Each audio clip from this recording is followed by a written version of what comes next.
Captain's log, stardate 57931.4. The crew is restless. After spending too many months piecing our ship back together, we're finally about to venture out on a new mission.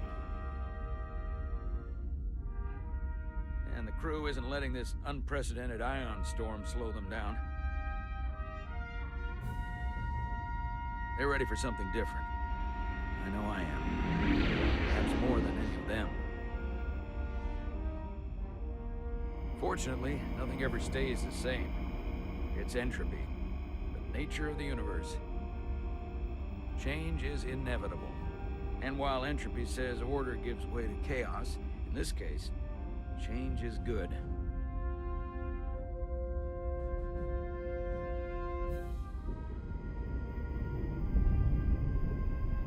Our new first officer is en route to the Resolute. Jara Rydek. I know she'll bring a welcome dose of new blood to the crew.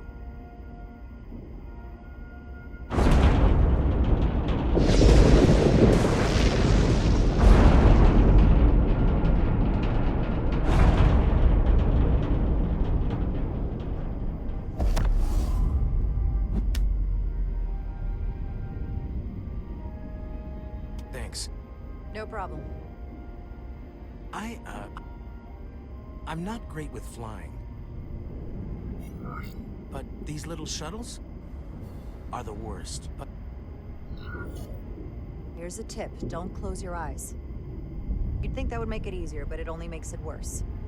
Look out the window, pick a star, and just focus on that. I'll give it a try.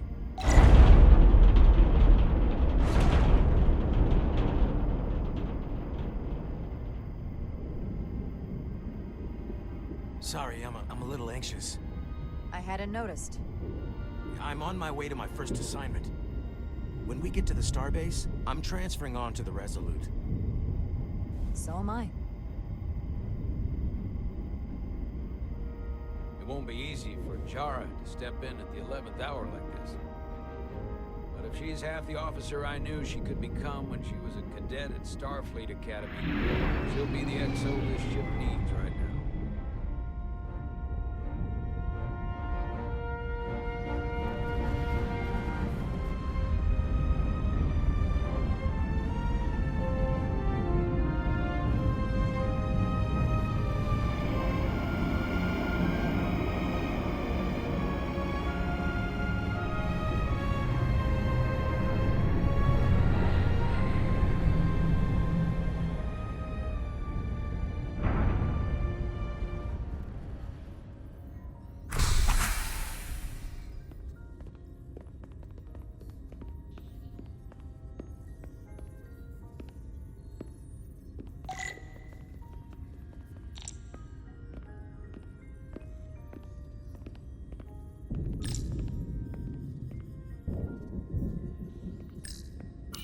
A starbase on the very edge of Federation space. Long way from home now.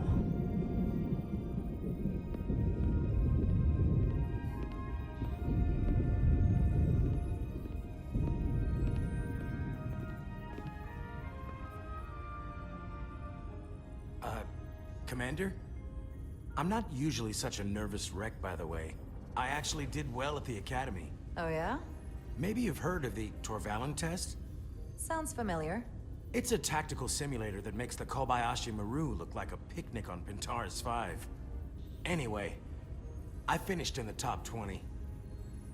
Not just in my class. I mean, all time. In the history of the Academy. Really? That's quite impressive. Thank you. It was tough. But you know, I set my mind to it and it paid off.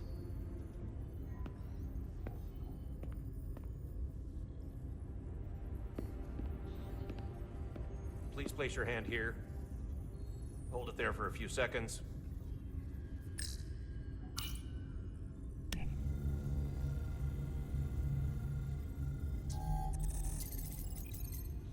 Welcome, Commander Rydek. Wait, you're Jara Rydek? You absolutely crushed the Torvalin test. You finished in what, like the top 3? That would be me. Now I'm really... It's an honor to meet you, Commander. Sorry, I didn't realize before. I just came off the shuttle and was glad to be on solid ground. The pleasure is mine, Ensign. Paul Calloway. Good to meet you. I believe Commander Ermot is expecting you. He's in the concourse just ahead. See you on the Resolute.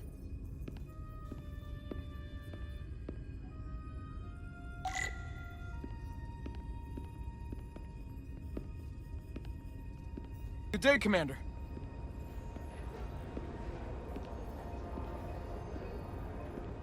If I remember my briefing, Commander Ermot is a Bolian, so I'm looking for someone with blue skin. Are you alright? Yeah, I'm just... Well, I'm not sure where my departure dock is.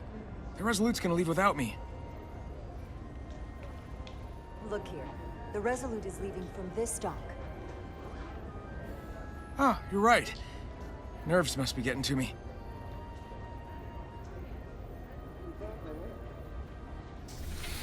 Thanks so much, Commander.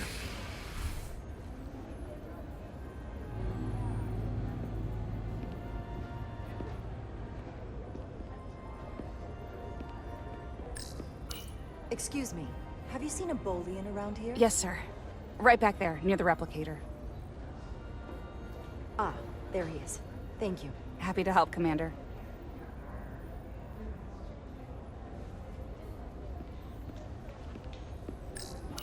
Starbase 128 has 4 docks. I'll replicate myself a meal once I'm on board. Excuse me.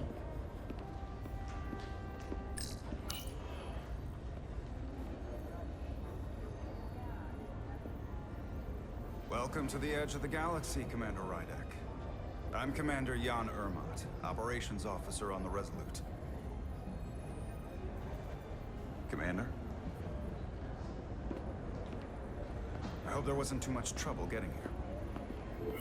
This storm isn't making anything easy for us right now. I know conditions are less than ideal at the moment. It was a bit bumpy, but otherwise okay. My apologies. This storm is unlike anything I've seen before. We're grateful you were able to come fill our first officer vacancy at such short notice. From everything I've read and everything I've heard, we're lucky you were available to us. Coming from a premier starship and all. To our little research vessel. What exactly have you heard about me? First in your class at the Academy. Received the Starfleet Award of Valor during the Dominion War. Most recently, Tactical Officer and Chief of Security on the USS Endeavor. You've done your homework? Like I said, we're very lucky.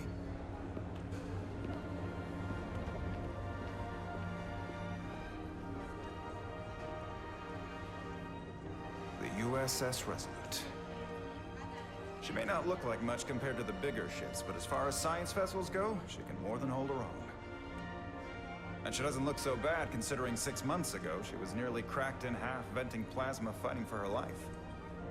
It was an accident? Equipment malfunction. An accident suggests fault, but no one's to blame. It was a planned test, but the warp core was pushed beyond its limits. It destabilized the dilithium, there was a runaway reaction, and the warp bubble deformed. We thought we could reach a higher resonant frequency, but it was more than she could handle. Cost us our first officer and 22 of our crew. At the end of the day, we're all responsible for each other. That's what it means to be a crew. I can't even begin to imagine what that must have been like for you. I'm so sorry for your loss. Thank you. It does weigh heavy. There are some things you can't forget. It's been 6 months. What's the attitude among the crew now? Unsettled. But I hope that a new mission will help them move forward. If not, move on. Listen. I realize you've known Captain Solano for quite some time. And I'm sure you're ready to bring your best. But I should warn you that when the captain announced you would be the new first officer, there were those who felt it was a mistake, that he should have promoted from within. So you might want to tread lightly at first. Until they come to value your contributions as much as he does. Thank you. Always good to have a sense for what you're walking into. I just thought you ought to know. I appreciate it. Starfleet has assigned us a high-priority mission to the Hotari region. I'll let the captain brief you on board. I know he's eager to see you. Will we be mission ready in time? We have every intention. The crew has been working around the clock to get the ship ready. There's still so much to do.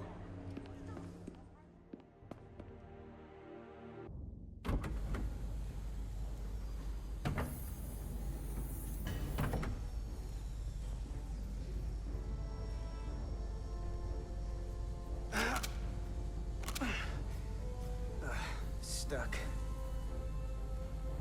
I got just the thing.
Is that.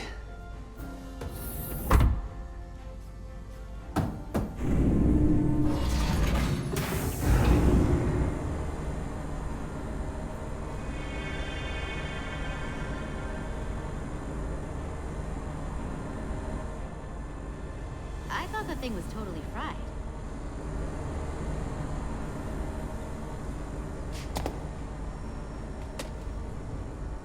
Nice work, Carter.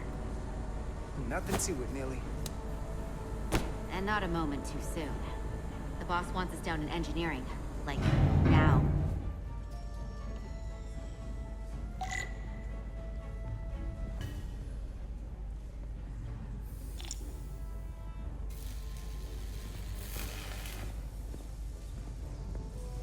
Diaz, you're in my light. Oh, sorry. That's not where that goes. Maybe we can figure out where you're supposed to be. Come on! This storm looks pretty bad. Just another reason why we need to get this ship ready.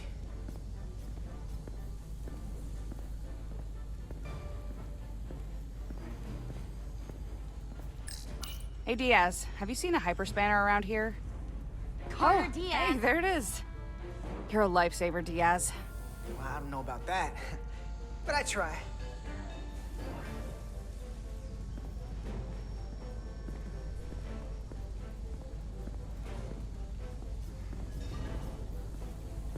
Hurry up!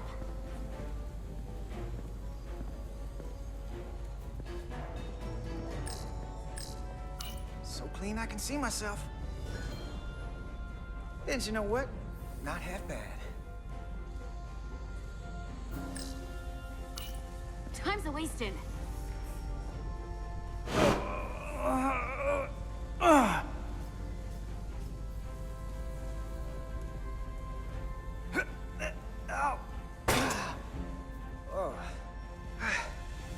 Oh, these are heavier than they look. Makes more sense than zero-G. You're welcome.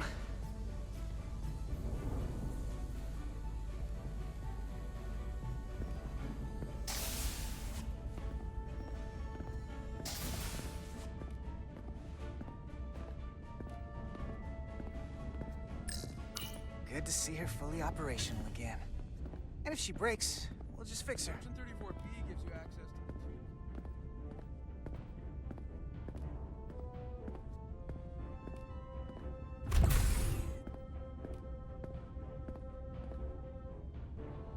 Engineering. I heard the new XO just arrived. Won't be long before we get underway.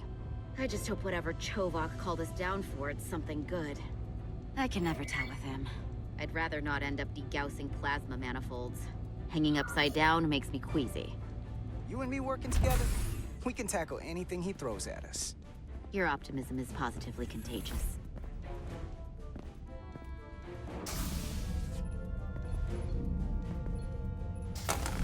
Looks like we got here before. Lieutenant Commander Chovak. We were just looking for you, Commander. Petty Officers Ed Solar, Diaz. I was beginning to think you would be late. We are all hands on deck right now, which means if you are not at your post at the appointed time, I do not have someone to replace you. A point I have been forced to make to Petty Officer Edzelar on repeated occasions. Apologies for the delay, Commander. I do not want your apologies. Simply see to it that it does not happen again. So, I don't suppose you wanted us down here to check in before we go off duty? Equip yourselves in EV suits to work on the exterior of the hull. I need you to tune the structural integrity field for optimal performance. The subspace distortions and ionic interference we are experiencing are preventing the proper calibration. But this ship must be ready to depart shortly, despite the storm. The precise nature of these disturbances are not fully understood. But many systems have been affected by the wide band of emissive activity. Whatever it throws at us, we'll be ready. We've got the best chief engineer in the fleet. I am a Vulcan, Mr. Diaz. Flattery is not necessary. All that I require is that you do your job. Right now, that entails critical preparations, because long-range sensors show that these disturbances will be more severe at our destination, the Hotari system. You have your orders. Do not delay. Yes, Commander Roger that. Chovak. All hands on deck. What's that? All hands on deck. That's what Chovak said. You know what that means? It means this ship isn't ready to go out and the brass know it. So they're throwing every warm body at it. And they're going to leave on schedule. Consequences be damned. It all comes down to us, Nilly. We're the ones who will get it ready. I know what we can do. But this isn't just any old refit or any old relaunch. Oh, whoa. Excuse me. A lot of new faces coming on board. It's gotta be tough coming as a replacement. That's for sure. They seem all right. Something that happened 6 months ago while they were off on another ship? Well, that's nothing to hold against them. Yeah, you're right. I guess getting a little new blood on board doesn't hurt. Hold on. Now there's an old face I didn't expect to see again. Hey, Miranda! You weren't gonna leave without me, were you? Miranda, you're here? We thought you were staying on the Adirondack. Transfer came in at the last minute, so I figured I'd slum it on this bucket of bolts. Looks like you got her back together pretty nicely. I wasn't sure what to expect. Don't talk badly about one of the best ships in all of Starfleet. We've rebuilt enough of her by now. She better be one of the best. We'll see about that. But I am glad to be here. He still owes me a bottle of Saurian brandy. Don't think I forgot. Oh yeah, it's coming back to me now. Maybe Carter can rustle up that bottle and we can give you a proper welcome. As soon as we wrap up this quick little spacewalk.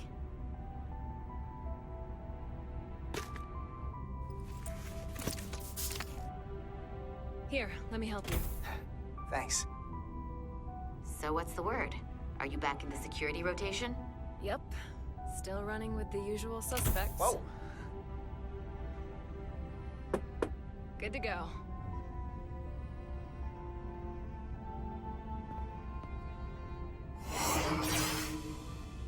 See you on the other side. Activating magnetic souls.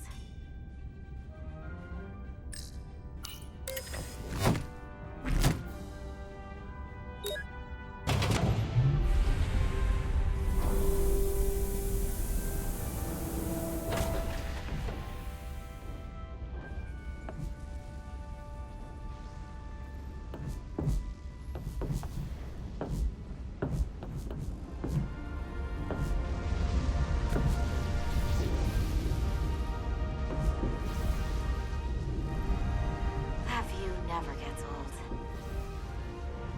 Let's go.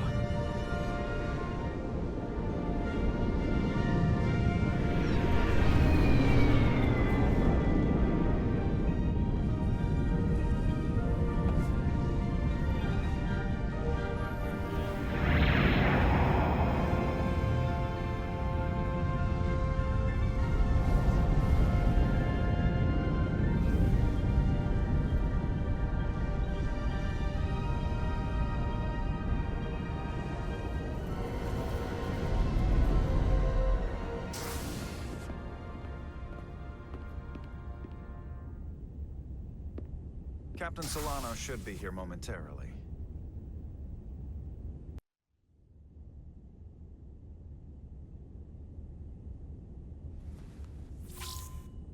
You'll have to forgive me, I don't know much about Kobliads.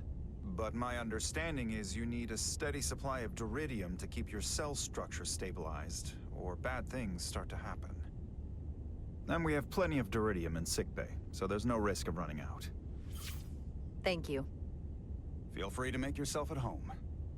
And help yourself to whatever you like from the replicator.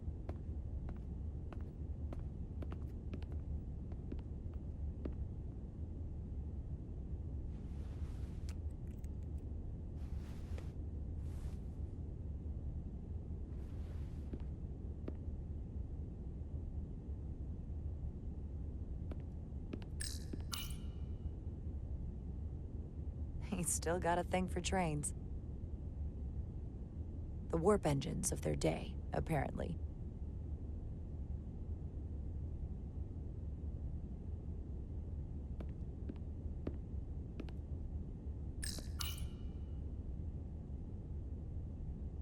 I can't believe he keeps this around.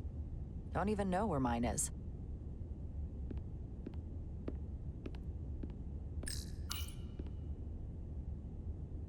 The first mineral Captain Solano ever discovered.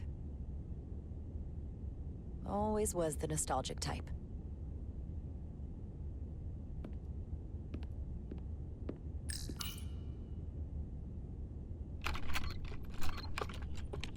Can't wait to plot a course myself.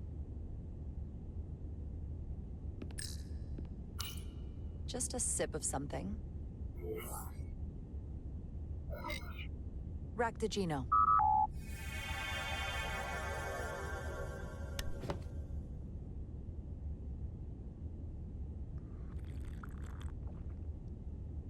That sure has a kick.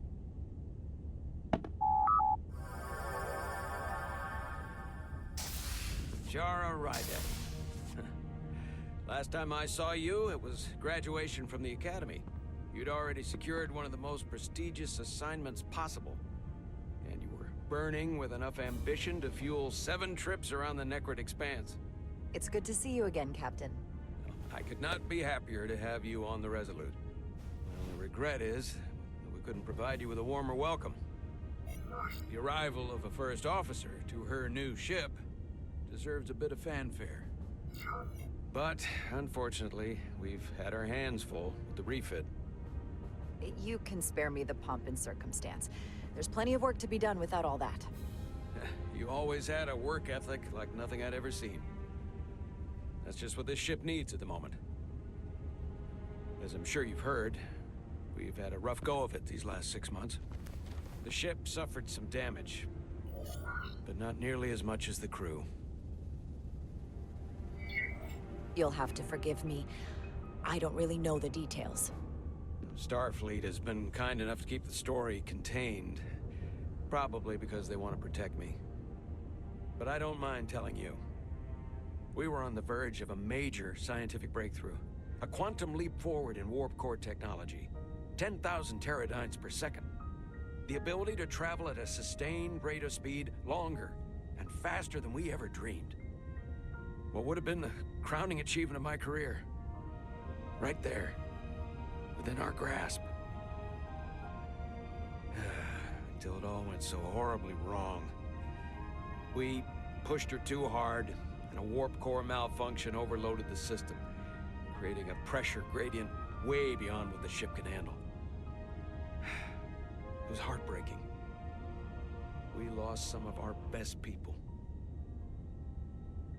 As captain, I have to take full responsibility. It was my decision to make, and I have to live with the consequences. You have to look to the future. You can't dwell on the past, on things you can't change. There's nothing that can be done about it now. In my defense, I will say, I might have avoided the whole ordeal if my senior staff had been willing to trust me. There was a lot of pushback from my former XO, and I think that cost me his confidence. I don't want you to pull any punches. Certainly not on my account. But once we decide on a course of action, I need everyone to fully commit to the mission. Anything short of that just won't work. And that's when things start to go sideways. This is your ship, and you are the captain. So as far as I'm concerned, whatever you say, goes. That's the kind of support I'm looking for. Look, I'll be blunt. We can't afford another mistake. Or at least, I can't. I feel like my career is hanging in the balance here. We need a win. Something to restore the crew's confidence. I understand. On a more positive note, Starfleet has tasked us with what they're calling a mission of the highest priority. Escorting a senior diplomat to Hotari space. Two previously peaceful and otherwise non-aggressive civilizations now find themselves on the brink of all-out war. So it's a peacekeeping mission. I see it as a golden opportunity to not only prove what the Resolute and her crew are truly capable of, but also a mission for which we're uniquely qualified. This ionic storm. Our long-range sensors suggest it's several orders of magnitude stronger than anything on record. A total anomaly like nothing we've seen before. And you'll never guess where it leads. Hotari. Exactly. Very nearly in the precise location where we're headed. Where I imagine the interference will be exponentially greater. But the diplomat will brief us on the details of the rendezvous. But are we prepared to embark on the mission? As much as I'd like to think that's true, I have my doubts. But I don't want to get ahead of myself. I expect we'll have some rough sledding when we arrive, so I need you to prepare the crew for the worst. There's just one more thing I want to clarify up front. The metric that for me will be the ultimate measure of your success. What is it? If after serving as my first officer, you don't one day find yourself with a ship of your own, then I will consider it my personal failure. When that might happen is entirely up to you. But it goes without saying, you have my full support. It's been a dream of mine since before I can remember. So I would be honored to become a captain someday. As long as you're willing to do the work, you have my promise. I'll do everything in my power to see that it happens. Thank you. Come, let me introduce you to the crew.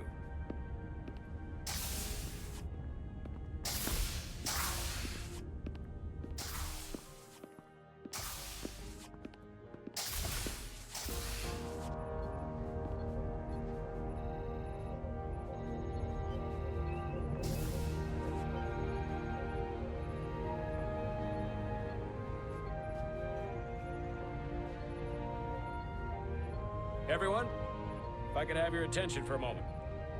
I'd like to introduce Commander Jara Rydek, our new first officer. Some quick introductions. This is Lieutenant Handar, our helmsman, one of the best in the business. One of? Well, what he lacks in humility, he more than makes up for in ability. A pleasure to meet you, Commander. Likewise. Next, we have Commander Westbrook, our Chief Science Officer. I've come to rely on his expert counsel on a regular basis. Pleasure.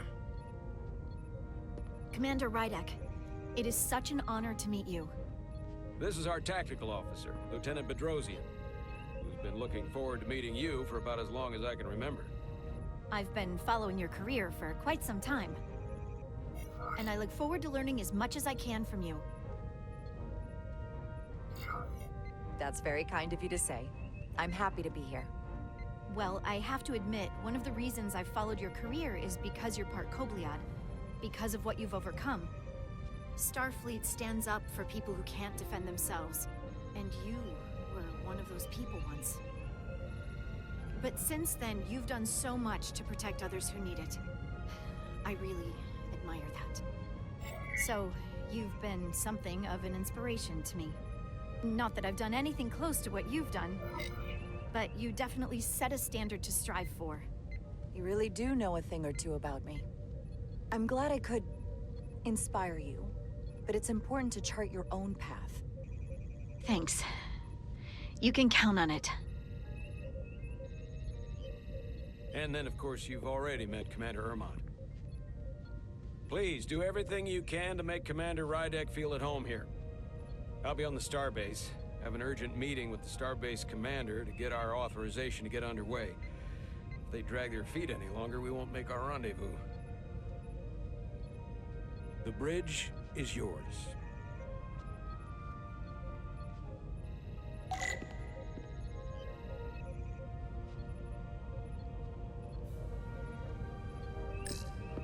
Operations. Staffing, supplies.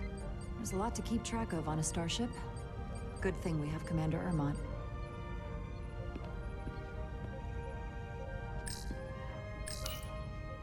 The helm.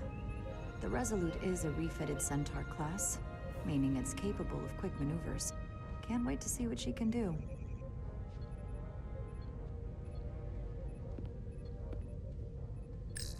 Science station.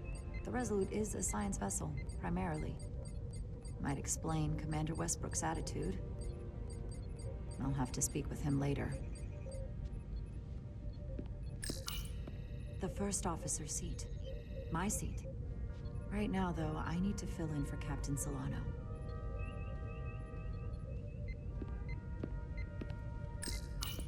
Tactical station. Hopefully, a diplomatic mission won't require we use our weapons much. But if it comes to that, we'll be ready.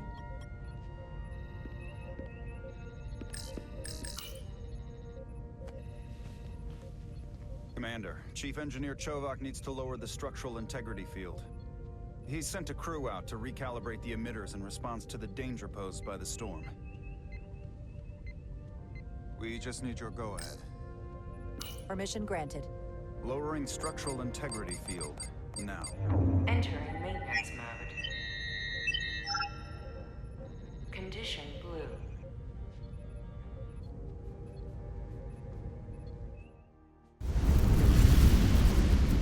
The storm is getting worse. Looks like they turned off the Sif. Great. Let's get to that emitter.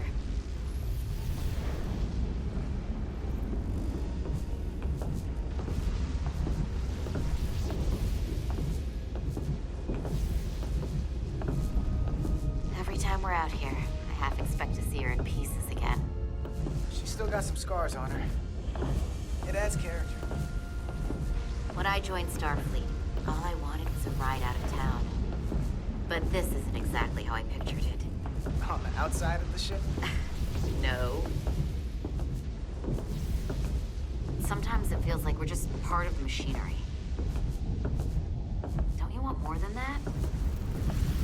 I mean, Starfleet is noble and all, but it's still a machine. I am more than that. And so are you. You wanted to get away. I enlisted because I didn't want to wait years just to get out and see the galaxy. I wanted to go somewhere, see new worlds, look up at a sky no one's ever seen before. Just because I'm cranking a hyperspanner up in a Jeffries tube today doesn't mean that's all I'll ever be.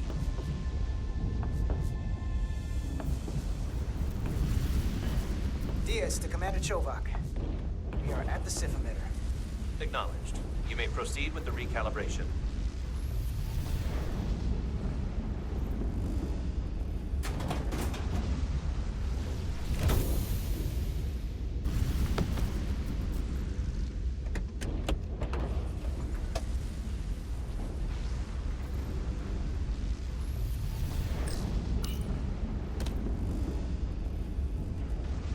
Beginning recalibration.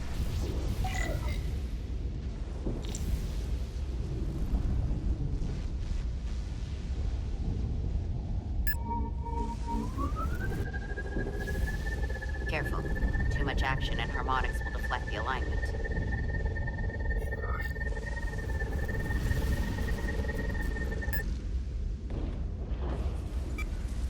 Looks good. That wasn't so hard.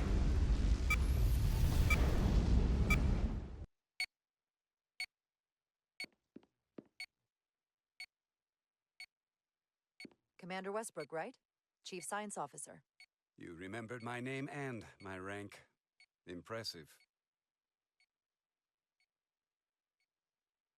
Yes, I'm the Chief Science Officer, and I have the dubious honor of being the most senior officer on this bridge. I know this ship inside and out. Better than just about anyone. Well, I'm so glad you said that. Now I know exactly who to turn to when I have questions. Questions are more Commander Ermott's territory. Captain Solano primarily relies on my knowledge and expertise when he needs answers. I'm curious, though. A Kobliad, or half in your case, is an odd choice for First Officer, given your vulnerable condition and all. But if, as an example, we found ourselves in a hostile situation, and you were suddenly incapacitated because you needed an infusion, what would happen then?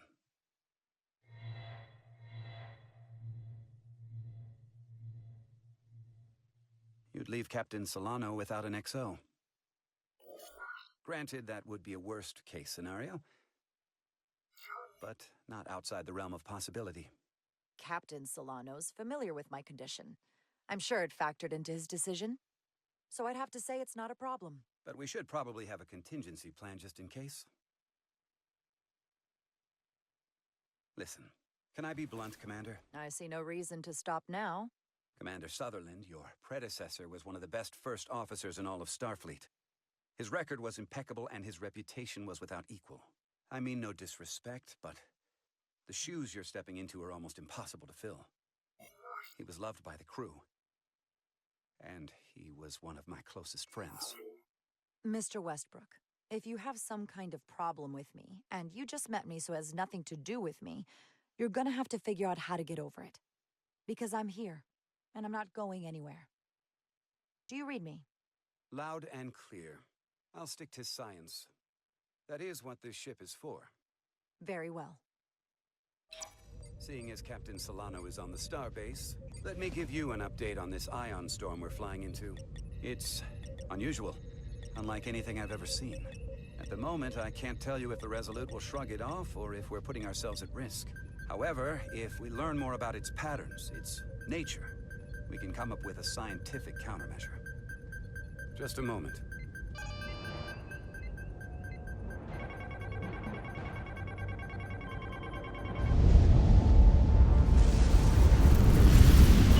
We've got a massive energy wave inbound. On screen.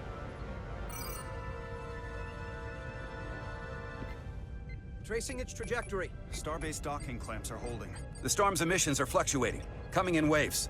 And if my projections are right, we're about to get hit by a wideband burst of ionic energy, like a tsunami. I'm reading power abnormalities all over the ship. Estimated time to impact, 2 minutes. Red alert! Aye.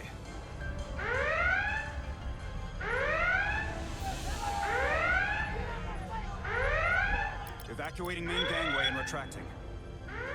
Putting sensor visualization on screen.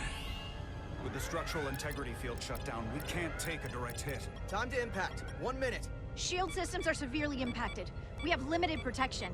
I need every available solution. What are our options? We can weaken the impact of the storm with a deflector pulse. There's a better way. I'm sending all auxiliary power to the deflector dish. Send the aux power to the shields. We can't reactivate the entire shield bubble, but it's a directional threat. So we can orient all we have towards the wave. You have to believe me. We only get one shot at this. We can't afford to get it wrong. That's right, which is why we need to send power to our shields. Commander Westbrook, use the deflector dish. Already working on it. Optimal timing displayed. It's going to be tight. Good. Send the pulse on my command. Now! We got it! This is it! All hands, brace for impact.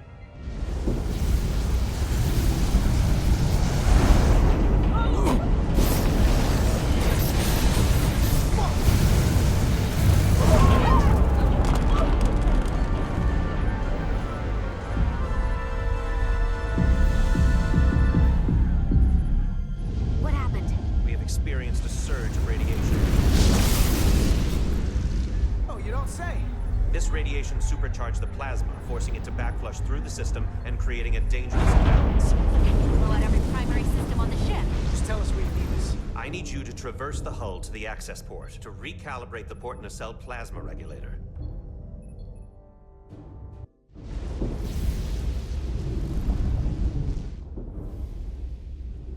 We've reached the first access point.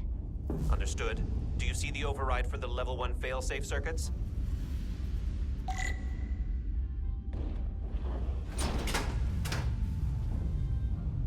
Affirmative. Engage the override. It should allow us to stop the EPS flow to the warp engine without triggering an automatic core shutdown.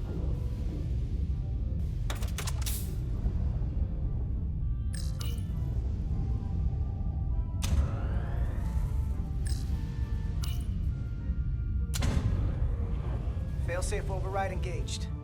Are you sure? I am registering some crosstalk in the bypass circuit. We need to route the signals so they don't interfere with each other.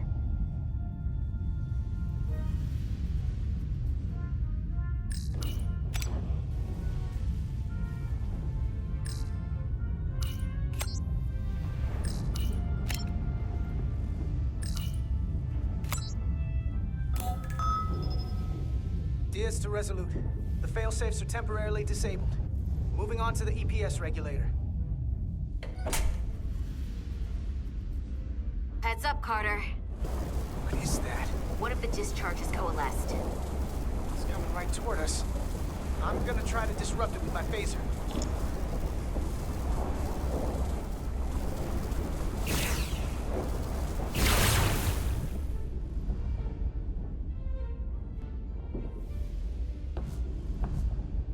So we gotta climb up the pylon.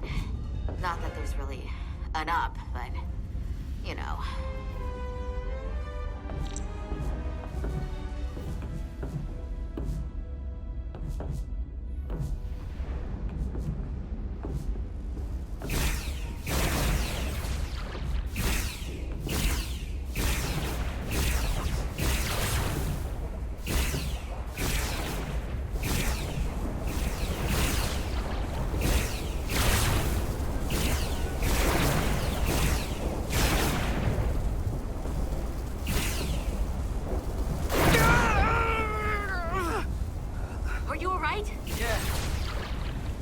Most of it.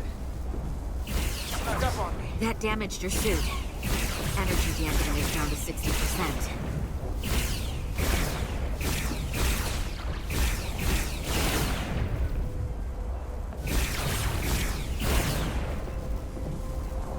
We're almost to the regulator.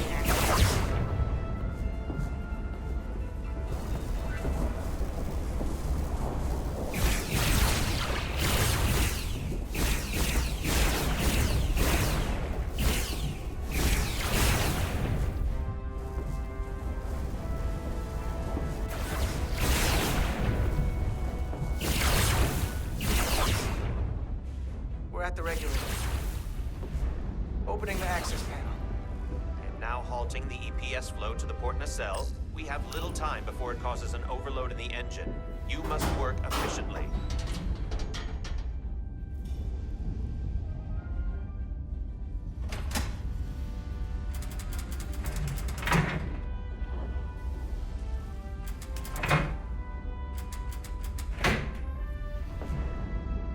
Manifold adjusters reset to neutral.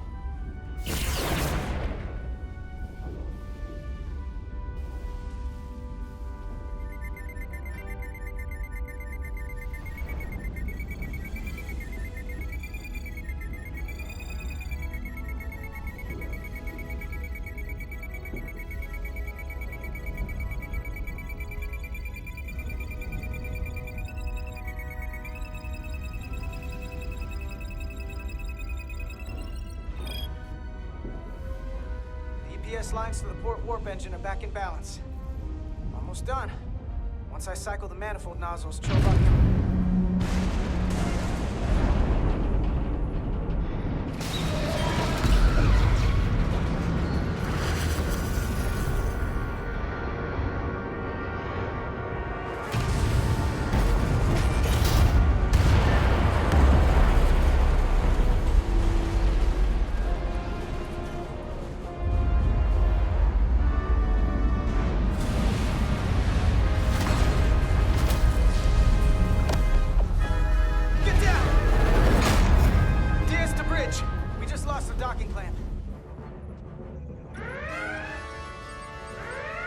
lot of debris coming down. Hull vibrations, too. We can't finish the EPS regulation in these conditions. Please advise. We have to release the ship from that other docking clamp or the hull will be ripped apart. There's a problem. The clamps are supposed to disengage automatically in an emergency, but it's not working. Not working. What are our options? The docking clamps are fitted with exploding bolts for an emergency release. We've got crew out there. That'd be like setting off a bomb next to them. Maybe there's another way. Starbase is hailing us. Put him through. Resolute, the remaining mooring arm is failing. You need to disengage from the starbase now. The damage to the station will be catastrophic. We have crew outside and are looking for the We have safest people way to... on this station. If that mooring arm breaks, we could lose dozens of crew. Commander, hear me out. Reverse the polarity of the hull, which theoretically will repel the docking clamps. And repel the engineering crew right off the hull into the storm. This is Captain Solano. Put me on screen. Go ahead. Captain, we have a situation. Commander, what are you doing? Blow the bolts on the docking clamp. The captain doesn't know the whole story. I'm giving you an order.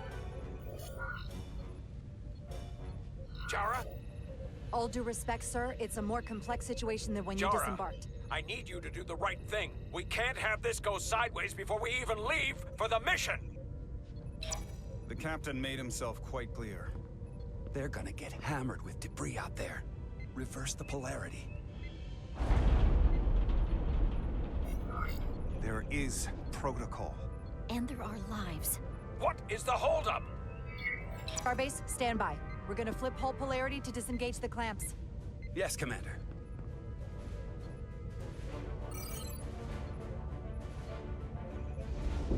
Repair crew, this is Acting Captain Jara Rydek. Be advised, we are going to reverse hull polarity to free us from the remaining docking clamp.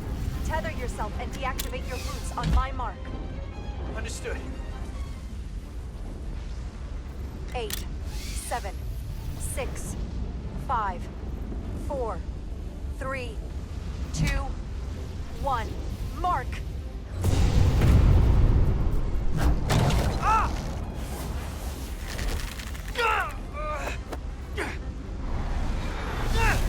Grab my hand!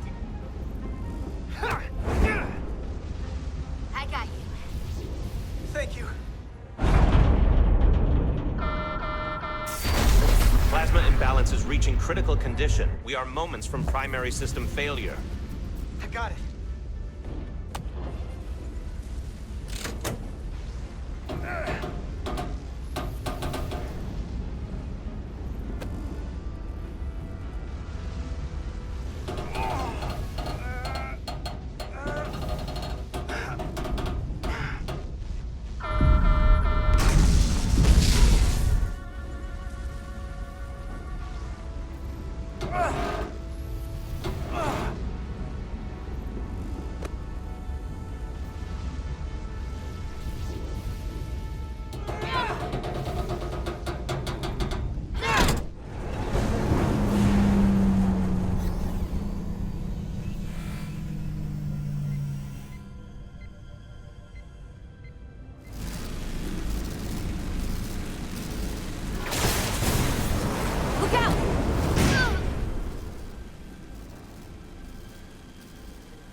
I got you. Petty Officer Edselar's hurt and unconscious. I'm gonna have to tow her back to the airlock. Mr. Diaz, the situation has changed. You are at risk of triggering a substantial electromagnetic arc to approach the main hull the way you came.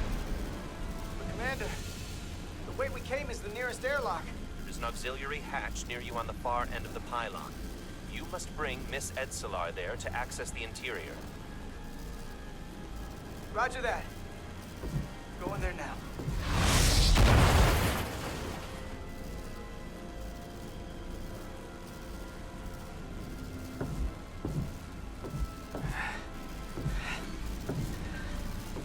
I'm at the auxiliary hatch.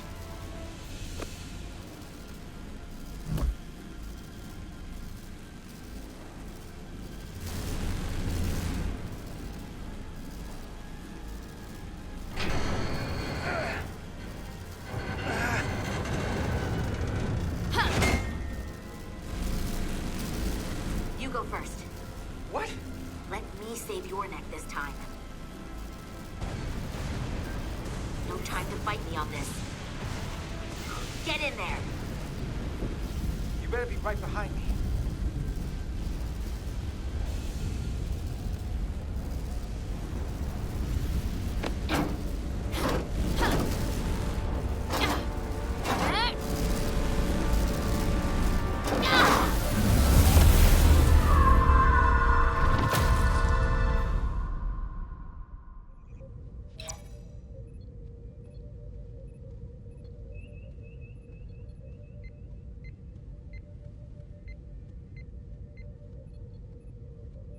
We're in.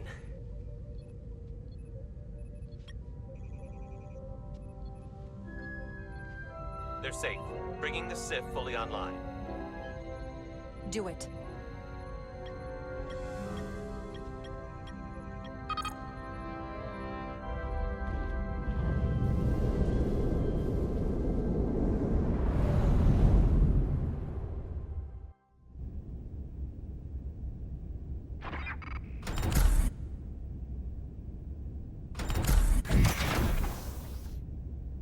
Carter! I'm okay. I'm okay. But that's a lot. Here, let me help you.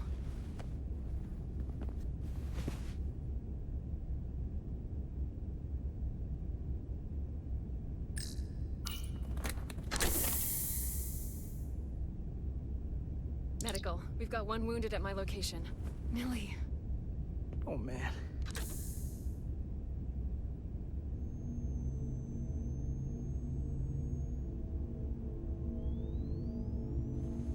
We'll see you at sickbay.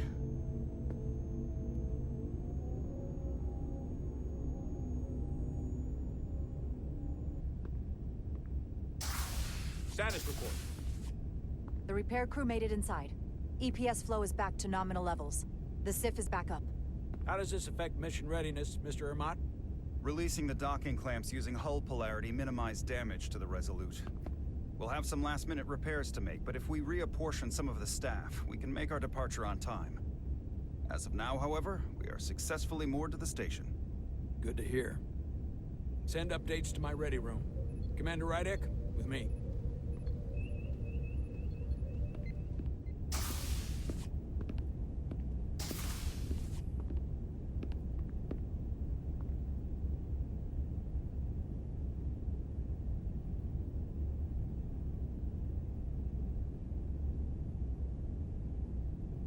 You disobeyed my orders.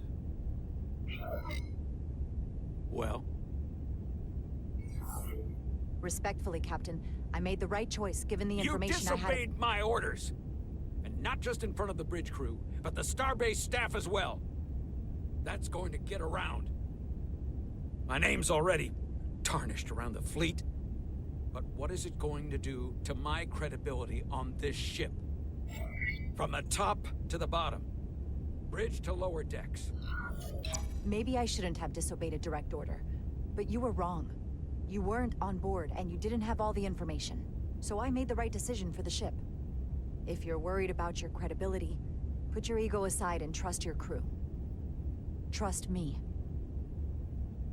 You might have won some fans on the bridge with that stunt, but not everyone. Lieutenant Commander Chovak has already bent my ear. I'm sure he doesn't take it personally. He'll get over it in time. Mr. Chovak is more complicated than he would want to admit. I guess we all are. And, if I'm being honest, I'm not sure what I would have done in the moment either. You never really know if you weren't in those shoes. So, let's just boil it down to you did what you had to. It'll have to be good enough for me. Thank you for understanding, sir. I'm sure no one knows the burden of command as well as you do. I'm sure you will, someday. Despite it all, we got our final Starfleet clearance to depart. So if you'll fetch Mr. Ermot, we'll knock out the final details of any outstanding repairs, then we'll set out for Hotari. Yes, sir.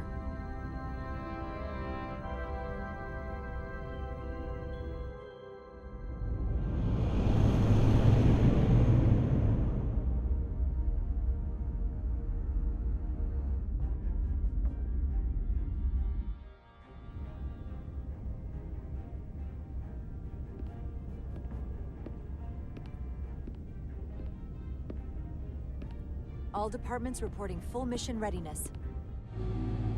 We've got our full complement on board. This is my favorite moment, right now. The start of a new mission is always full of possibility. The Orion Syndicate could sell it as a drug. Don't let the Admiralty hear you say that.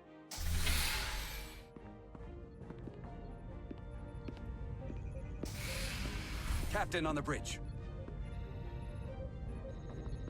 Sit. Sit, everyone. You all know, I'm not big on speeches. We're embarking on the first mission since our refit. Let's make it a good one. Disengage docking clamps.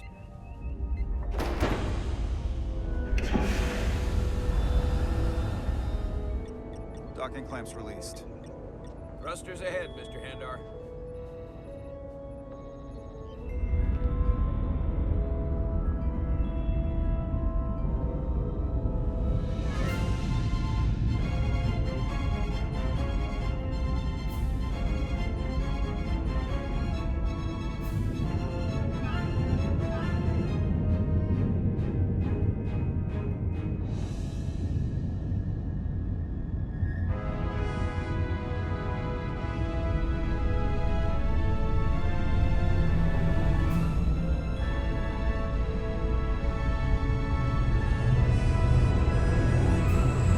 That should do it. Set a course for the Hotari system. Prepare to go to Warp 8. Aye, Captain. You know what? You take this one. Me?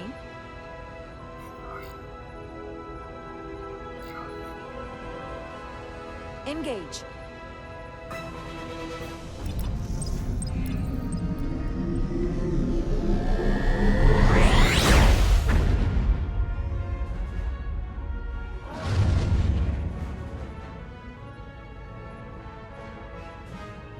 Simple, but effective.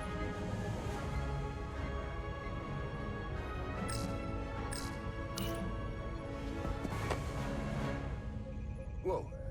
Careful. Thank you. I'm fine. Really, You don't look fine.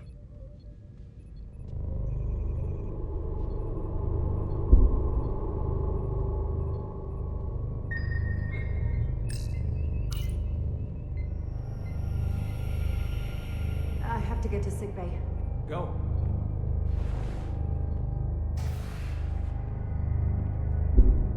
Commander, help me get her inside.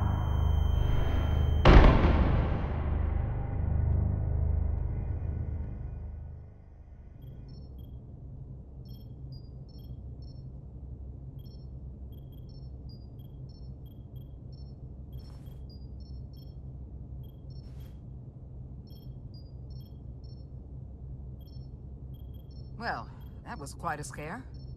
A few minutes more and it would have been one of the shortest tenures on record for a first officer. Is that the engineer that was out on the hull? That storm did a real number on her, but she'll live. Just needs rest. You should worry about yourself. Your deridium levels got dangerously low and destabilized your cell structure. This is definitely one of the more memorable first days I can think of. My name is Dr. Aram Duval, Chief Medical Officer. To be honest, I've never met a Kobliad before. You're Rare. I know. I was going to say special. Your people's numbers have dwindled, despite the Federation's efforts to find a more readily available alternative to the deridium you need to survive. Yet you joined Starfleet, and managed to thrive. I imagine the responsibility must be overwhelming. Maybe even a burden at times. I know what it means. And I know the responsibility that comes with it. But I can't be anything more than who I am. And if someone has a problem with that, or expects something else, then that's their problem, not mine. That's exactly right. And don't worry, I won't treat you like a science experiment. I just do the science and leave the experiments to Solano. You don't agree with his methods? I don't agree with his definition of acceptable risks. Not when the lives of your crew are at stake. My professional opinion is that the accident took a toll. More than he's willing to admit. He's overstressed, operating in the pressure cooker of his own mind. Which is never a good headspace when the lives of your crew are at stake. What concerns me is that now he's even further away from the thing he's been chasing his entire career. Breakthrough discovery. The major innovation. Something he can put his name on. The more the time passes and the further out of reach it gets, the more risk he'll be willing to take. I hear you. But that's my job, isn't it? To make sure that doesn't happen. And we don't lose sight of the bigger picture. Which is exactly why I'm so glad you're here. We need you now more than ever. And I have to give you credit for what happened on the bridge. It took guts to defy a direct order. Huh. I guess word travels fast around here.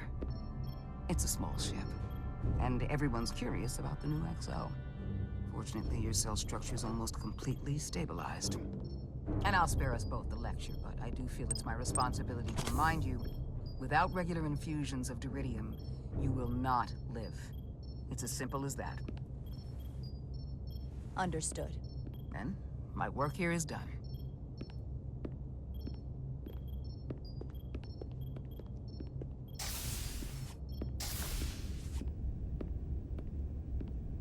Sorry, I didn't mean to be lurking outside of sickbay. I didn't want to intrude, so it felt more appropriate to wait out here. We were all worried about you. Or I should say I was. I wasn't sure what was happening at first. But then I realized it was your condition. I'm feeling much better. Thank you. It's just part of who I am. Well, being a jerk sometimes is part of who I am. So, I'm sorry for that. You trusted my intuition earlier, with the deflector pulse. I felt I should thank you for that. Well, thank you for coming. Even though you didn't have to. I wanted to.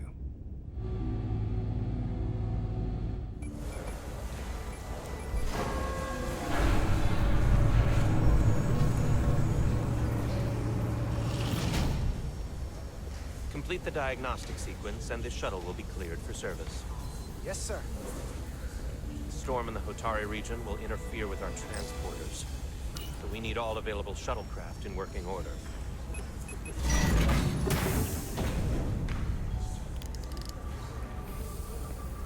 Excuse me, Commander Chobok. Petty Officer Maris. I will leave you to your work.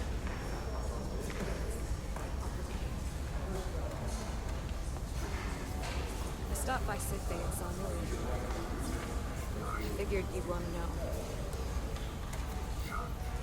Did the doc get her fixed up? She's stable.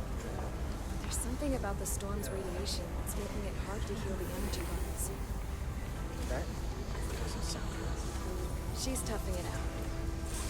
Dr. Duval said she'll be back on duty soon, though. Come on.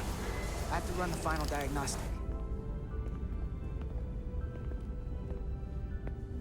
I can't stay long. I've got a long to-do list before we get to Hotari, and things are piling on faster than I can check them off. We're making all our last-minute checks and security, too. Hey, you don't have to keep me company. If you got things to do, go do them. No. I'm here because of my to-do list. Oh? There are some things that never seem to have the right time. So why not now? I had a chance to think about this while I was away. Then you and Millie almost got killed out on the hull. And I thought it was important that I just come out and tell you. Instead of tiptoeing around it. Or worse. Wait. Are you angry at me or something? Oh, no, not that. I'm sorry. I'm probably making too big of a deal here. What I'm trying to say is, we've been really good friends for a long time. But I got back here and I couldn't ignore it anymore. I want to see if there's more between us than just being friends.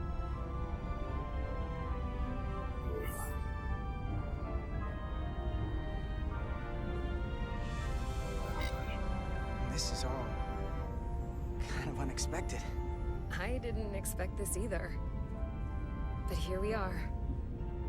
And I didn't want to ignore it. I just figured I'd steer right into it. Well, what do you think? I've been about as direct as I can stomach. You can do that too. I think we should keep things the way they are. You're one of my best friends, and you mean so much to me, and I don't want to risk losing that. I really don't. I understand.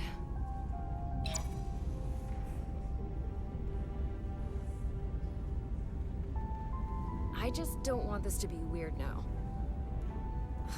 Nilly saw it coming. She said it might make things uncomfortable if I said something. And that's the last thing I want. You're important to me, if that wasn't obvious. She really said that? You talked about it with her? Who else would I talk to about this? Fair enough.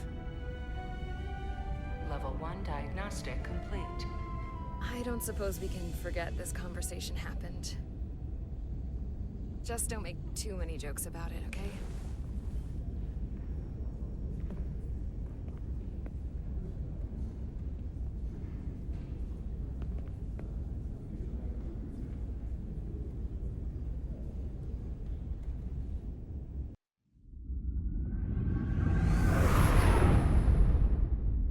Approaching the rendezvous point outside Hotari space. Helm, bring us out of warp. Dropping to impulse. Ionic interference surging, Captain.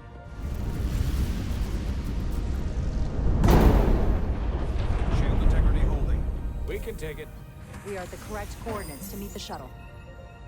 Commander Rydek, find us our diplomat, if you will. Aye, Captain.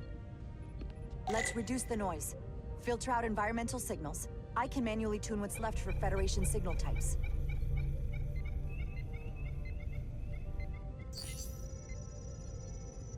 I've located the shuttle. Opening comms. On screen. Shuttle to Resolute. Shuttle to Resolute. Debris field. Lost maneuvering. Losing. I can't get it any clearer. Won't get a transporter lock. It's just not happening. Power up the tractor beam. We'll pull them directly into the docking bay.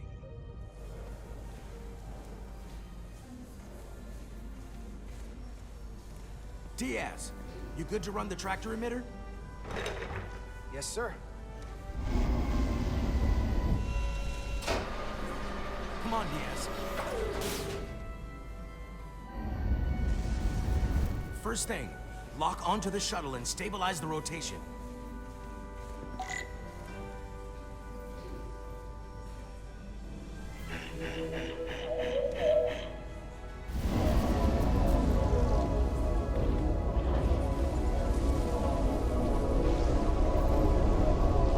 We're pulling in debris. I'm on it.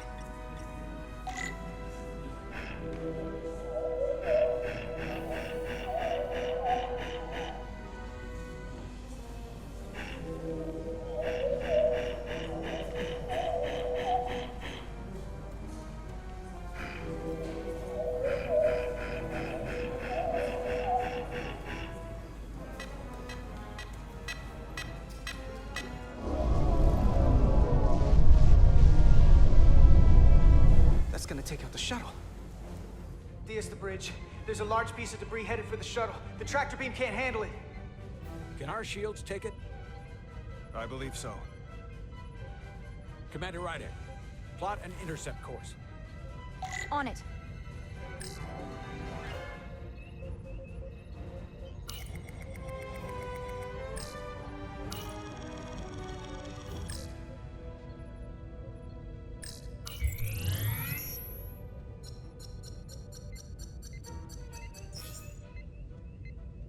Here we go. Maneuvering thrusters bearing 53 Mark 17, 200 meters on an intercept course. Maneuvering.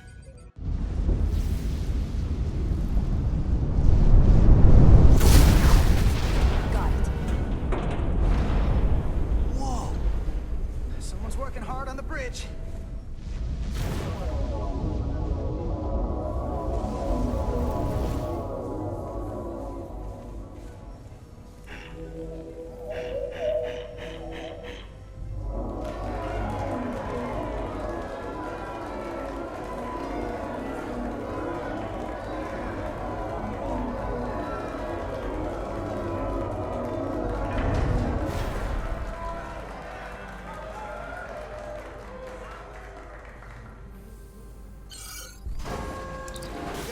craft on board.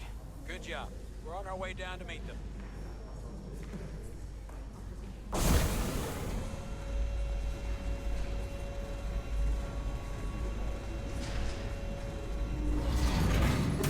Terra firma, so to speak. Ambassador Spock.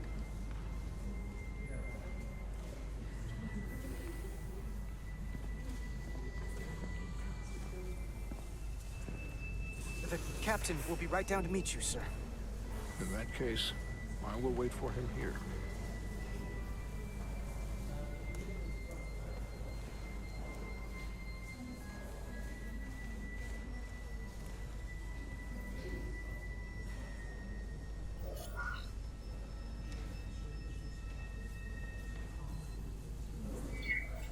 Apologies for the landing, Ambassador.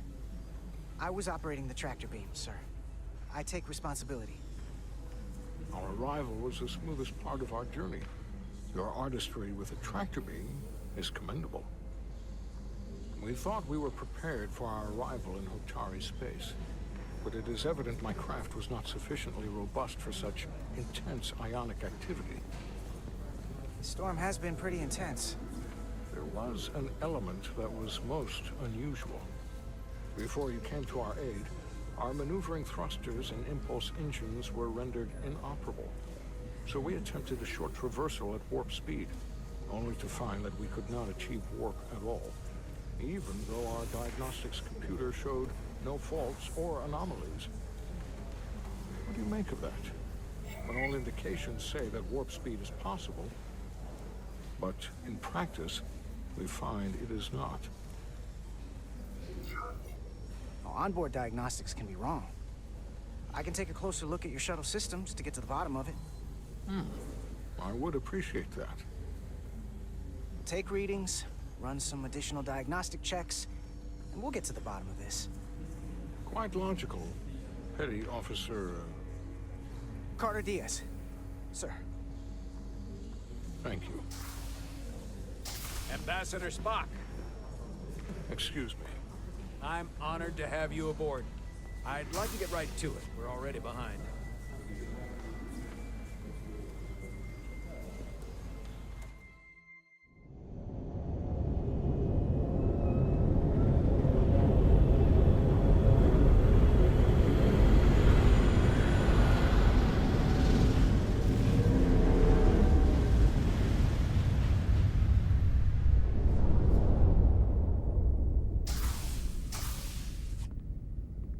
Ambassador Spock, my senior staff.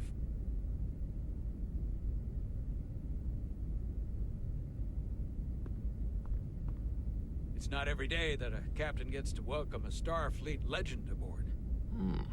You flatter me, Captain Solano. But legend implies the past tense, whereas I am very much focused on our present circumstances. I didn't mean to suggest you were stuck in the past. You're right, Ambassador. Not the most diplomatic choice of words. Your experience comes from the past. But our present situation calls for it. True enough. We were hoping you could fill us in on the details. We got the basics from Starfleet. Two formerly peaceful neighbors are now on the brink of war. Indeed, and the tension between them grows fiercer by the hour.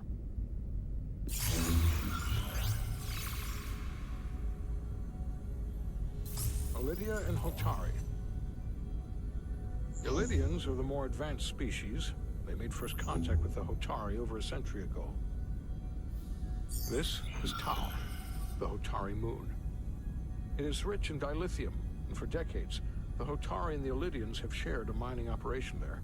The Alydians provide the technological resources, while the Hotari have served as the labor force. The stability of that arrangement was the source of their peace, until recently. The Hotari have suddenly and forcefully seized control of the mining operations and expelled the Alydians from their system. That is the official story, as told by the Hotari when they requested Federation mediation. But the details remain scant. Communications between all parties have been limited by the ionic interference. Have the Alydians retaliated against the Hotari? Or taken any action against them? Surprisingly, they have not yet responded in kind. They were open to a Federation presence, but it is unlikely the relatively primitive Hotari forces would stand a chance against the Alydian fleet in open war. Left unchecked, this conflict will result in more bloodshed, which is what we are here to prevent. And the dilithium trade hangs in the balance. Clearly, the Hotari have been exploited in this relationship. Maybe we can persuade them peace is the more profitable alternative for everyone. They both profited from the mines. And for the Hotari, something is better than nothing. Peace is our objective, after all. That is correct. We can call it profitable or mutually beneficial, but at the end of the day, the Hotari are still being exploited for their own resources. True peace is not merely the absence of war. And as such, this conflict will surely come again.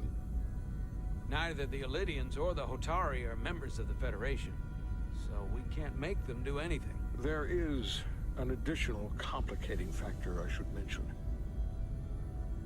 In the past, the Federation has relied on the Alydians as a source of dilithium. That certainly changes things. Federation sources its dilithium from a lot of places. Yeah, and this is one of them.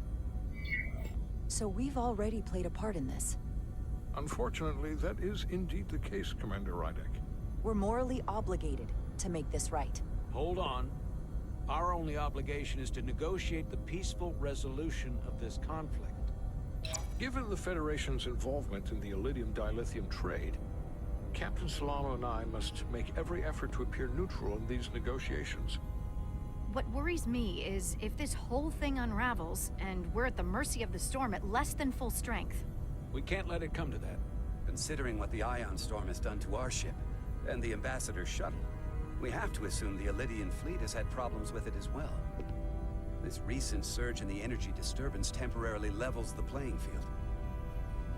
Commander Westbrook is correct. The energy anomalies around the Hotari systems have been noted in the past. But they have never been observed on the orders of magnitude we have seen in recent weeks.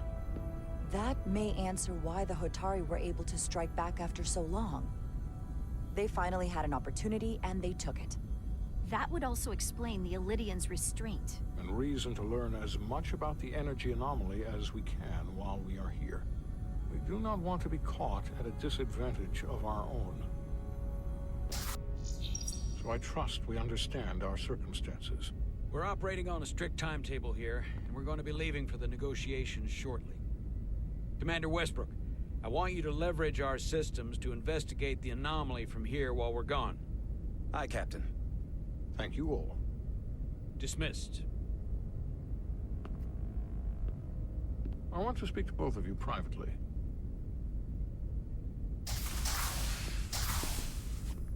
Ambassador Spock, I'd like to make a formal introduction. My first officer, Commander Jara Rydek.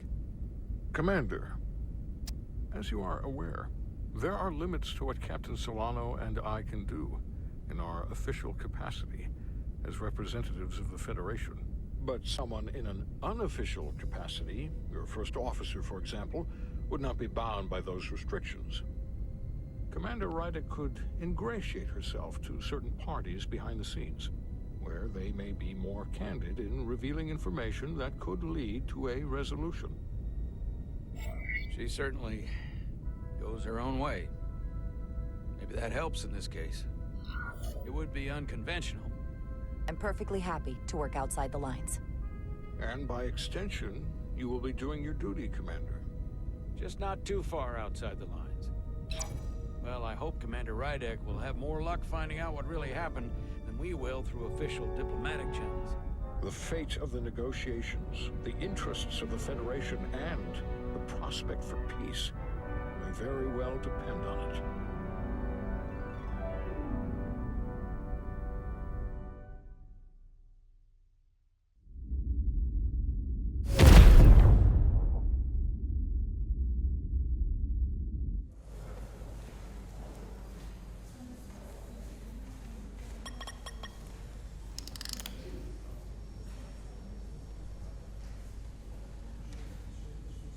Mr. Diaz, I understand you have already discussed the warp drive failure with Ambassador Spock. I have. It is imperative that the Ambassador's shuttle be flight ready. I need you both to ascertain the root cause of the system failures he encountered. I'm surprised, Commander. I thought you would have wanted to work on Ambassador Spock's shuttle yourself. I respect the Ambassador and his many accomplishments, but I do not derive any satisfaction from interacting with his shuttle as if it were somehow transubstantiated through its association with him. Especially when I have the entirety of this starship to concern myself with. Commander Chovak, is there anything you do enjoy? I take pleasure in the satisfaction of a job well done. I suggest you try it sometime. Make note of any abnormalities in your report. Carry on. Was that a joke? No, couldn't have been. One nice thing about Vulcans, Chovak is the only person who didn't look at this and treat me like I was something to pity. Doc says I should get used to it. Doesn't mean I want to be reminded of it every minute of the day. I don't know what you're talking about. Nothing to see here. Good. Look, I hate saying this, but every once in a while you shouldn't listen to me. Like when I'm half concussed telling you to go first. This isn't one of those times, though. Come on, let's get to the bottom of this.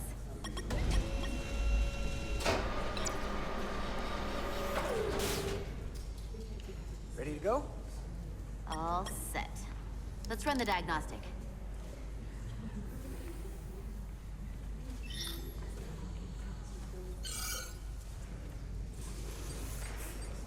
So, I know about your talk with Miranda. I bet you do. She sent me a Priority 1 dispatch right after your conversation. Knowing you two as well as I do, I thought you'd jump at the chance to, take it to the next level. Why'd you tell her you just wanted to be friends? I was surprised to hear that. I mean, we already know you like her. Because I do think we should just stay friends. I don't want to do anything to mess that up. Fair enough. I get it. And a direct, honest answer is gonna make it a lot easier to stay friends. Just, when you see her, don't make a big deal of it, and I'll be there to smooth things over. Is that thing done? Yeah, it's wrapping up. Let's see. The relays along the primary EPS are blown. The backup relays are all intact. An EPS overload from the warp drive could cause that. But how did the shuttle end up dead in the water? Huh. Well, maybe the ship's data recorder can tell us something.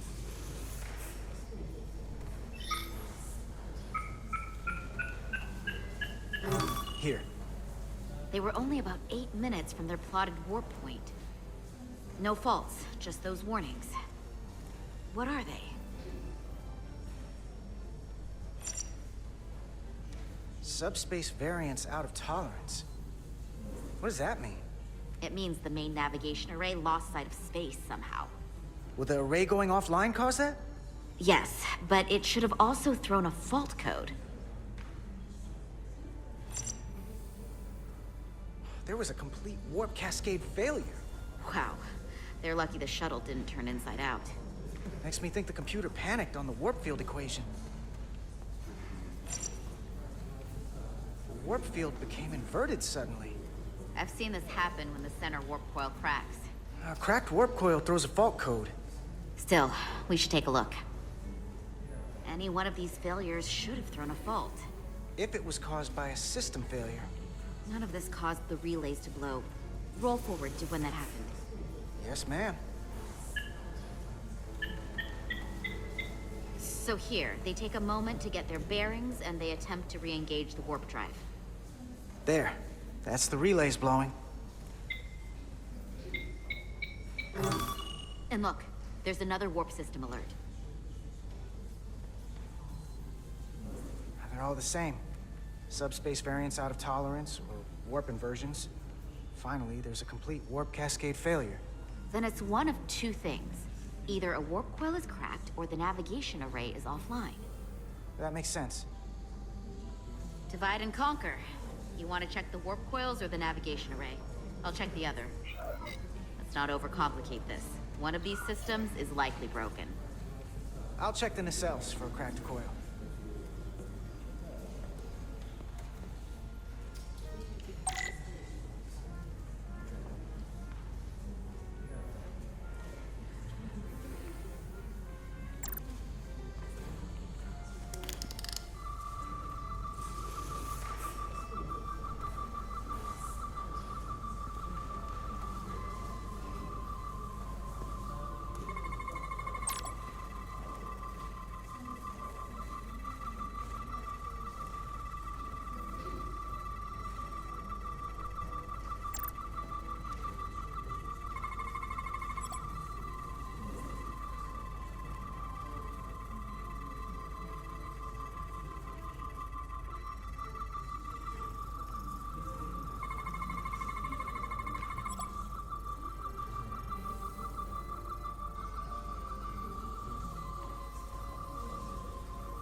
I checked every coil on the port nacelle for imbalances. If any coil in either engine were cracked, I would have detected it. So, it must be the navigation array. Except it's not. Checked and double-checked. Well, the readings don't lie. Here comes the security detail for the way team.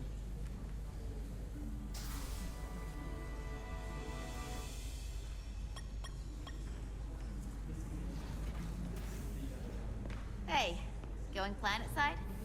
Yep, as soon as the negotiating team comes down from the bridge. Apparently, we don't get to leave just because I'm ready. Should be an interesting ride down to the surface. I'm not looking for a repeat of whatever went down here. Yeah, we're still trying to figure that out. Well, it's good to see you're not avoiding me. I was just worried because... It's fine, really. Don't even think about it. Okay. Hey, Maris. Aren't these those button pushers you're always hanging out with? And you're the phaser jockeys we always beat in Parisi squares, right? All aboard for Hotari. That another one of the captain's railroad things? Gotta be. I just usually zone out by the time he gets to the whole, steam engines were the warp drives of their day part. Catch y'all later. You don't want to miss your train. I do have to go. Back before you know it, sport. So, I'll catch up with you two then. Take care of yourself down there, okay? Stay safe. Always. Don't leave home without it.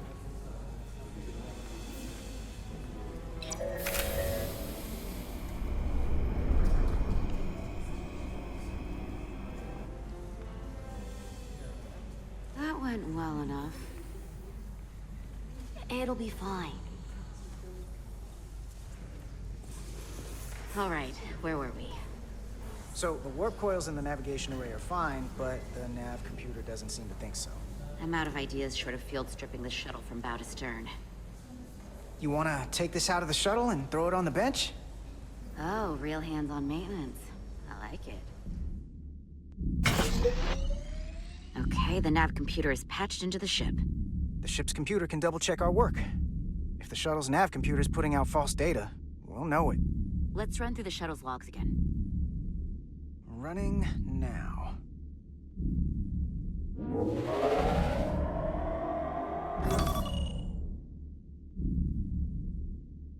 Same. Warp field inversion and a cascade failure. However, the Resolute computer doesn't show the same subspace variance. We're in the same conditions that the shuttle was in when it failed. Why wouldn't the ship's computer get a matching result? What if the subspace variance was a momentary occurrence. That's a possibility, and it would explain why the simulation under our current sensor readings failed to reproduce the issue. But a subspace anomaly strong enough to cause a warp field collapse would leave graviton ripples for days. Let's run with the momentary subspace variance theory for now. Roll forward to the shuttle's attempt to re-engage the warp drive. We need the conditions of space around the shuttle at the moment of warp failure. Resuming simulation.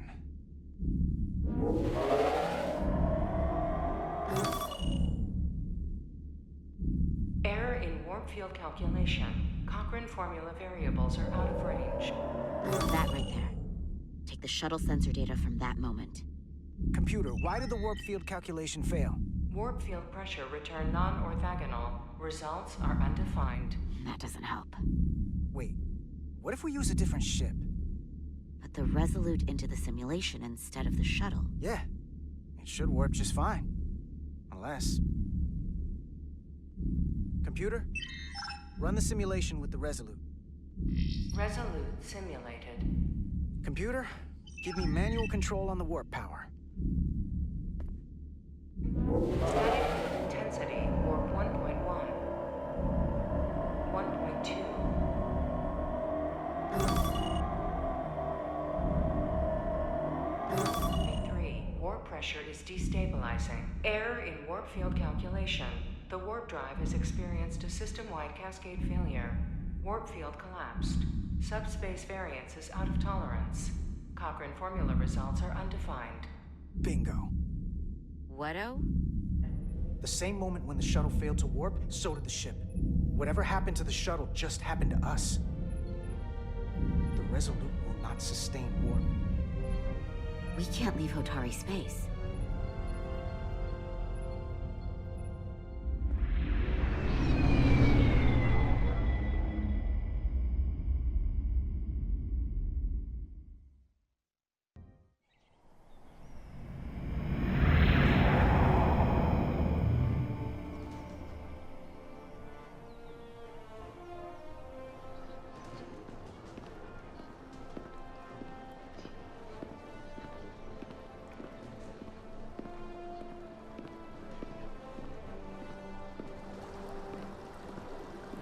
Ambassador Spock, Captain Solano, welcome to Hotari.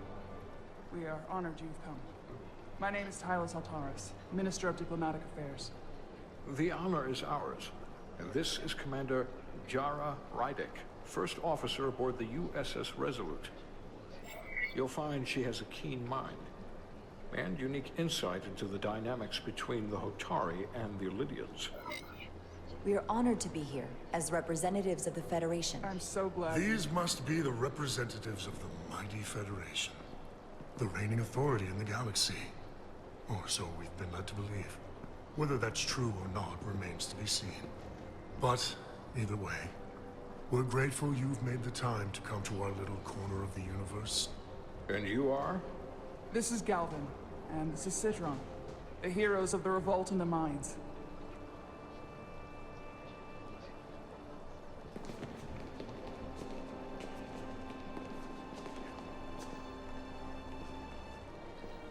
Let's hope this is the last time we ever have to come here.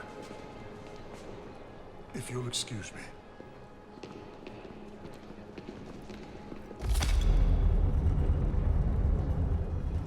I think we're about to begin. Did you hear the arrogance from that guy?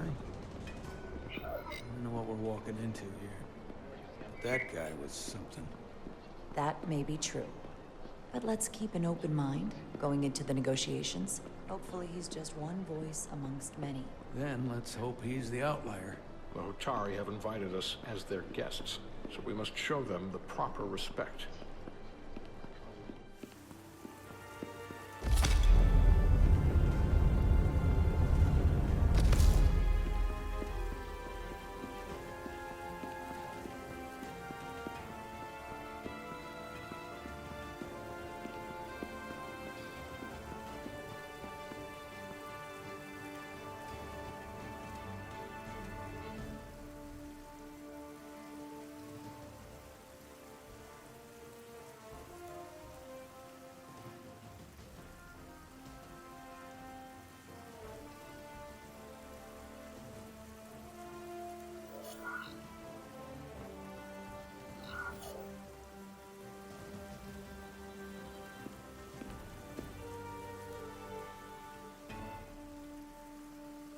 Ambassador Spock, welcome to Hotari Prime.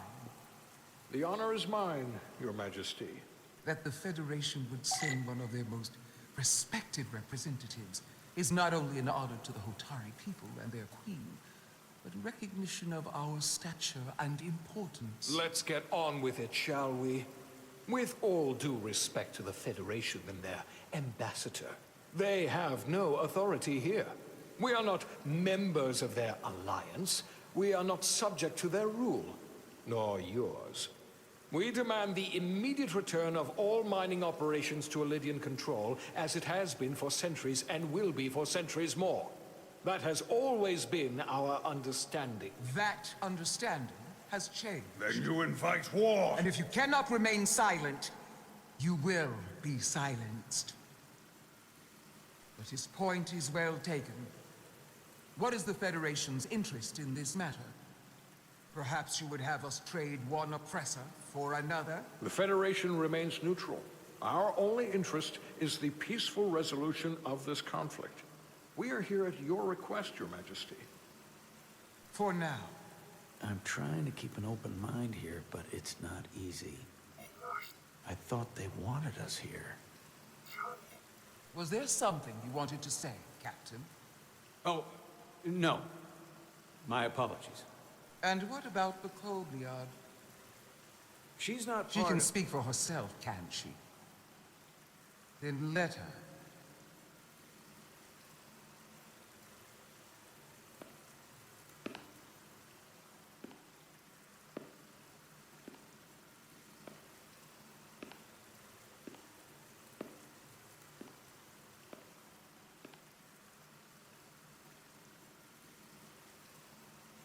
Now then, one should know their place.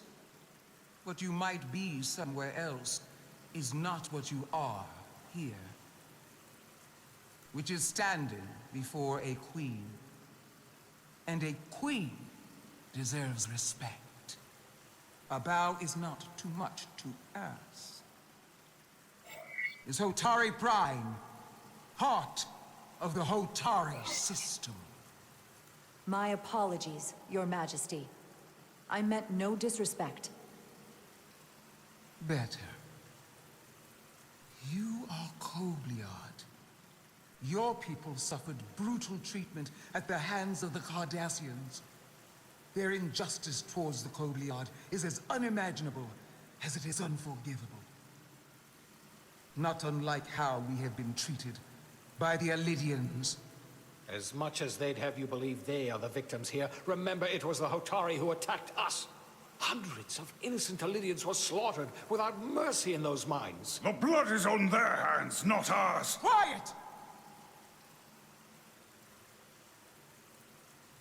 If after all the Kobliad suffered, you finally had the chance to right that wrong, to get out from under their control, would you take it? Or would you negotiate a peace?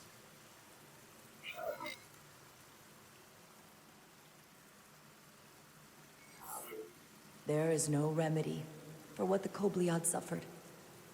And I fear who we might have become in pursuit of it. There is no justice if the oppressed become the oppressor. So I would willingly accept a peaceful resolution if it were offered. That is the real opportunity. You may be right. Unfortunately, that was not the case, was it? No, it was not. Peace is often elusive to those who need it most. The Federation is the most powerful, most advanced alliance in the galaxy. It's widely known we have an abundance of dilithium in our mines. And it's in your interest to secure a steady supply. Your Majesty, if I may. Ambassador Spock would have us believe you're here as a neutral party in the interest of peace. So why are you really here? I want the truth, not your Federation rhetoric. I'm sorry, Your Majesty, but it's really not my place to say what the Federation's interests might be. You are their representative. I am. But Ambassador Spock is better suited to address your concerns. What they haven't said, but cannot deny, is a simple truth.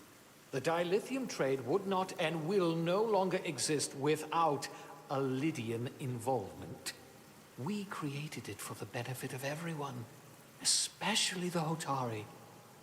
We've given them warp technology. We've let them share in the profits. We've made their lives infinitely better than before dilithium was discovered.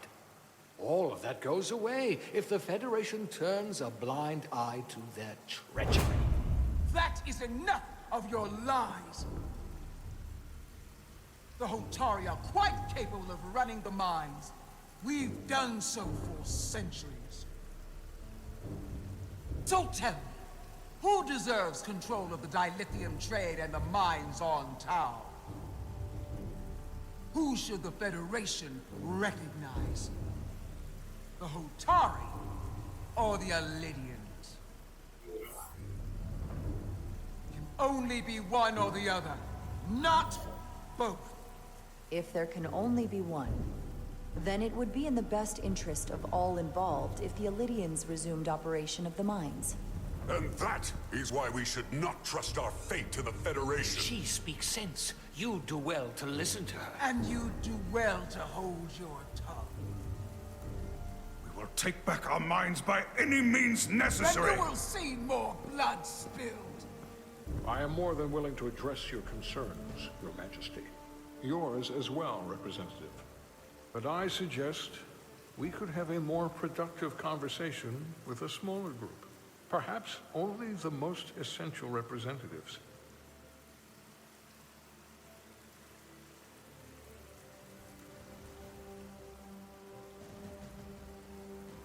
I would agree, Ambassador Spock.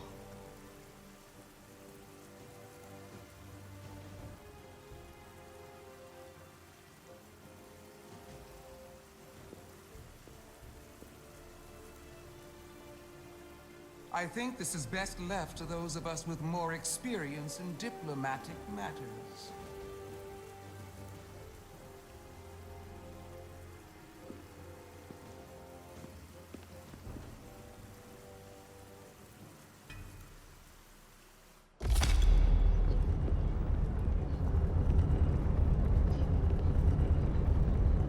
Spock and I will cover everything on the diplomatic front.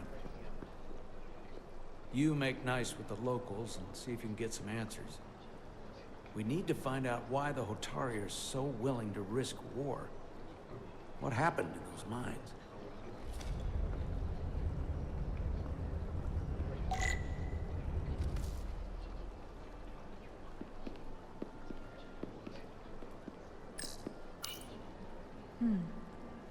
Soothing.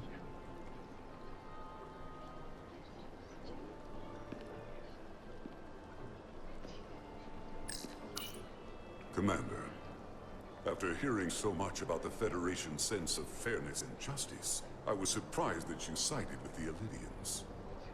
In all honesty, I expected more, especially from someone like you. To be clear, I'm not on either side of this conflict. Our only interest is peace. On the Alydians' terms, apparently.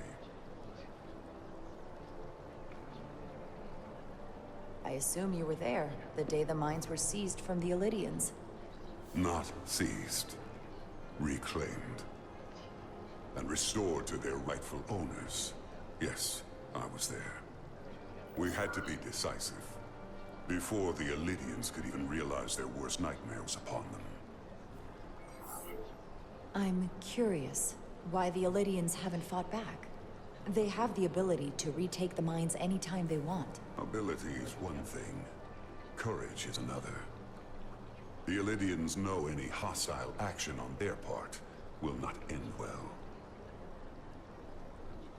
They respect one thing above all else, and that is force. The greater the force, the more certain the outcome. Any talk of making peace is just that, and worth little without the strength to secure it. Which makes me wonder about your ship. The Resolute. Undoubtedly the Federation's finest warship. Ready to contend with anything the Alydians might have in store. Or is that not true? Maybe I've misjudged it. No need to worry. Even in a worst-case scenario, the fleet is always within reach. But it would probably take them quite some time to get here. Maybe. Or we might have other ships in the sector. Of course. Sidron. A pleasure meeting you, Commander. I'm sure we'll cross paths again.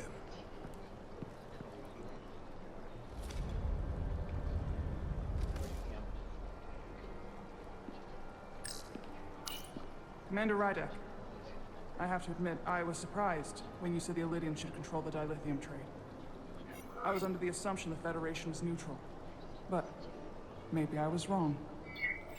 I can assure you, we aren't on anyone's side. We are and will remain completely neutral.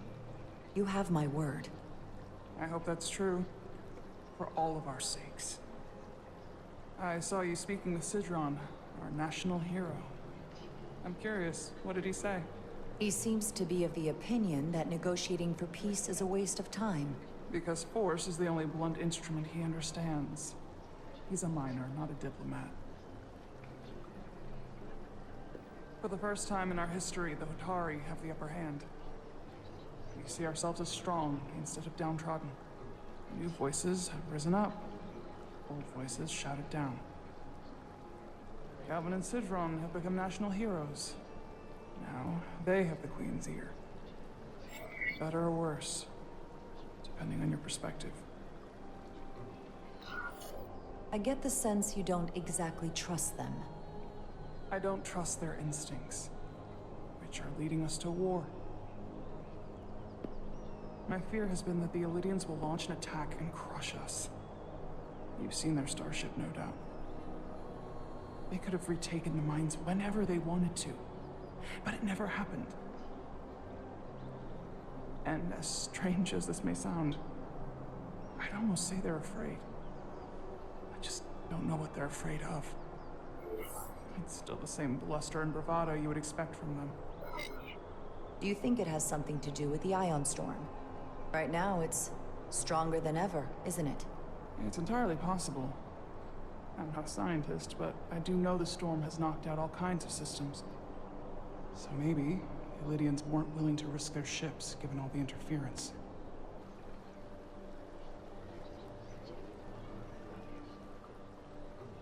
Since the day of the revolt, Galvin has seized control of the mines and restricted all access. No one's allowed without his personal authorization. And they've taken over a section of the palace with just as much secrecy and security. I'm told it could be something they brought back from the mines. I've made inquiries, but everyone pretends it doesn't exist. I strongly suspect they're hiding something. What do you think it is? I've heard rumors it's some sort of ancient artifact, but I haven't seen it myself. How can we know?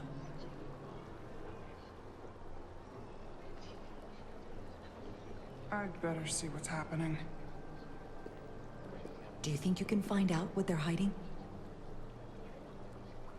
I need to see proof of something before I can make my case to the Federation. I can try, but even if I found it, I might not know what to make of it.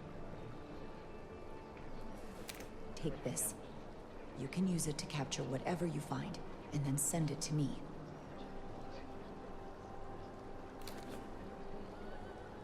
Thank you. I will let you know what I find. And I look forward to our meeting again.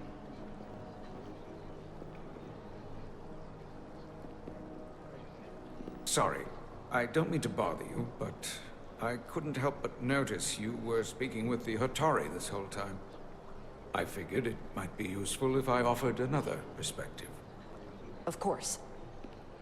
I have to say, I fully expected you to side with the Hotari, but obviously the Federation wants a steady supply of dilithium, something only we can offer. Without Alydian involvement, there is no dilithium trade.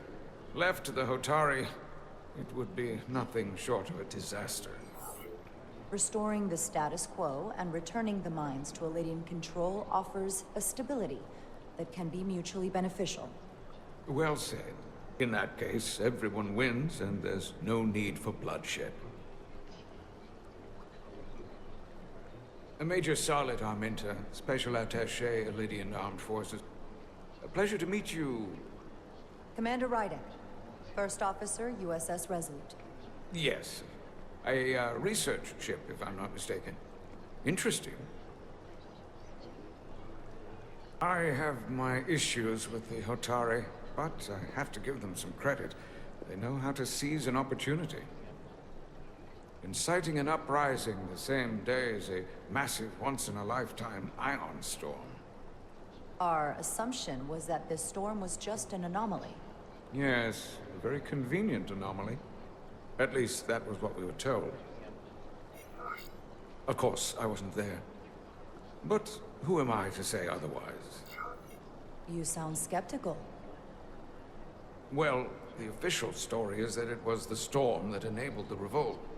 How else do a bunch of unarmed, unorganized miners seize control of an entire moon, much less thousands of mines? But I've talked to people who were there. They tell a different story. They say they're lucky to have escaped with their lives. That it was more than just the storm. That somehow the miners were able to harness the energy from the storm. I know it sounds crazy. I'm not even sure I believe it myself. But that's what they said. You said the Hotari were primitive. Well, they are. Except for the part about weaponizing ion storms. If you'll excuse me, Commander Rydek.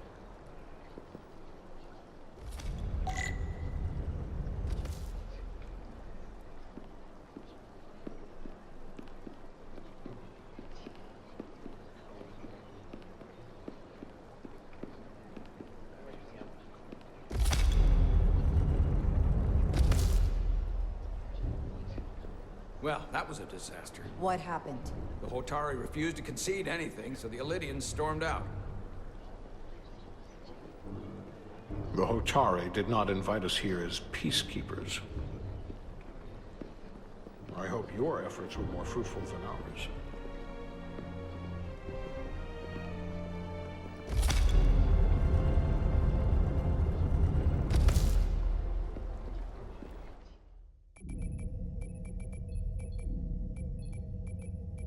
Gravitational harmonics failing to resolve.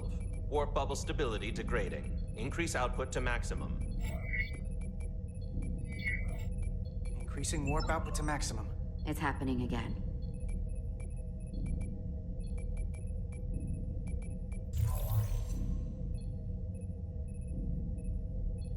It is evident that presently, the Resolute cannot achieve warp propulsion. Since our diagnostics rule out any problems with our warp systems or anything about the ship, the problem appears to be the fabric of space itself.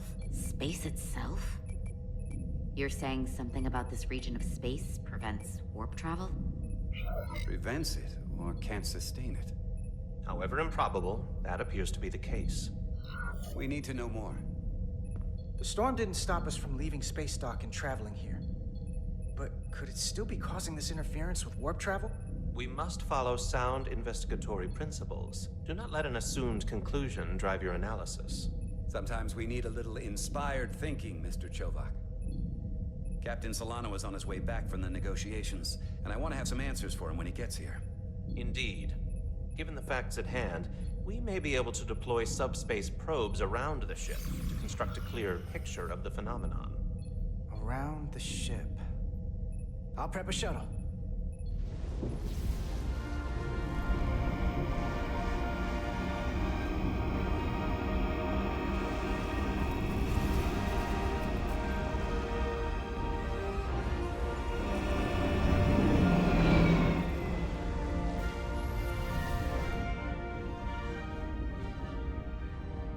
I'm setting up a waypoint at a distance roughly corresponding to the edge of our warp field.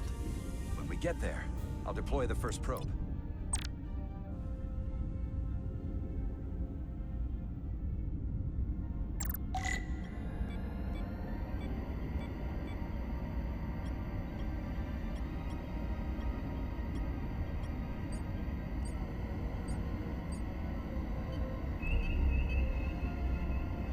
Commander Westbrook, the Resolute systems are calibrated to receive the probe's readings.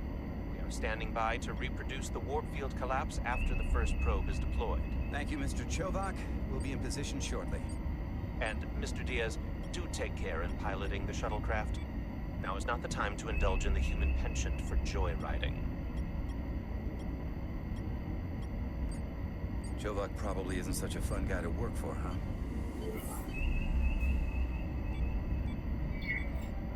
Nah, I just don't take it personally. At least I try not to. That's a very mature answer. Shows a positive attitude on your part. Remind me of it when I start complaining to you about the ship's new first officer.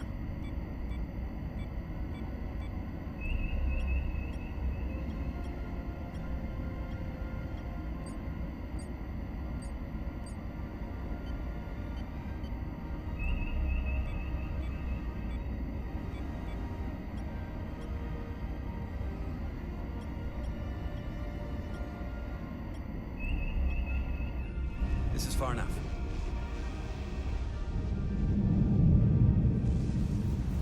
Transporting the first probe into position.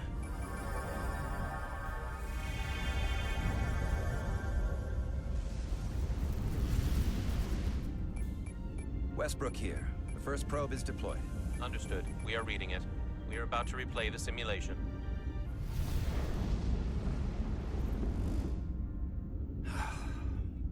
Problem?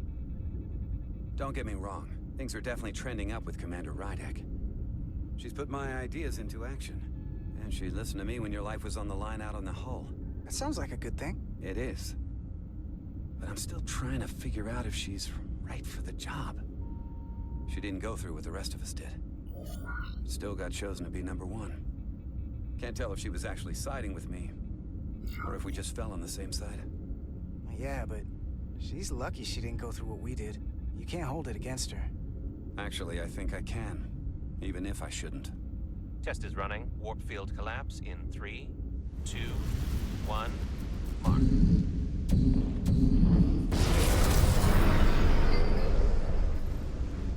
Whoa.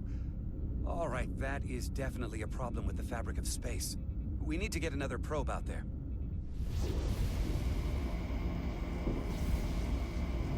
With 2 points of data, the Resolute and the probe, we've managed to get an interference pattern. I'm setting a waypoint to a particularly strong area of interference. We'll deploy the second probe there.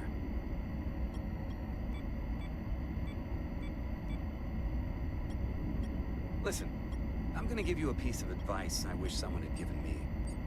Make sure you're never just one thing. Don't get so focused on what's in front of your face that you lose sight of the big picture. Before Rydek showed up, the captain pulled me into his ready room and told me he didn't think I had the people skills to be first officer. What a load of crap. I mean, if he'd said that about Chovak, sure. Is that why you're being so friendly to me? Politics? That would be clever, but I think you give me more credit than the captain does.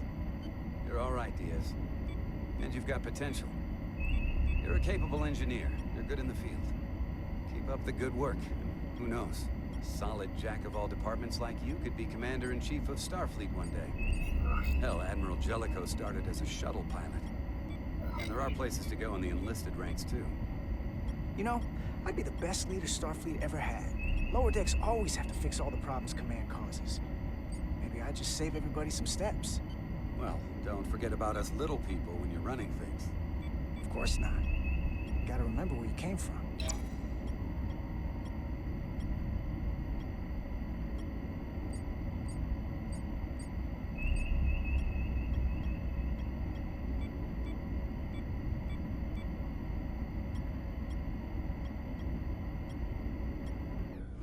Here. This is close enough. Stop the engines. Deploying the probe. Westbrook to Commander Chovak. We're ready for another sampling of data. Very good. Running the simulation again. Warp field collapse in 3, 2, 1. There it is again. I saw it. It seems to be directional. Well, what about the scans? Anything?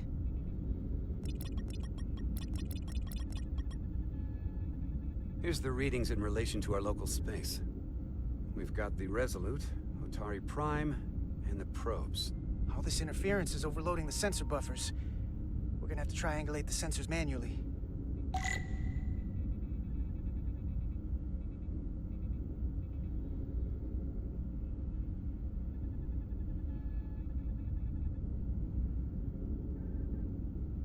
We got something. These markers indicate peaks in the gravimetric interference patterns. Let's see if I can find some more.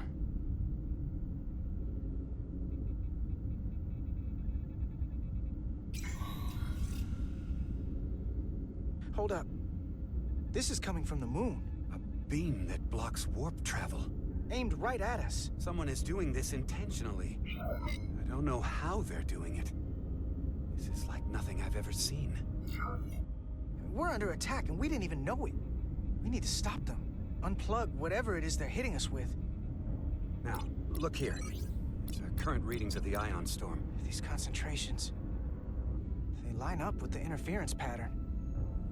The storm and this beam, they're coming from the same place. Carter, whatever petty local conflict brought us here, it's just a small part of something much bigger.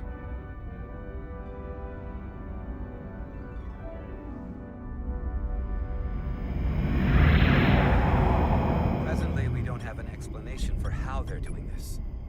One thing is clear. This is no fluke. Thank you, Mr. Westbrook. I want a full briefing when I'm back on board. Solano out. A targeted weapon that inhibits warp travel. Coming from the moon Tau. That would explain the difficulties my shuttle encountered. More importantly, the tenor of the Hotari during the negotiations. And here I thought the Alydians would be the problem. Coming to peace talks in a warship. This wasn't supposed to be so complicated. For all their posturing, every indication is that the Alydians are afraid of the Hotari. They didn't bring their warship as a threat. They brought it because they're scared. From everything we witnessed, I would say that is highly likely. But what are they afraid of? Tylus, the Hotari representative, said she thought they found something in the mines. Galvin and Sidron brought it back to the palace, but they're keeping it under tight security. She's going to investigate it. I gave her my tricorder. I expect she'll contact us soon. You found an ally. Why would Tylus help us? Go behind her people's back? It's a fair question, considering. She's worried that her people are being dragged into something that isn't going to end well for them. She's trying to save them. That may be true. She's certainly more likely to help than the other Hotari we've met. That raises another question. Specifically, what do the other Hotari have to gain in bringing us here, only to make this hostile maneuver against us? There must be some motivation. Unless they changed their minds between when they asked and when we got here. Given their indifference to the negotiations, and what we now know about this warp-disrupting weapon, it's almost as if they want to start a war. And Sidron was convinced the only thing the Alydians respect is force. I would say he's right about that. But at least they know when to hold back. But that does not explain why they would turn their aggressions against us. I don't think the Alydians know what's really down on that moon either. Major Armintas said the revolt defied explanation. That the Hotari miners somehow harness the energy of the storm. Harness the energy of the storm? Doing that is beyond even our capabilities. So is a weapon that disrupts warp travel. There have been civilizations and entities, both past and present, far more technologically advanced than the Federation. The Alydians and Hotari don't fall into that category. But that is all the more reason to investigate further. Commander Rydek, sorry to interrupt. We've received an urgent call from Hotari. The Queen's advisor, Tylus, has asked to speak with you. Put her through.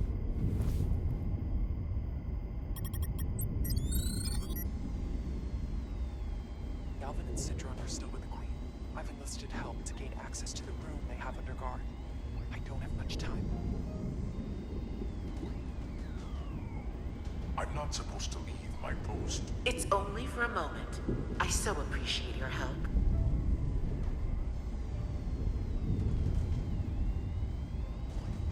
I found something. I'm sending you a scan.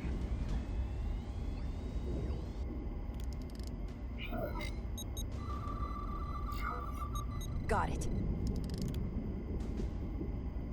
Tylus, if we needed to gain access to the mines on Tau, is that something you could help us with?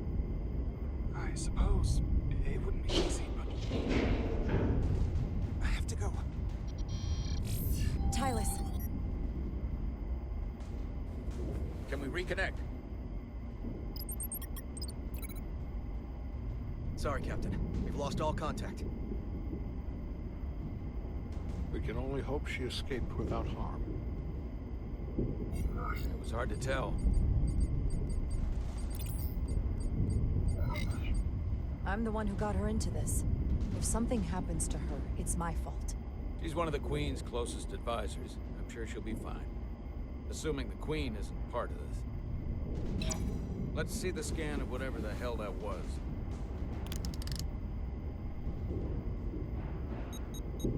Tylus suspects this came from the mines on Tau. It appears to be of ancient origin, but the markings are unfamiliar. We can run a full analysis when we get back to the Resolute. But if this came from the mines, then it might be the key to how they got the upper hand against the Alydians. Then we have to go into the mines. The Federation would not allow that. We were, after all, sent here to be a neutral party in a peace negotiation. However, we could demonstrate that the Hotari have acted in bad faith, which would enable us to investigate the mines on Tau with full justification. But of course, we would need conclusive proof before taking action. Otherwise, it could put us in a difficult position. Whatever this artifact is may be proof enough. At least to satisfy the Federation. Especially if we can show the Hotari are controlling the warp disruption. And targeting the Resolute. We may have a better understanding once we analyze the device. But a mission to the mines, covert or otherwise, is not out of the question. And I will handle the Federation.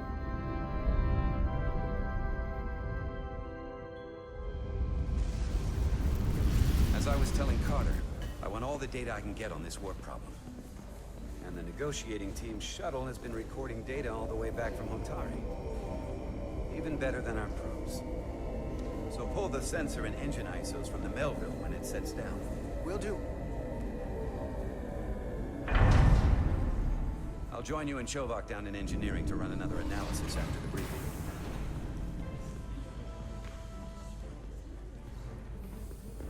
I didn't like this warp problem when we thought it was some astronomical anomaly. And I like it a hell of a lot less now that we know someone is doing it to us. How does it work? What do we even do about it? What do you say we pull these chips and find out? Took some damage on the way.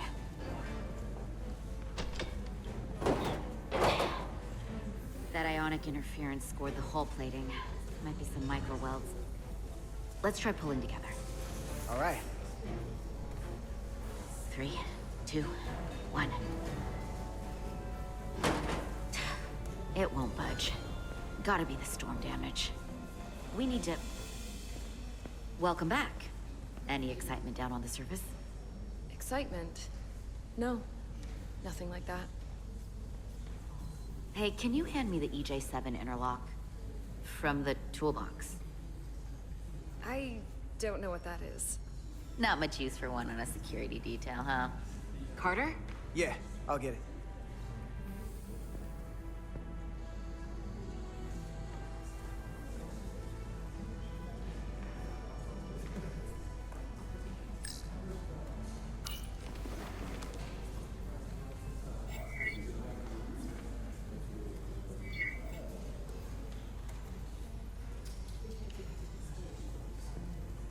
Okay, I'll apply pressure while you decouple the panel.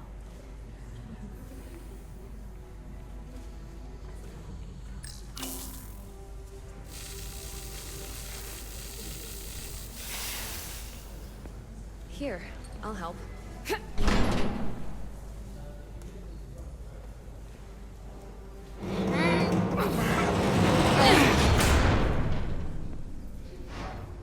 We've got this. Open up and say ah. Thanks for the hand. We have to get these isolinear chips down to engineering. No problem. You really know everything about these ships, don't you? The tools, the systems. Like a walking Starfleet technical manual. I thought security was the detail to be on. Now all of a sudden you're interested in engineering? Just making an observation. Come on, start pulling chips.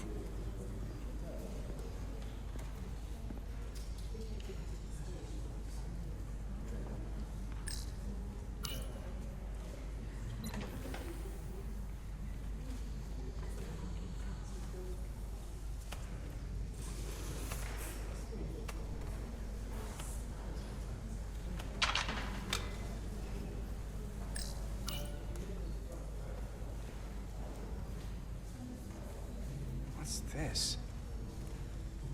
Some kind of crystal formation?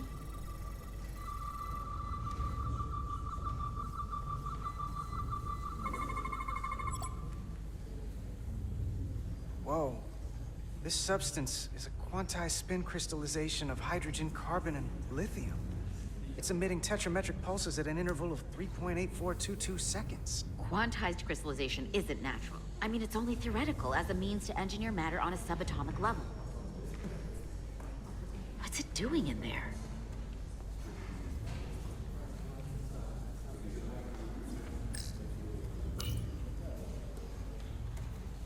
Wait. Regulation 364, subsection 9. What? Regulation 364, subsection 9 orders that in the case of an unknown foreign substance infiltrating a sealed system, it will be placed in secure confinement before further examination. Retrieve a containment module.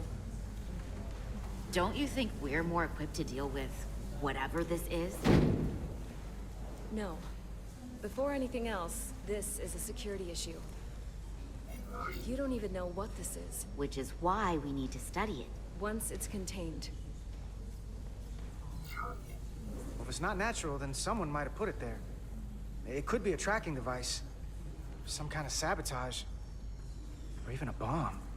Which is why we need to get it to the containment lab. Come on. I can't make an exception. Not even for you. I'm still going to report these crystals to Commander Westbrook when we send the shuttle data. And I will inform my superiors. I'm taking this just as seriously as you are. But I overheard talk about the warp disruption on the shuttle. Now these crystals? Maybe this situation is more than we can handle with just a science vessel. We could trigger a distress call, get Starfleet to send more ships. Or I could send a message to my old CO on the Adirondack. Get some combat-tested vessels. We shouldn't do this alone. Miranda, you gotta be more careful. Someone hears that, they could think you're talking mutiny. I'm just trying to figure out how we can help. Okay, stand back.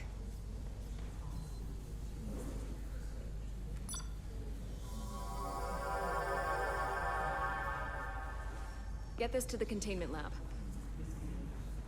We'll get it set up for you. I'll let you know when it's safely confined. Oh, we'll be there. Last thing you want is to study this down in main engineering and have it explode next to the warp core. I just don't want to take any chances. Not with my friends. You and Miranda seem to be back to normal. But she was a little off. I think this whole situation has her spooked. Maybe she knows more than us? Or it's because this is all happening so fast. But she usually doesn't scare easy. Yeah, there was something a little off about her. Like that talk about sending a distress call? That was pretty out there. She was probably just thinking out loud. I'm sure she'll come to her senses. This mission has enough complications stacking up.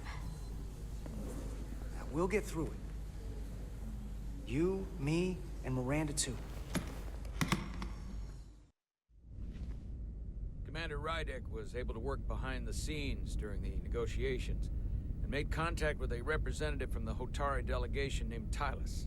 She mentioned an unusual artifact of unknown origin being held under tight security within the Hotari palace, which she believes came from the mines on Tau. Now, this artifact might have a connection to the revolt, to the storm, and to the warp disruption we now know has been targeted at the Resolute.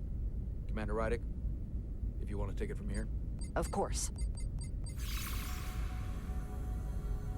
Tylus managed to infiltrate the heavily guarded location within the palace and sent us these scans using my tricorder.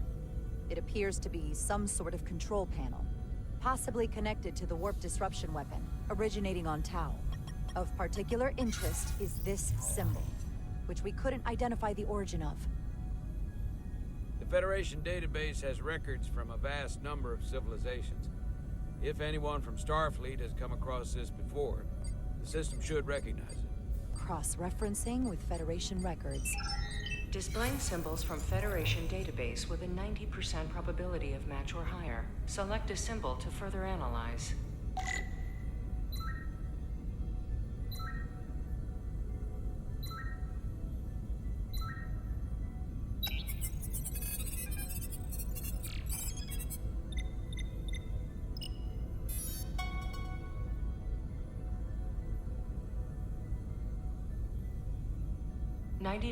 .2% match.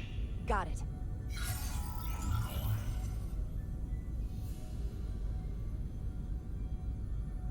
So, what are we looking at? The design and composition indicate this is a glyph associated with the ancient Takan Empire. Their civilization collapsed over 600,000 years ago, but once spanned millions of systems with a population numbering in the trillions. Fascinating. The Takan were once the most advanced, most powerful civilization in the galaxy. Is it possible the Hotari found Takan technology? I wonder if they even know what they have. Our knowledge of the Takan is limited. I have only encountered passing references to them. Actually, I've heard of the Takan. You have? Quite impressive, Commander. Computer, summarize the Enterprise D's discovery of a Takan outpost.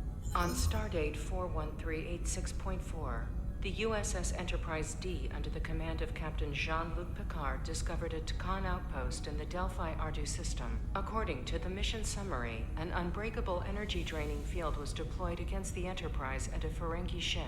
The Enterprise was only able to escape after negotiating their release with an entity known as Portal 6-3, Guardian of the Takan Empire. Unbreakable energy draining field. It starts to make sense. What else is there? There's a lot here. Let's take it piece by piece. Select the aspect you wish to learn more about. Someone from the Takan Empire is actually still around. Or at least was, 16 years ago. Computer, what other information do you have on Portal 6-3, Guardian of the Takan Empire? The entity known as Portal 6-3 is of an unknown nature. A biped humanoid, he was unaware that the Takan Empire no longer existed at the time of the encounter. He was able to control the crystal-based technology of the Takan outpost through apparent telepathic means. It was by his choice that the Enterprise was released from the energy-draining field, after Commander William T. Riker of the Away Team argued on behalf of both Starfleet and the Ferengi. Telepathic control of their technology. As I have said, they were the most advanced civilization in the galaxy.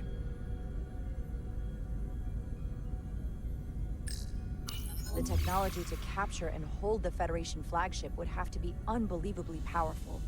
Computer, what else can you tell us about the energy-draining field the Takan used? The Enterprise D was unable to break free on its own. The precise nature of the technology was never fully understood. Only that the crystalline technology used was beyond the comprehension of then-current Starfleet science. The engineering team found a quantized spin crystal formation in the shuttle you took to Hotari. They registered tetrametric radiation coming from it. We have Takan technology on board right now?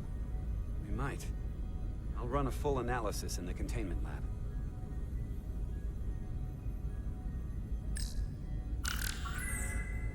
There appears to be some sort of restriction order from Starfleet. Computer, explain this restriction. A Starfleet directive similar to General Order 7 forbids entering the Delphi Ardu system or attempting to make contact with Portal 6-3. Starfleet doesn't throw up a no trespassing sign for just anybody. I suppose it makes sense, considering what happened to the Enterprise D. What sort of planet is Delphi Ardu 4? Delphi Ardu 4 is an M-class planet, a barren rocky world with little to no vegetation and frequent ion storms.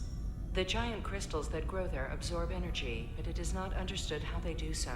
The entire Delphi Ardu system, consisting of 11 planets, was considered completely uninhabited until the encounter with Portal 6-3.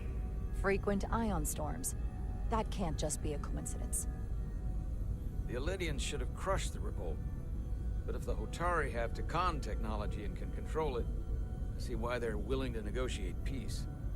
For all we know, this could be just the beginning. And we're up against something greater than we can imagine. There's only one way to find out. We need to see what's down there for ourselves. I might be able to help with that. We've been able to triangulate the source of the ionic interference and warp disruption to a specific mine on Tau. Engineering used the latest data from your shuttle to pinpoint its origin. There. So we know where to look. Commander Rydek's right.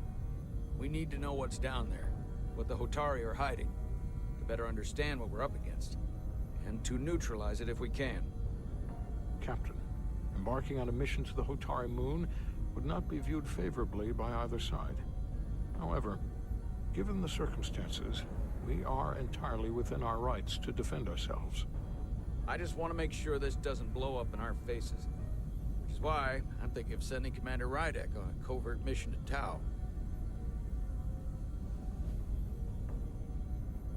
Assuming you're up to the task. It would require absolute secrecy. And obviously, it's not without risk. I'll get the away team in and out. They're in safe hands with me. Under normal circumstances, that would be the case. Given the sensitive nature of this incursion, I'm afraid you'll have to go it alone. I'm hoping Tylus can accompany you. The priority is to avoid detection. It's a calculated risk. The last thing we need is to get caught and then blamed for violating our neutrality and aggravating an already tense situation. We can't afford any mistakes, which is why I've chosen you. Tylus will be essential to my success. Not only her knowledge of the mines, but her ability to gain access, particularly now that we know which mine we need to get into. Make sure she understands the need to keep this covert. She's not going to want her people to know about this. Get in touch with Tylus and make the necessary arrangements as discreetly as possible. Bridge to Captain Solano. The Alydians have moved additional ships to the edge of the Hotari system. Current heading is straight for the homeworld. Understood. It would seem we no longer have the luxury of waiting. In that case, may I suggest you and I return to Hotari Prime. Doing so will provide Commander Rydek as much time as possible to complete her mission. Agreed. We'll hail the Queen's delegation from my ready room. We all know what we need to do. Dismissed.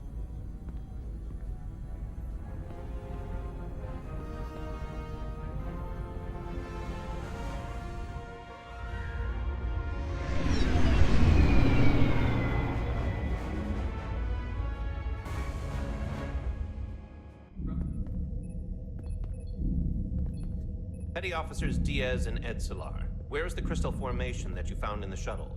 I have tasked Ensign Calloway with performing a full analysis of the tetrametric pulses. Security brought it to the containment lab. I was just there. They don't know anything about it. Security never checked it in. Miranda never got there? She's the one that had the crystal formation? Yeah, her and the rest of the security detail from the negotiations. Diaz, Tamaris. I got this. Edsolar to Miranda Maris. Commander Westbrook to Petty Officer Miranda Maris. Respond. Something's not right. She's still on the ship. She has to be. Computer, locate Petty Officer Miranda Maris. Petty Officer Miranda Maris is in the isolinear storage array on Deck 5. I'll go find her. Good. I am sure Mr. Diaz can attend to this on his own.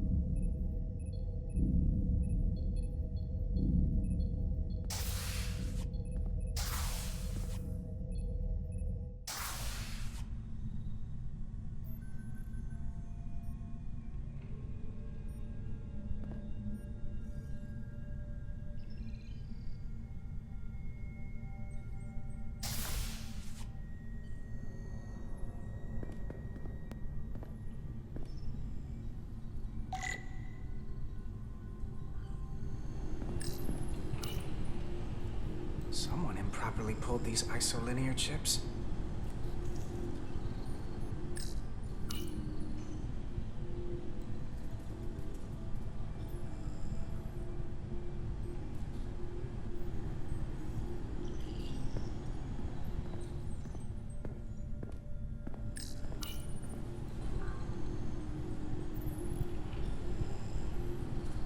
Who did this?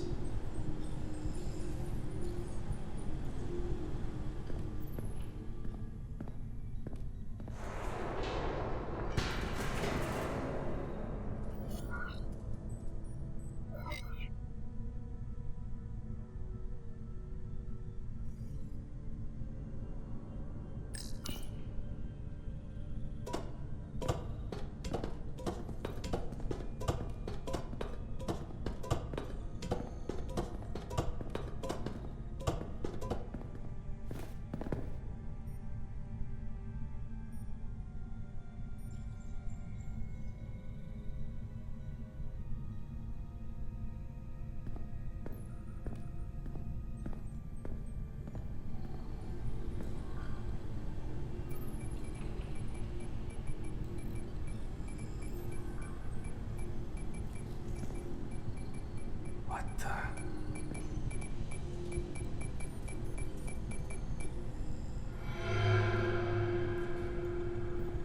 Oh, it's just you. I'm busy right now. Why don't you come back later? I called you on the comm badge. Ed Solar and Commander Westbrook, too. Why didn't you answer? Oh, I guess I was just caught up in my work. But I'm through here, so I can't stay and chat. I have other things to do. Sorry you came all this way for nothing. But hold on a second. Commander Westbrook said the crystal formation we found in the shuttle never made it to the containment lab. He sent me to find you. I don't know why he'd say that. I brought the crystals to the lab myself. Whatever he told you, he got it wrong. All I know is where I left them. If that's the case, let's both go down there and find them. It's that simple. I don't have time for that. I have work to do. Look, I appreciate that you came to check on me, but I'm fine. You worry too much. We're on a starship. Nothing's gonna happen to me here. Miranda, you can be honest with me. Are you in some kind of trouble? The crystals are missing, and now... I don't even know what you're doing in here pulling ISOs. Will you drop it? I don't like being interrogated, Carter. Hey, wait up!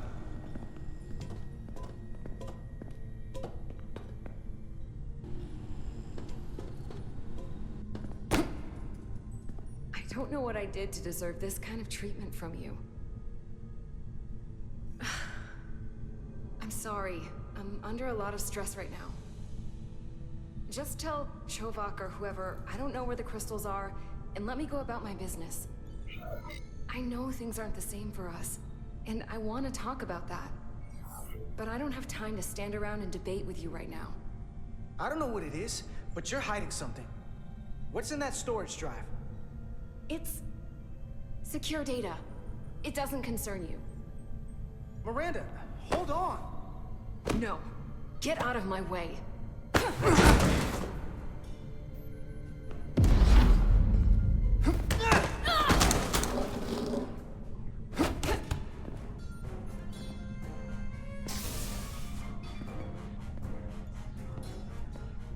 So I see you found each other.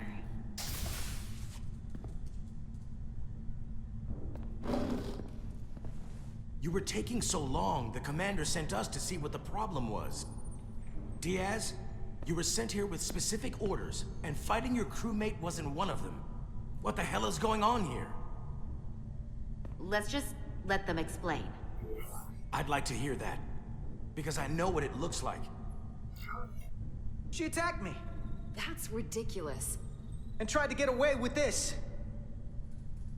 She was copying data onto it. I caught her in the act. This drive is unauthorized. There are ISOs all over the floor. And that's why I was in here, investigating this situation. And when Carter came looking for me, we got our wires crossed. It wasn't anything more than that. Look, I wish I was wrong about this. That I was overreacting. I really do. But I know what I saw. And it's not what she's saying. I can't believe this. I don't know what's going on here, but I think we need to call it into security. She can explain herself in the brig. Hold on a minute. We don't need to put this on anyone's permanent record. Miranda, maybe you're feeling out of sorts and we should head to sickbay so the doc can check you out? Yeah, I haven't felt right since I came back from Hotari. I think I should see the doctor. You two know her? If you really think she's not well, we can take her to sickbay first. But what I know is this is a security breach, and we should treat it as such. Please, just let me go see the doctor. She did have a bumpy ride back on the shuttle. This is Petty Officer Diaz. I need a security team to Deck 5. This is unbelievable.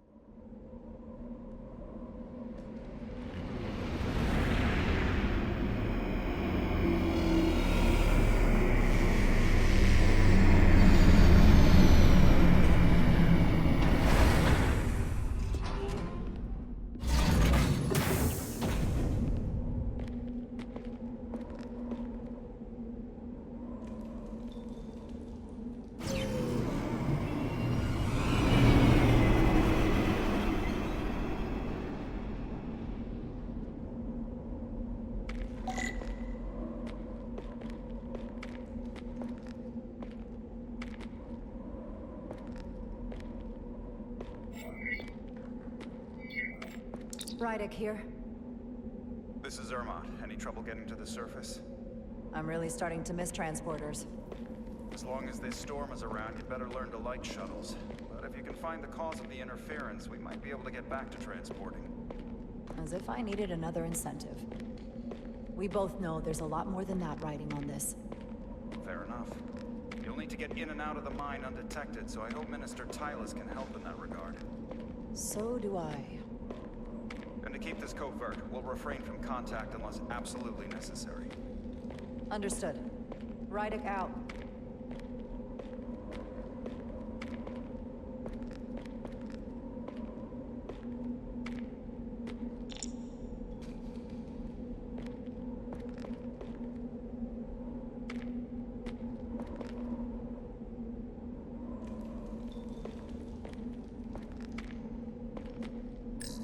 The ionic interferences coming from underground.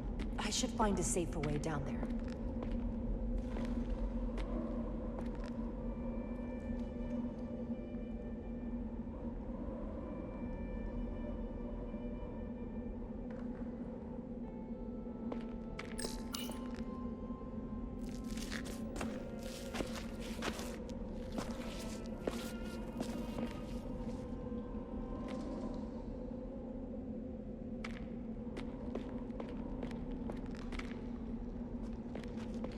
I saw your shuttle take off. Hopefully no one else did. It's good to see you. Even under these unfortunate circumstances. When you called to give us a scan, it sounded like they caught you. I was worried you'd been hurt. It was nothing I couldn't handle. Lead the way. I'll fill you in on what we've learned about the situation. Follow me.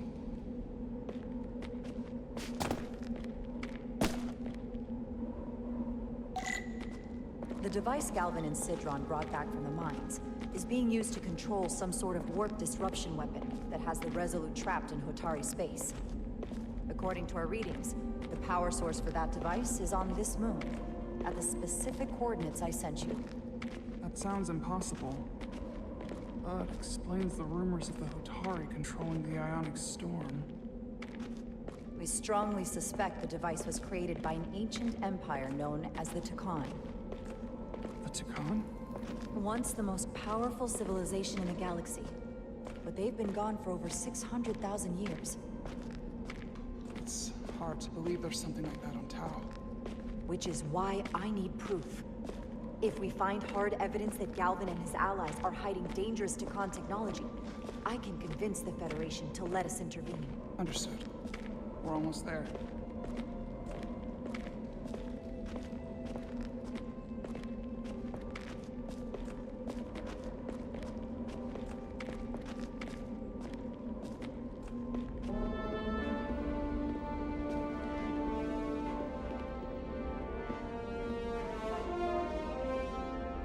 That's the mine? Prospect 614 North, Subdivision 20. It's enormous. Just one of the thousands across Tau. The pride of Hotari. How do we get inside? The structure that circles the mine has entry points for transporting equipment into the lower levels. They're guarded, but nothing I can't get past using my authority. Well, that's good to hear.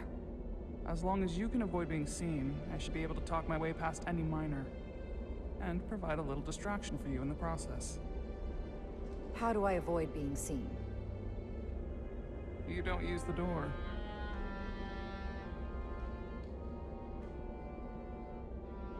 How dare you! Don't you know who I am? I am Tylus Altaris, Minister of Diplomatic Affairs. That's not... The Queen will be furious to hear you tried to deny me entry. The Queen? But I just... You just what? Just now realize the trouble you've made for yourself? And who exactly do you think you're going to report this to? Because I'll be reporting it as well, to someone much further up the ladder. You have no authority here. Do you understand who pays your wage? I could inform the Queen directly of this insolence. There's no You'll need regret for... everything you've said here today. You should have opened the doors the second I appeared before you. Someone takes their breaks up here. Maybe the same guard who left that window unlocked. I suppose the view is nice. I can't believe this. Does your brain function? Do you speak our tongue? Minister, I have orders. How could a fellow Hotari not understand this? You're digging your own grave. I've reached the end of my patience. Escort me to the maintenance bay. I told you I can't just... Now. Okay. Let's get a look inside you.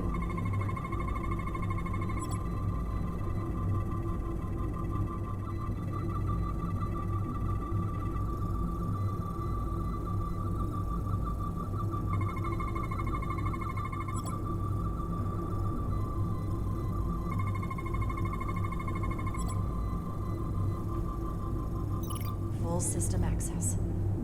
Let's see if I can just... Bingo.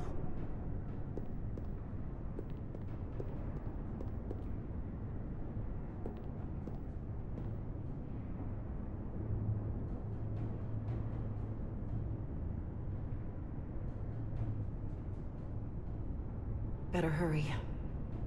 Not sure how long she can keep him busy.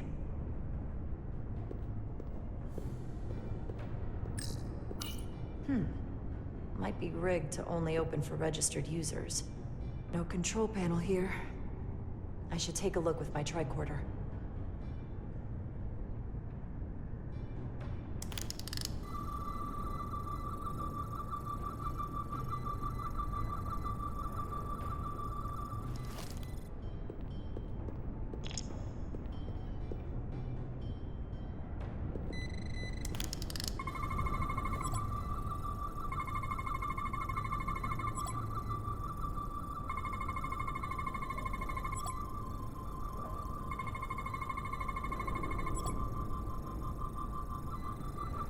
Got it. Should remove the security check on the door.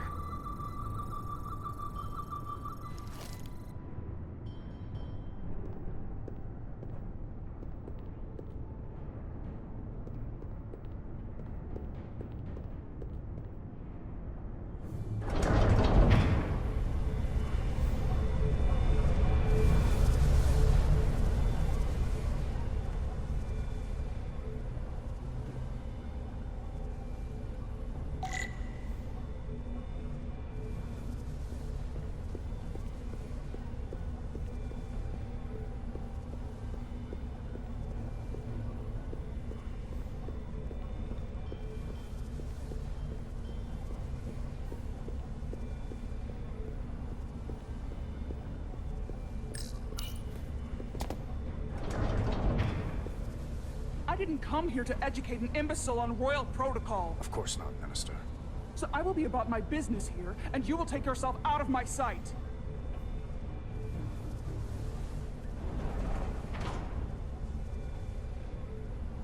There you are. You really let that guy have it. It worked, didn't it? I'm used to having to throw my weight around.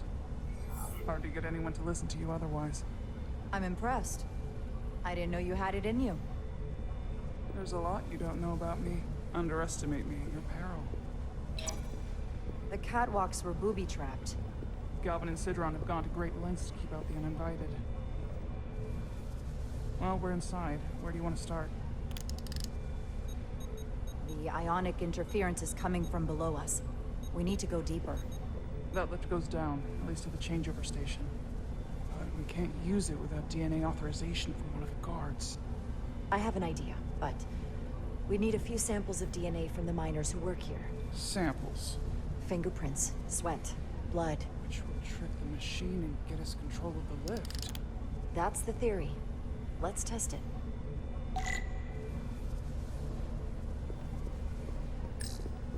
What's in all these containers? These contain mining supplies, tools, energy packs for machinery. Shouldn't mining supplies be inside the mines? It is troubling. If the workers here aren't mining... Wow, that is a lot of DNA. I should look for the most concentrated spots.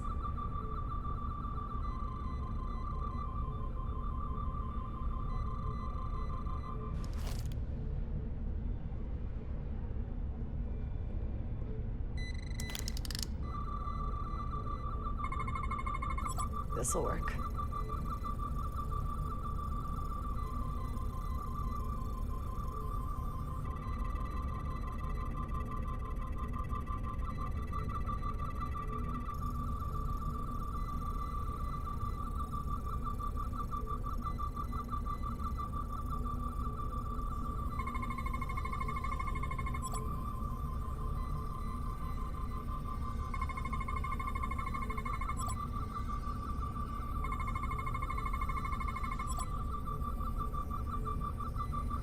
That's a stable DNA sample.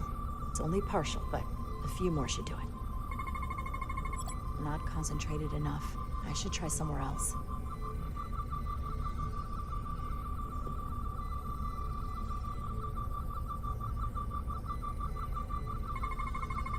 I can use this.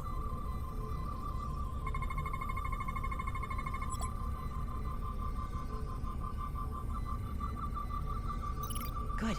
That's another I could use. Just need one more sample.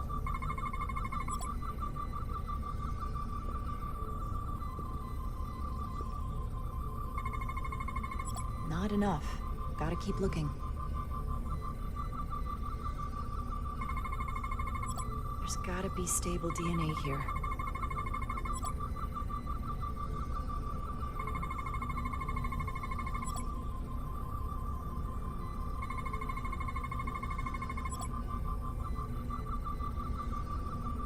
Perfect.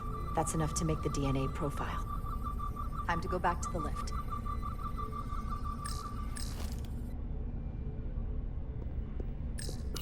Almost looks like coffee. Almost. I'll have some Ractigino when I get back to the ship. If they eat in here, it's likely there's some DNA in the room.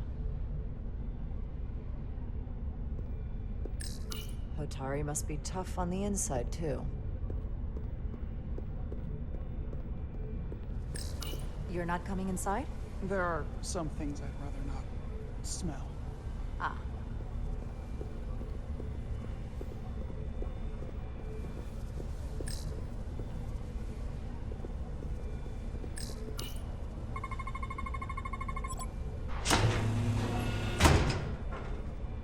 It worked.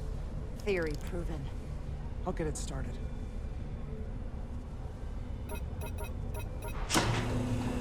Ready?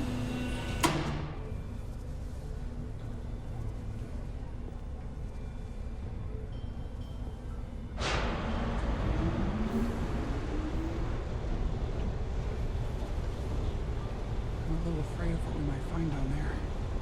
We'll be okay. I've survived worse than this. Well, I haven't. But I'll put my faith in you. For now.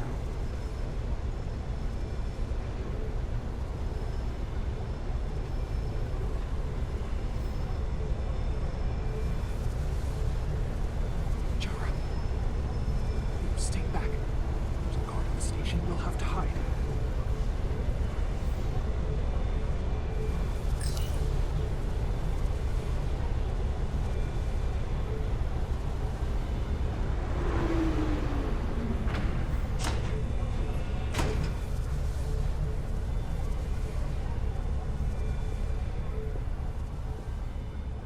Who are you? What are you doing here? You watch your tone with me.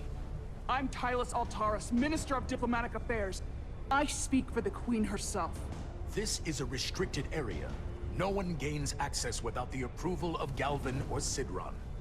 Wait. US Gawad Abawincha.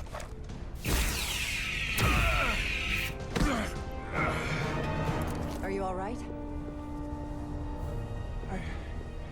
I don't know. Are you injured? No, I thought if I could talk my way through like always, I'd be fine, but... I'm a diplomat. This isn't what I do. I've never even fired a weapon. This is just... It's real now. I wasn't ready for this. Tylus, you can do this. I don't see what you're basing that on. All you've shown me so far is an iron-willed determination to save your people. I don't expect that's changed. No. No, it hasn't. My authority has never been challenged like that. It meant nothing to him. So we should assume any Hotari we encounter from here on can't be reasoned with. Agreed. The only loyalty they have down here is to Galvin and Sidron.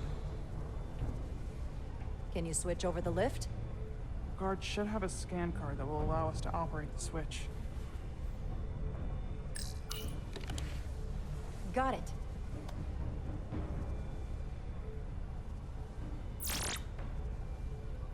He's not dead, is he? He's still one of my people, and I didn't come here to take Hotari lives. My phaser's set to stun. He'll be perfectly fine, just unconscious for a while. I see. We don't have that sort of technology on our weapons. Good to know.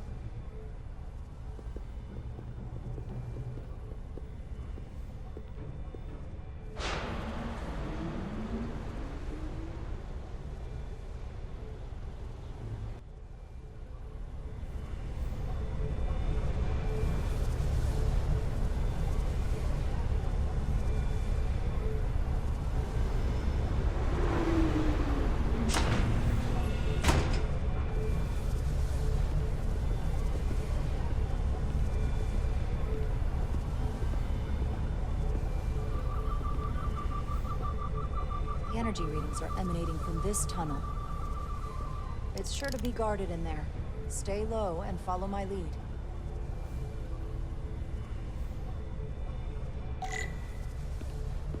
Is that all dilithium?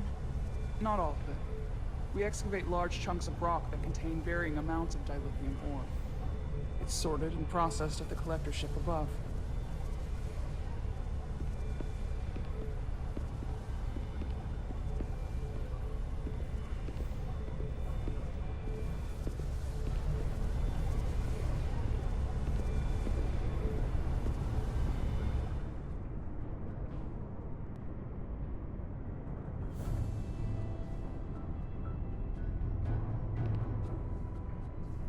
More guards. I take that as a sign we're getting close. I'll get a closer look.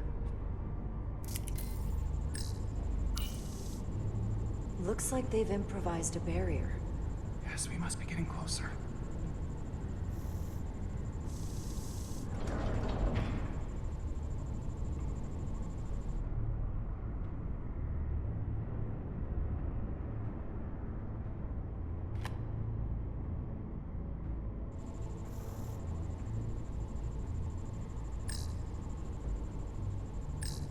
Can you open that door?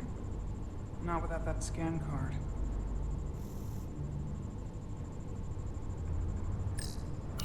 We need that particular card, don't we? I'm afraid so.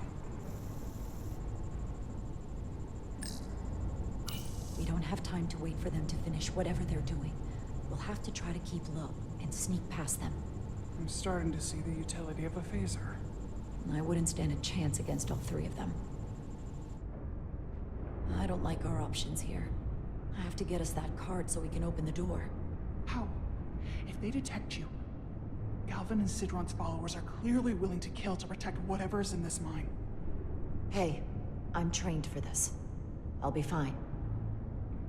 What should I do? Avoid being seen. Stick to the edge of the room, and meet me at the door.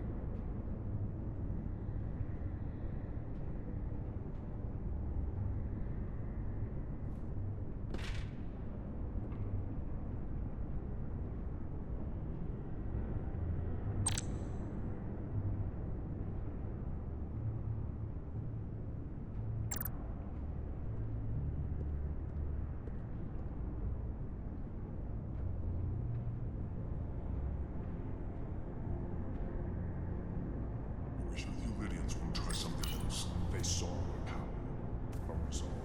They're terrified of us. Until the plan is complete, we're vulnerable. Then get back to work. And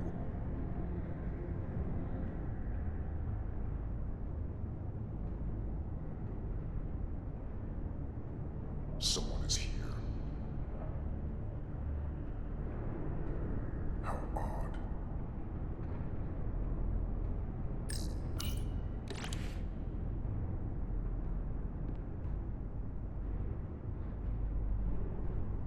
Was that? How long is Galvin going to make us wait? I'd melt if I went through This there. went well so far. Keep moving. It's a miracle we're even here. We've been waiting for so long. Patience, brother. We'll get our chance. It's inevitable after all. That it is.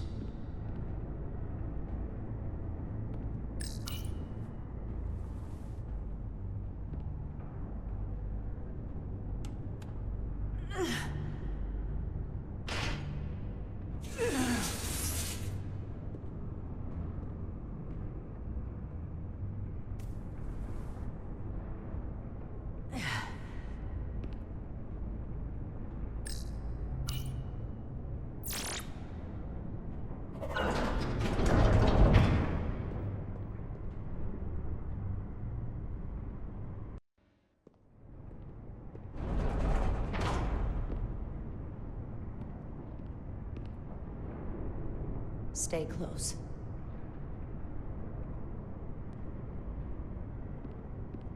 Stop! What? Motion sensors. They'll trigger an alarm. We'll be found. Invisible to the naked eye. They could be anywhere. How will we get through?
this?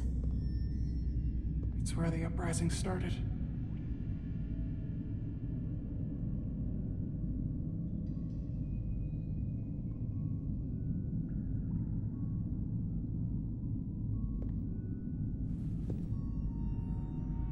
Hotari don't do this.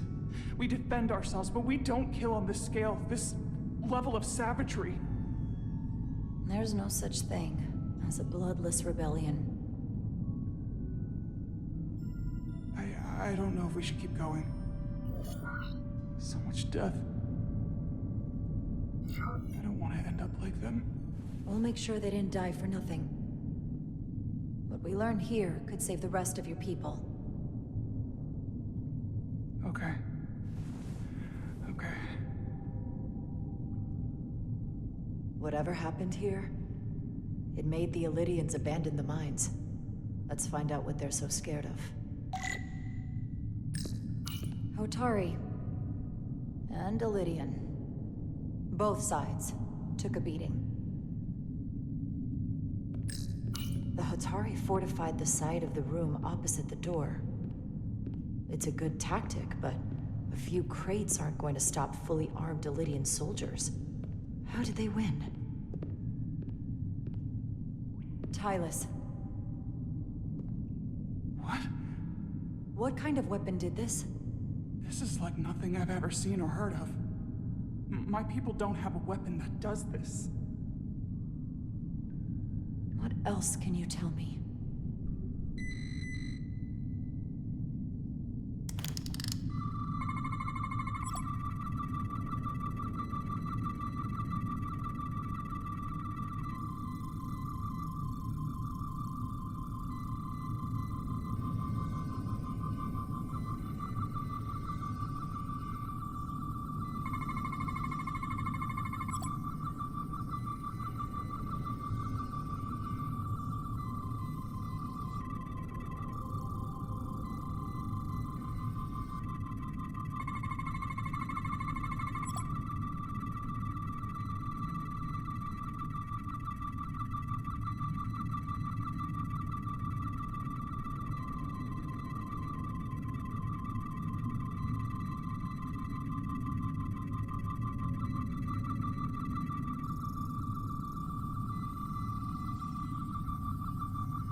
What an awful way to die. This must be why the Alydians are so afraid. Technology that surpasses their own, in the hands of the Hotari that they've lorded over for centuries. Where did this weapon come from? Well, the crystals are giving off tetrametric pulses. If I set my tricorder to search for that frequency, it'll lead us right to the source.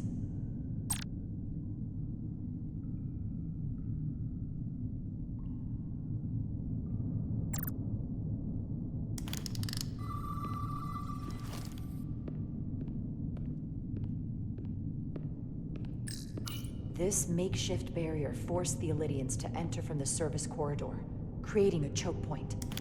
Quite the advanced tactic for a species that's never waged war.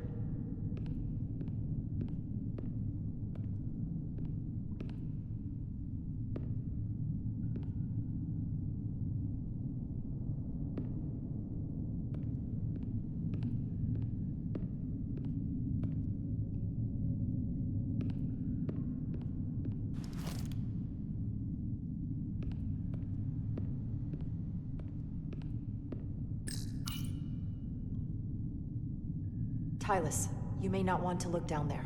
I've come too far to... What is this?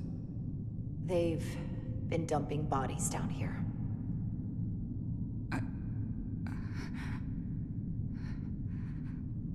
Unforgivable. Galvin and Sidron will be made to answer for this.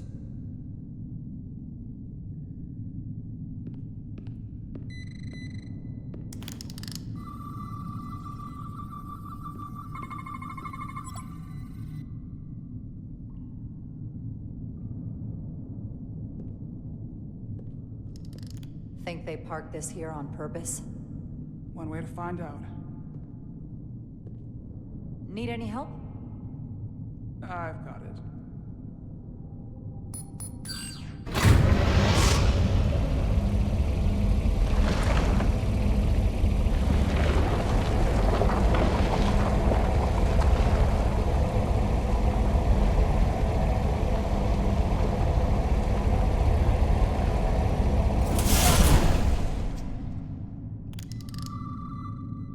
This concentration of tetrametric radiation has never been recorded. Whatever they're hiding, it's right through here.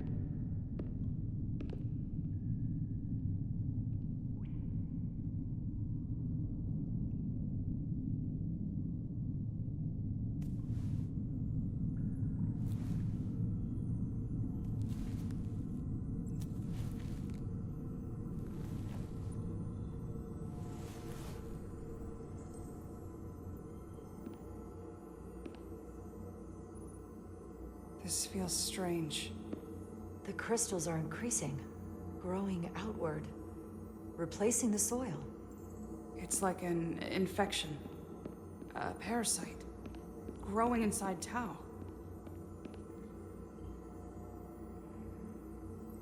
Incredible. This is definitely not Hotari.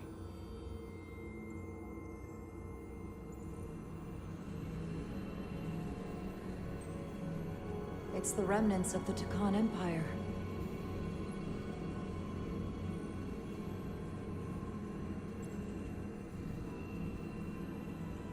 I don't think we should be here. This is exactly where we should be. Every strange thing we've seen in this system, it might all come from this room. We need to learn everything we can.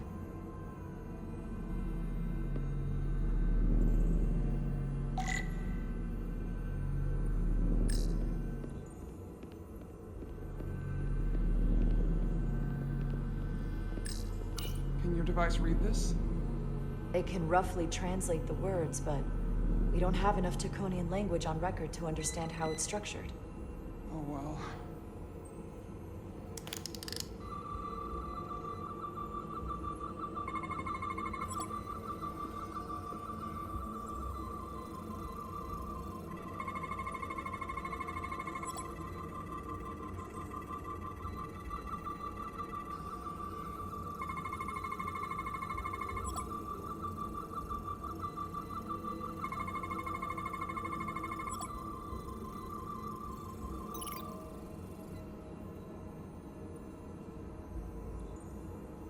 What is it? The device's primary function is to transmute lithium into this quantized crystalline compound. Possibly for the creation of weapons. Do you think one of these was used on that Alydian in the tunnels? Such a cruel weapon.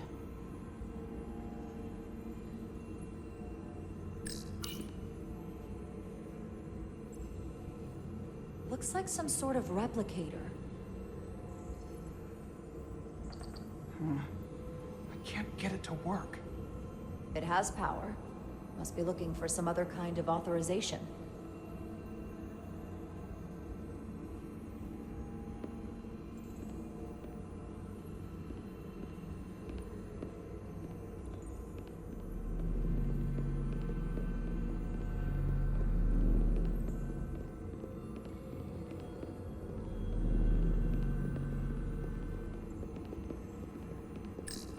Somewhat resembles a transporter pad.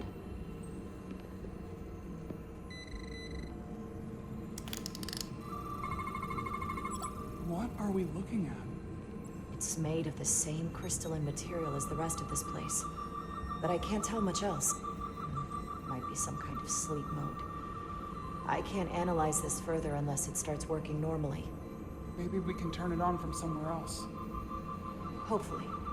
Let's keep looking around.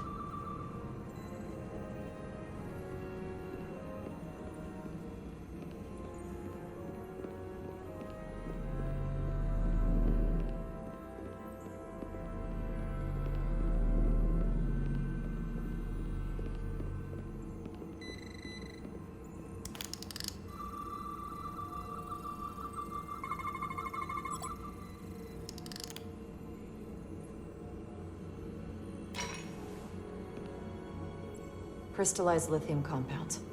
Its internal structure is extremely ordered. In fact, the states of these crystals on a subatomic level suggests a storage device of some kind. Energy levels are both stable and ordered, like information. Some of them appear to be depleted. What kind of information would you deplete?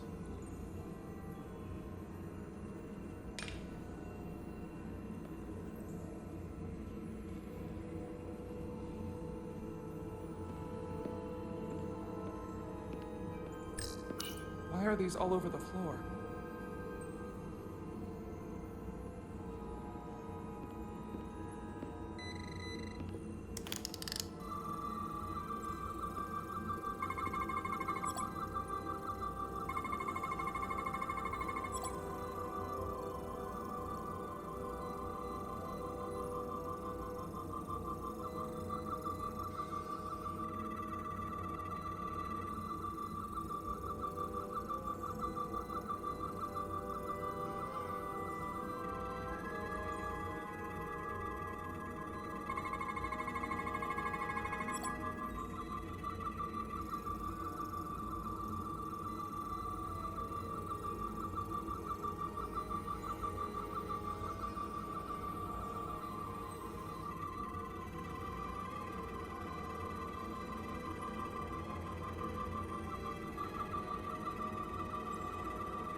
This suggests there's some type of complex life form contained within each crystal. Life form? There's something alive in these tiny crystals? That's what it says, but hard to imagine how that's possible.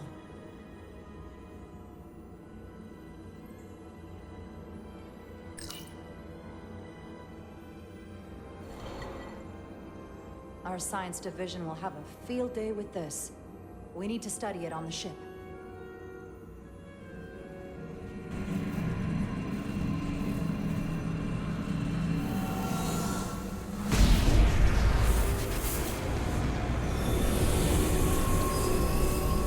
Jara?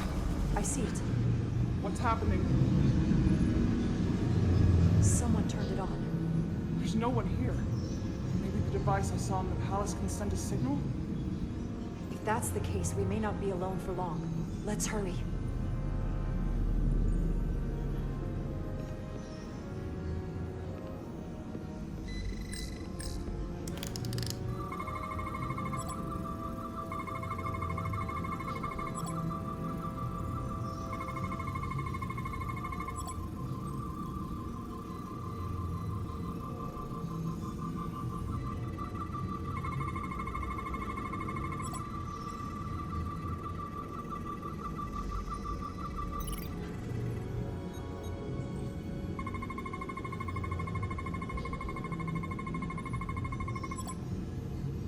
This can't be right.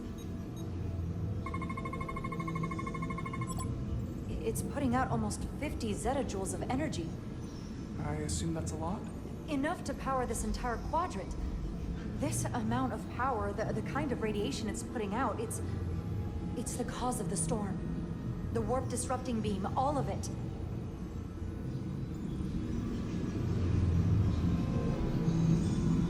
What do we do now? We get back to the Resolute. They have to know about this. Come on, let's...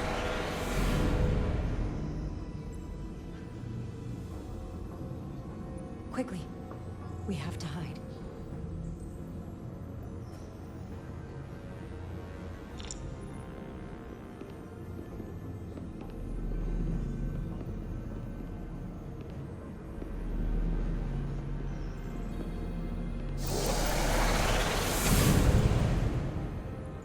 Outrageous! I demand you let me go! No need to complain. You're about to receive a gift beyond your wildest imagination.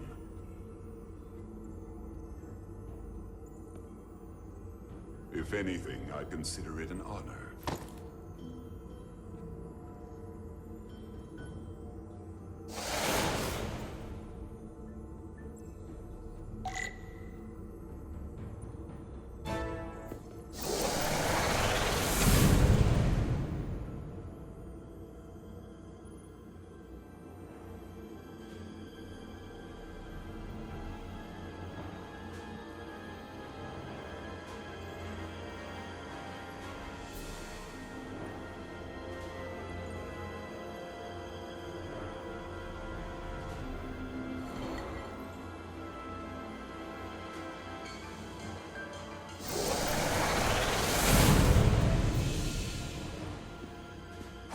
What is that? What are you doing? You'll see soon enough. I can influence the course of the negotiations. I can make sure the Hotari get the better end of the bargain. So can I.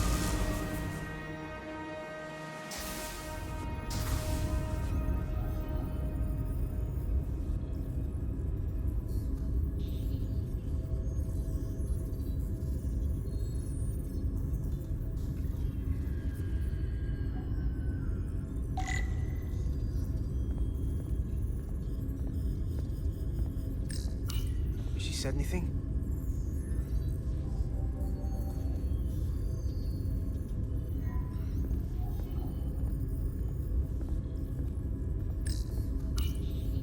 Miranda won't be in here for long.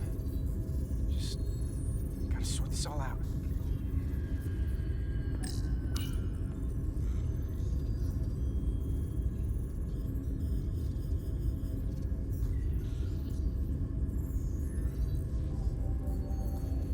If you had any ideas about staying friends, I think you've blown them out the airlock. Hope you're happy. Miranda doesn't deserve this. We're supposed to be her friends. What did you want me to do? I wanted to bring her to sick bay. You weren't there until the very end.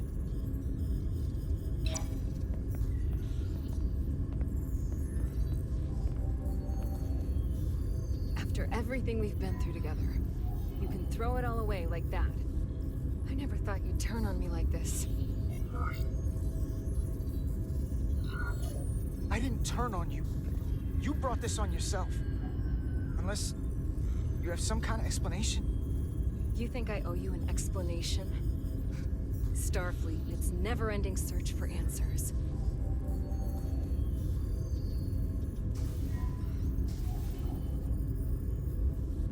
Tried to find the other members of the security team that went to Hotari, but they're missing. We found their comm badges stashed in a Jeffries tube. You better hurry up and find them. There's not much time left. You're working with them. You have a keen mind, Carter. That's something I liked about you. But that won't be enough. Here's something. What is it? Maris didn't get bioscanned after returning from Hotari. Neither did the other two that are missing. None of them were scanned. It should not have happened.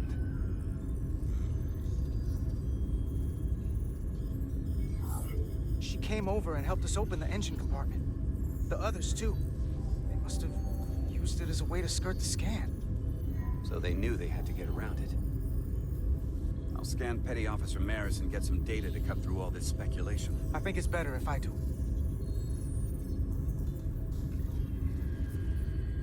Open up too.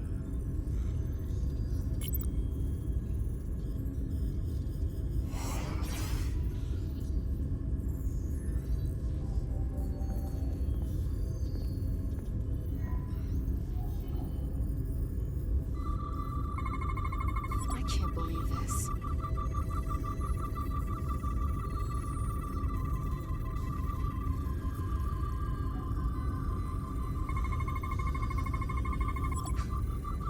Ridiculous.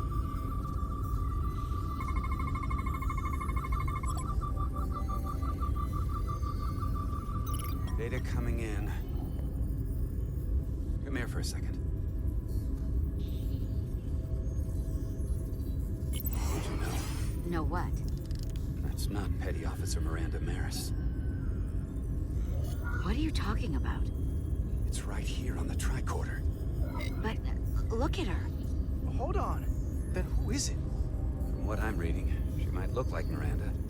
Walk and talk like her too. She has different brainwaves, and even different DNA. Somehow, this isn't the same person we left Starbase with. I'm going to feed this into the main computer and run some more analysis. Commander, there's gotta be something we can do for her. This is incredible. By some process we don't yet understand, Miranda's body is being rewritten. Her mind has been remapped to another personality, and her DNA is resequencing.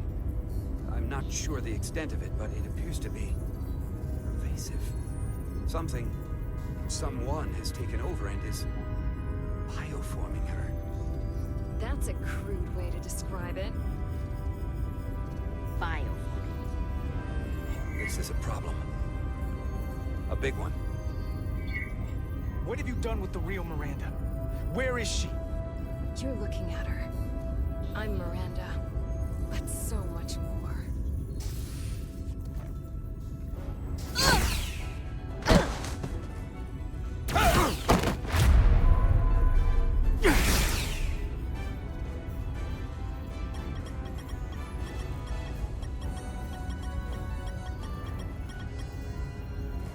Don't let them get the storage drive!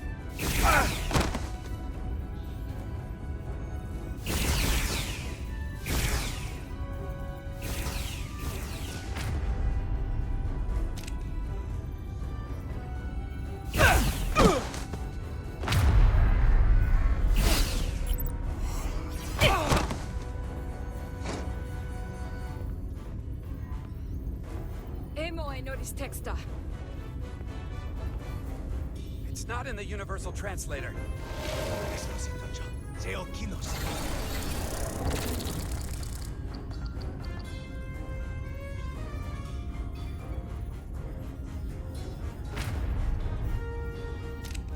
Who the hell are you? We are the Scions of the Flame. Stop her! They're getting away! Shoot her!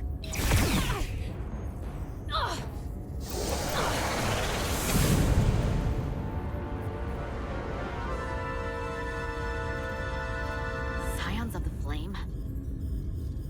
I don't like the sound of that.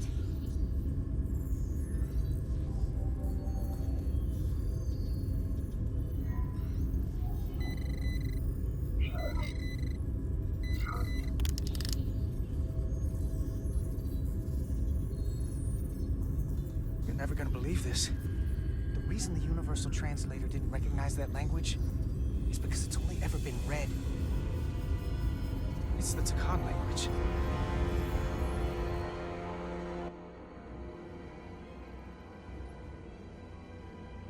Get your filthy Hotari hands off me!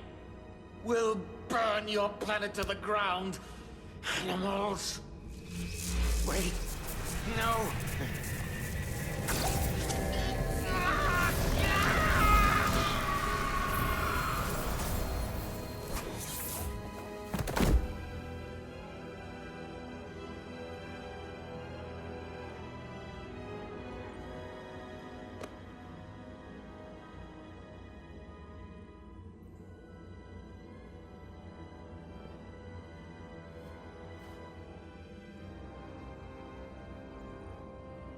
Rise, brother. Rejoin the flame.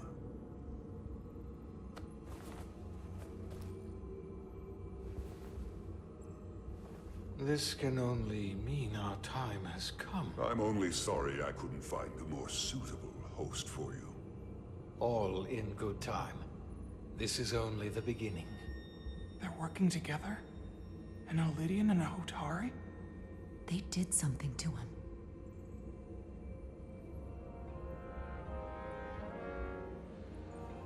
Secure the Cartabula. Cartabula? It's the energy source.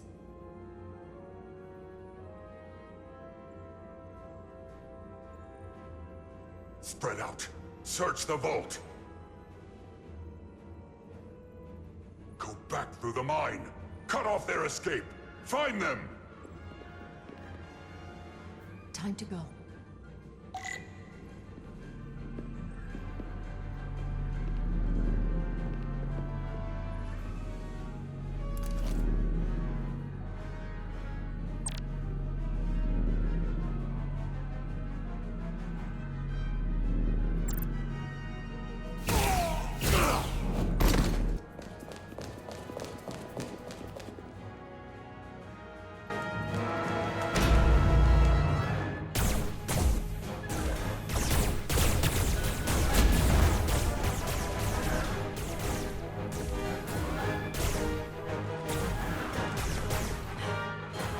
We're trapped. We're blocking the only exit.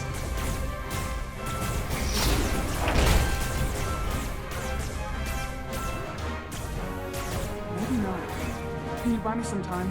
For what? This vehicle looks a lot tougher than that video I heard.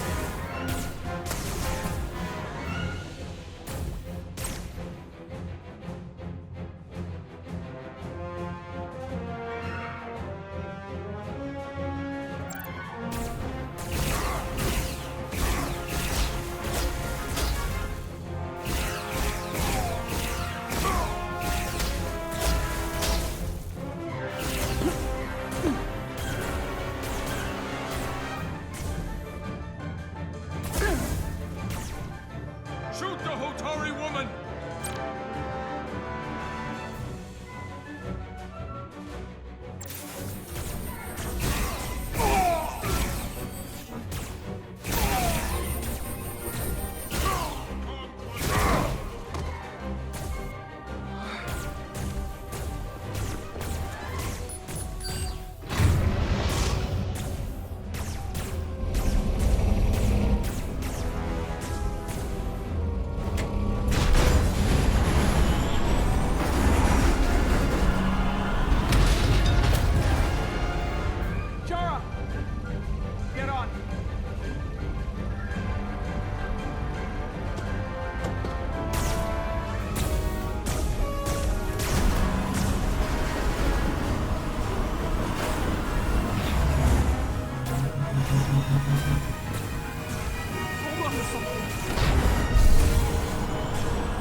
Don't stop.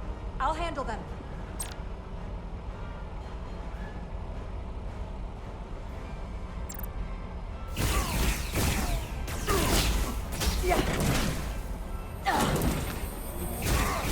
Shoot the man driving the machine!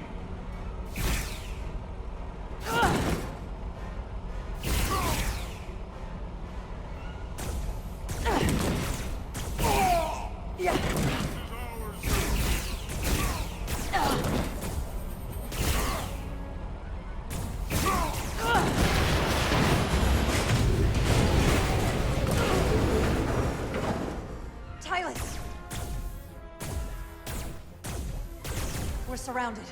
I'll get it working. Just need some time.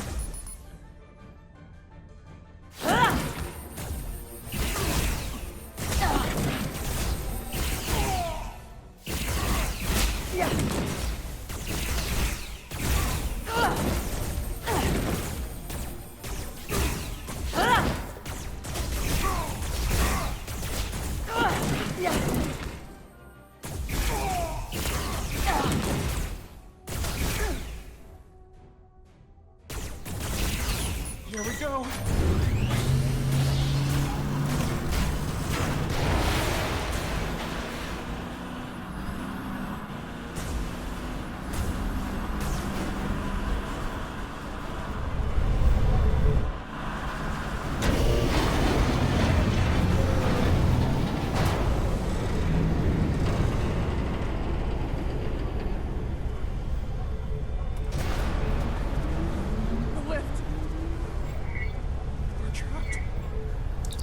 Resolute, 2 to beam up immediately.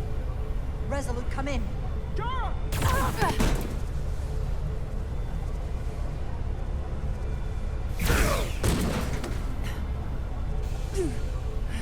Are you all right? I think so. It hurts.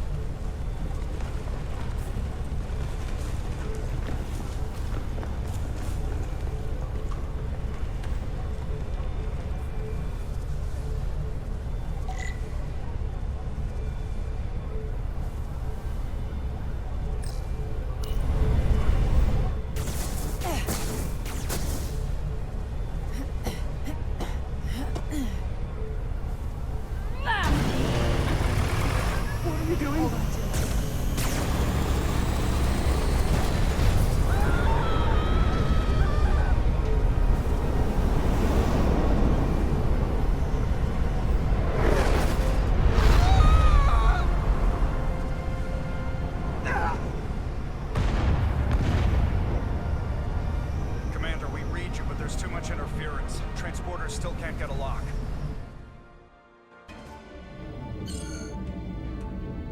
Miranda was able to transport through the storm.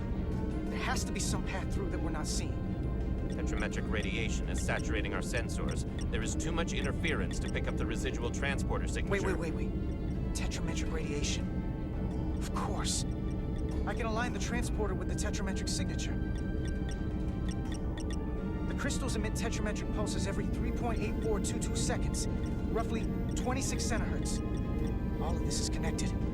The storm, the warp-killing field, the crystals, Miranda's alien transporter tech. Okay, I've got the transporter in calibration. There are a lot of biosigns in that mine, all stacked on top of each other. I need something to identify the commander's signal. Something loud, energetic. Understood. Commander Rydek, we have penetrated the storm's interference, but we are unable to pinpoint your signature. We need you to generate a high-energy event to help us... High-energy event. Got it. Tylus, are you still with me? I am. Good. I'm going to shoot my phasers some diliquid to cause a piezoelectric rupture. What? Why? Signal flare. These crystals have to be pure enough.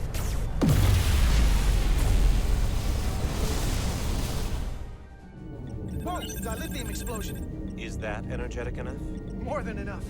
I can lock onto their biosigns now.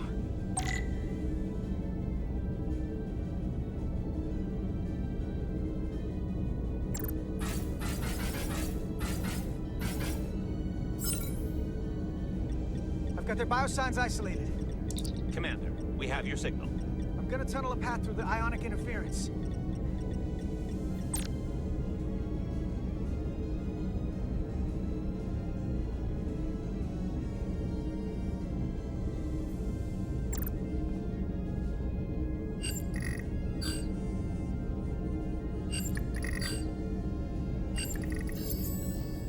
I've got a path.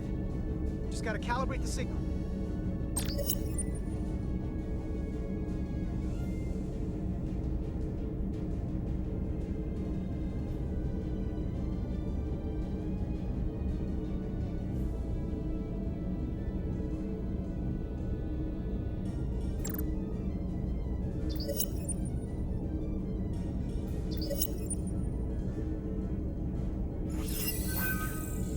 I've got a lock. Energize.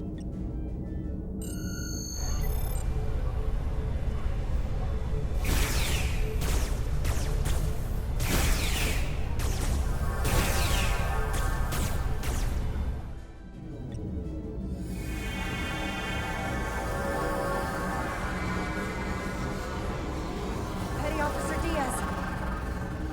We're losing her. The pattern is degrading. Can you hold the signal? I'm trying.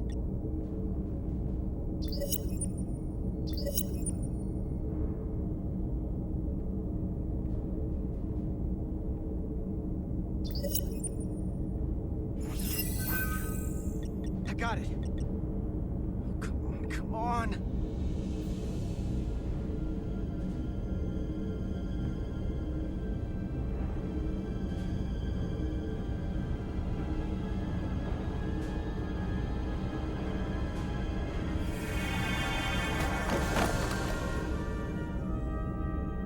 Yes! Get her to sickbay. Captain Solano and Ambassador Spock have just returned from Hotari. Take a look at that. Rydek, I need you on the bridge, now.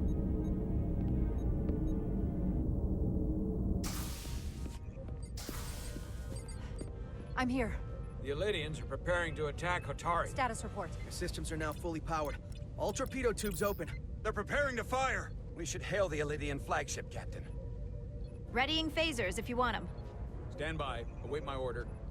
Recommendation, Commander? We need to act quickly. Hail the Alydians. Maybe we could talk some sense into them. Hail them. No response. Try it again. Still nothing. The Alydians. They've powered down their weapons. Odd. You sure about that, Mr. Ahmad? They're venting some kind of gas from their ship. Hold on. Now all of their systems have shut down. That's unexpected. Maintain our position. No telling what they're up to. Yes, sir.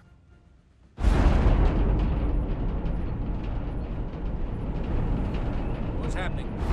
There's an energy dampening field coming from Tau. Take us out of range. Aye, Captain.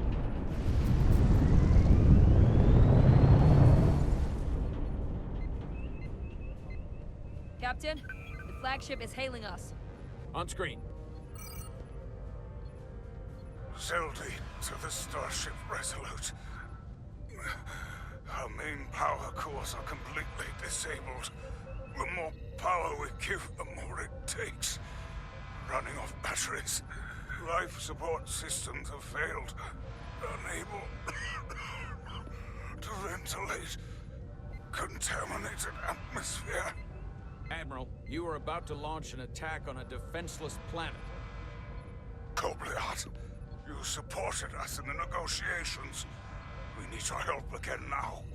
Please, I beg of you. You must render assistance. System failures are compounding around my ship. We'll help you. Yes, we will. Thank you.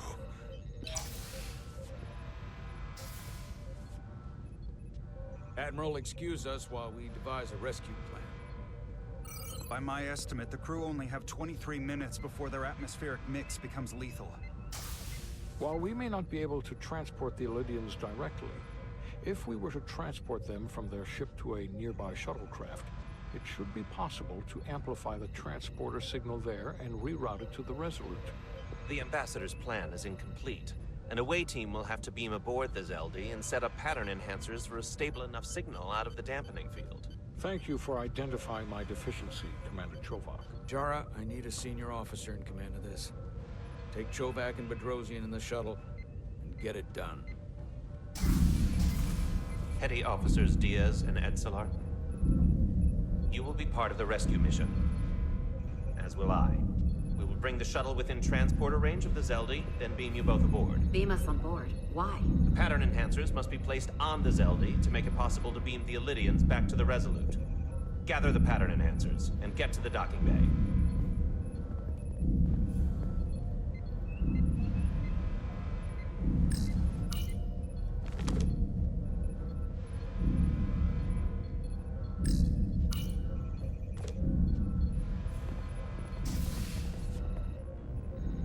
We're going on the wrong mission. Oh, what's that?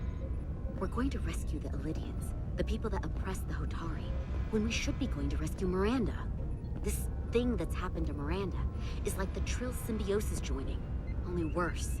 And I've seen too many people I care about wiped away by some greater entity to stand by while the same thing happens to her.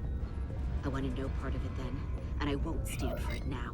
Their bodies stolen and used like puppets. It won't be easy. She's gonna fight us every step of the way. We've seen that. Remember, it's not her that's fighting us. I know. But right now, we've got other lives to save. Yeah.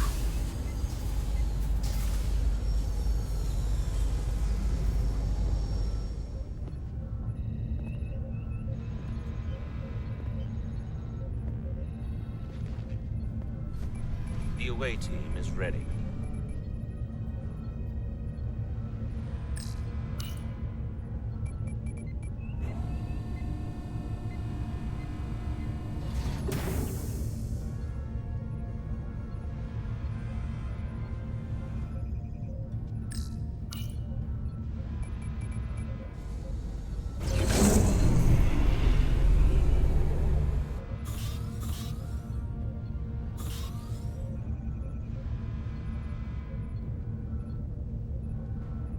Resolute to Shuttlecraft Melville. You're cleared for takeoff. Acknowledged, Resolute. Melville taking off.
are within range. Any closer will put the shuttlecraft at risk.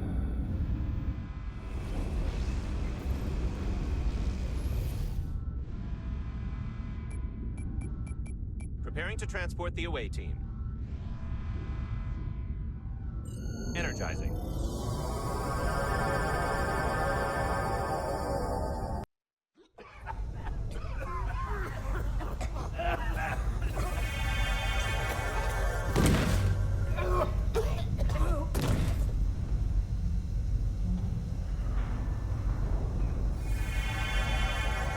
The ship's life support. It's almost completely drained. And the other systems, too. Oh no.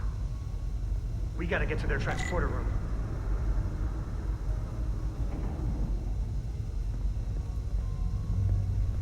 The atmosphere in here is turning to poison. All of these Alydians are going to die if we don't get them out of here. These must close in case of emergency. They don't have enough power left to function. Carter, give them a charge with your phaser. Should make them open.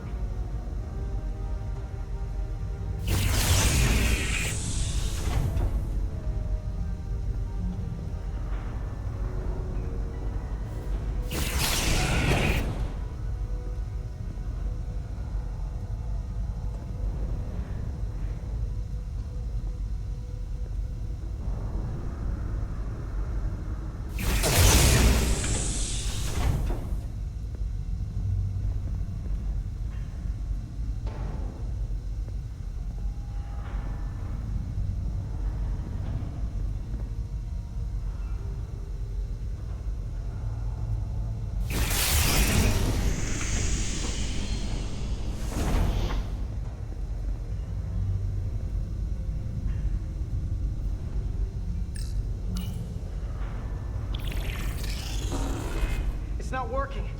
No power's running through any of this. We gotta get him open manually. I am the ranking officer here. State your intentions. We are under siege. Explain yourselves. Our intentions? Your leaders asked for our help. And they said, you? Yeah. Whoa there.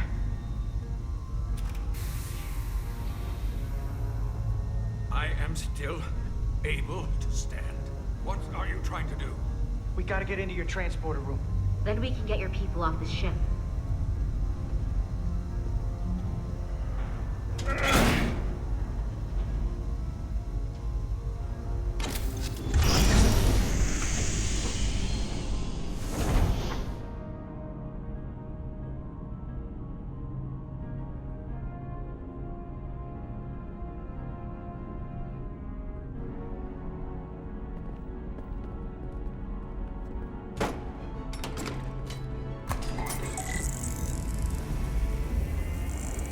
Make sure they're evenly spaced. We need to manually adjust beam trajectory so they connect. I got this one. You get the others.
Enhancers are aligned and ready to go.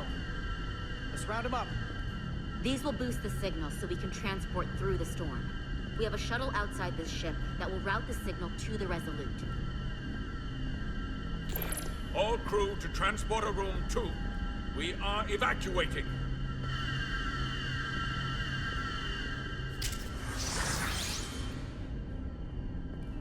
We're live.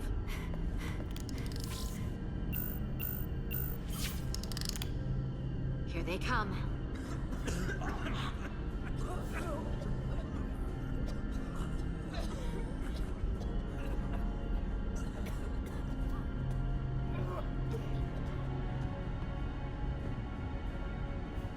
Okay, coordinates. Beam status. Energizing controls. Please step on the platform so we can evacuate you, Admiral. The crew goes first, Harminter. Sir. I mean it. You! Get on the platform already! Okay, the interface is an Alydian, but the layout is the same as a Starfleet transporter. I just gotta do what I did before. Select the people to transport.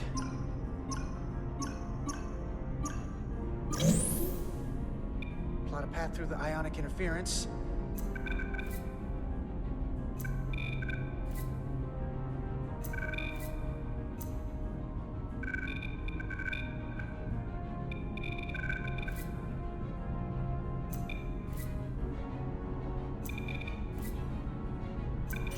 Okay, just have to calibrate the signal gain to get the highest possible output.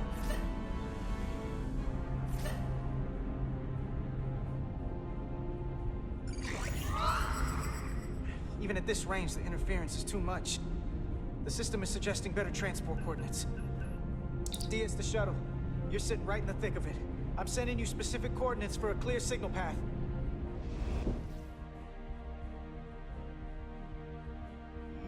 Waypoint's been added to the navigational computer. There, Commander. Give or take 50 meters.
Melville to away team. Energize.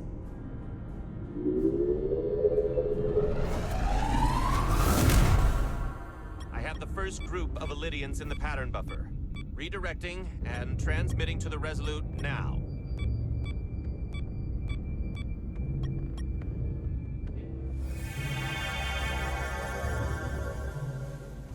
This is Resolute. We have the Alydians safely aboard.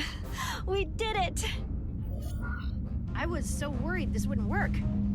We got this. Good work. Keep it up. Yes, Commander. This is Commander Rydick. We're holding steady. Signal is good. Keep them coming.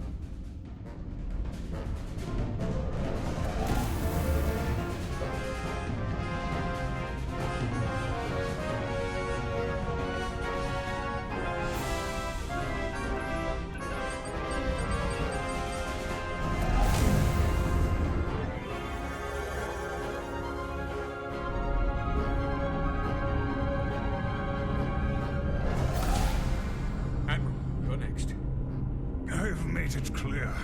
I only leave after those in my charge. Sir, must insist you go so you can lead our people. I will see to any stragglers.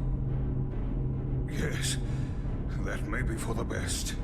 But first, let me thank our human saviors. I'll pin medals on your uniforms when this is over. For all your brave work. You're very welcome, Admiral. Does Starfleet let you wear another fleet's medal? We will find out.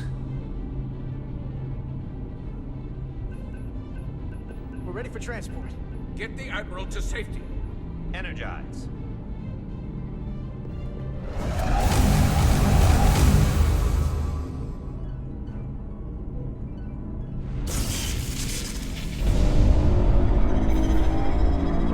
Massive power surge! Sending available power to the annular confinement beam. I have the Alydians in the pattern buffer, but I cannot resolve their signal to send them through to the Resolute, nor can I materialize them here. We need a better position with the Resolute.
I am losing their patterns.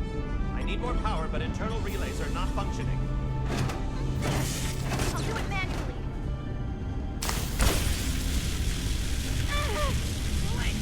I am trying. I will lose the transport if I do not have more time. The signal is resolving. Please!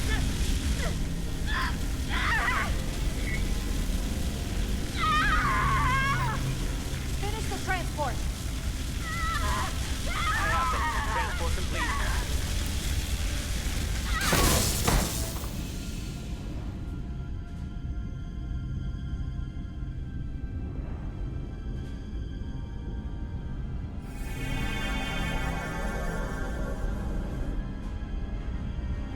She is injured. Lieutenant Bedrosian has been injured, but the last transport was successful. Thanks, B. Unfortunately, our shuttle systems were damaged by the power surge. We can no longer serve as a transporter node. Carter, these readings are off the charts. The source of the storm is on this ship. That must have been the power surge when it came on board. Right. The Takan energy source. If they call it the Cartabula, it's here. Is that? Intruders are preparing to bring the Zeli to war. And we're about to be stuck on it. There is an old Alydian saying about leaping off the hot skillet and falling to the flame below. Yeah, we got that one too. I hate to say this, but I don't think there's a rescue coming for us. That was our job, so we're gonna have to save ourselves. And with the Cartabula on board, we're gonna have a new job. Stop it. Stop them. I like this job. That's all well and good, but if we're not getting off this ship, we're really backed into a corner here. We can't get off this ship. But maybe I could target somewhere on the ship. We are reading the warp engines powering up. Yeah, we picked up on that. We do not have a way to evacuate you from the Zeli. The shuttlecraft is too heavily damaged. That's all right, Commander. We have a plan of our own. We're gonna stay on this ship. That is very bold of you, Mr. Diaz. Live long prosper. I hear voices down the corridor. It will be here soon. I'll guard the door. You just get us out of here, Diaz. Hey, Stretch. Help us with this map. Find somewhere as remote as you can. They're almost here.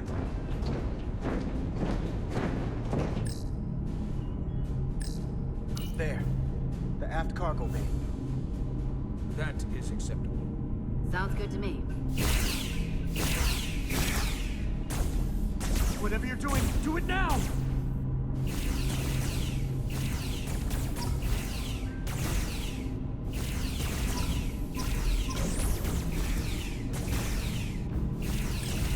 We're locked in. Board to transport.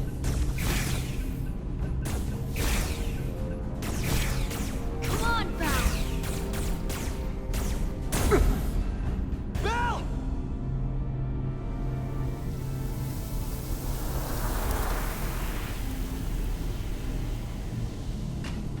It's too late for him. Carter! 3 to transport.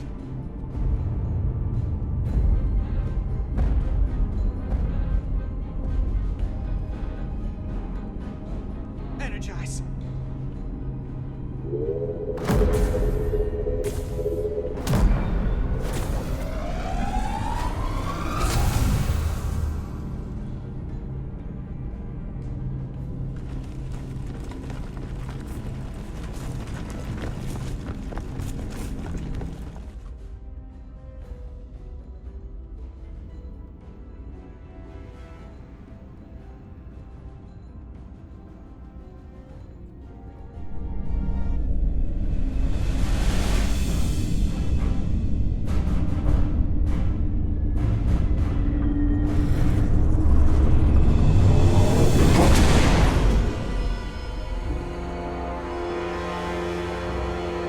Zeli does not appear to have left any warp signature at all.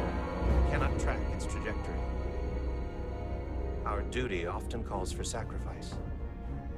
She knows it, and our people on the Zeli know it.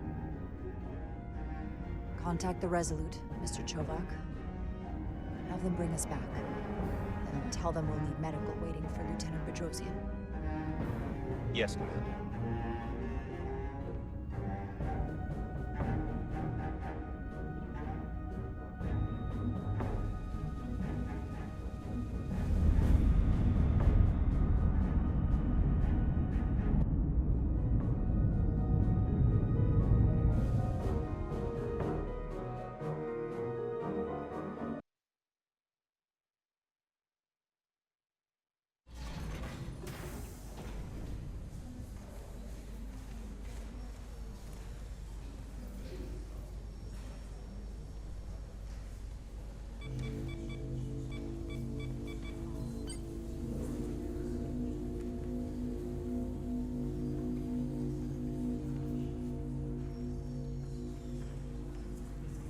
Through your efforts, we were able to save almost 100 Alydians from certain death. As for Lieutenant Bedrosian, well, Val will do her best, but the prognosis isn't very encouraging. Lieutenant Bedrosian went above and beyond her duty. She deserves a commendation. I'll see what I can do. Commander Rydek, I heard what you did. The sacrifice you made for our sake. You saved not only my life, but the lives of my crew. An incredibly heroic deed. All of Alydia is in your debt. We cannot thank you enough. Just doing our duty, Admiral. I'm sure you understand. If you'll excuse us. Of course.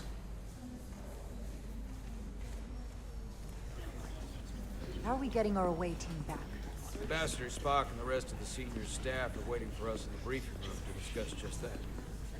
I wanted a chance for you and I to speak first, given the circumstances. While protocol might suggest we alert Starfleet about our situation, missing crew, the data breach, possible threat from the Hotari or Takan, I think we're better off keeping this to ourselves, under our control. You know what's at stake for me here, and what is at stake for you, too. I can't afford another mission gone wrong. And I'm really counting on your support. I don't want to raise a false alarm just yet. I have every confidence we can wrap this up before it gets any worse than it already is. I'm sorry, Captain, but this isn't about you. The lives of everyone who wears a uniform are at stake.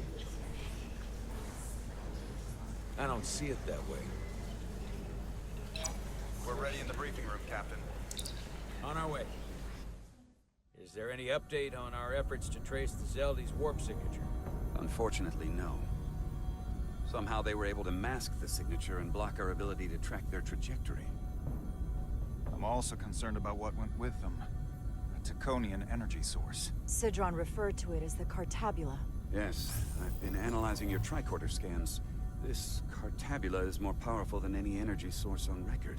It disabled our ability to warp and likely created the ion storm. We have to find that ship. It could be anywhere by now. Literally anywhere. I have faith in our away team. They won't give up easily, and if they can somehow manage to stay alive, then maybe they could get word to us about their location. That'd be a hell of a lucky break. Right now, we need all the luck we can get. The Takan also compromised our systems when Petty Officer Maris stole data from our computer core. We're assessing what was lost as we speak. It's just too soon to say exactly what they had access to. Starfleet needs to know about this. We're not contacting Starfleet until we fully understand the situation. There are too many unknowns. They stole our data. That's reason enough to warn Starfleet. But the captain does have a point. It might be better to wait until we know more. We shouldn't take any chances. We should at least alert Starfleet that our system was compromised. I agree with Commander Rydek. We should let Starfleet decide how they want to handle it. And essentially tell them this mission was a failure before it's even over? No. That's not how we're gonna do it. Not on my ship. I want to speak with the Hotari and get to the bottom of this before we get Starfleet involved. I expect we'll meet resistance. The Hotari think we violated our neutrality by entering their minds. Assuming the negotiations are off, we no longer have an official role here. We still have a responsibility to the Hotari and the Alydians. The Takan are a threat to both their civilizations. No. They're a threat to us all. The device Commander Rydek found in the Taconian Vault is an advanced delivery mechanism for a complex biogenetic transformation process. Meaning what, exactly? Not only are they bioforming innocent hosts, transforming them into Takan, they're taking the DNA and engrammatic data of a specific Taconian and displacing that of its host. It's a hostile takeover on a cellular level, bringing individual Takan back to life, one by one. Is there some way it could be reversed? That's exactly what I've been trying to find out. So far, it appears the answer is no. Once the Taconian takes control, the displacement of the host is irreversible. And the bioforming appears to be permanent.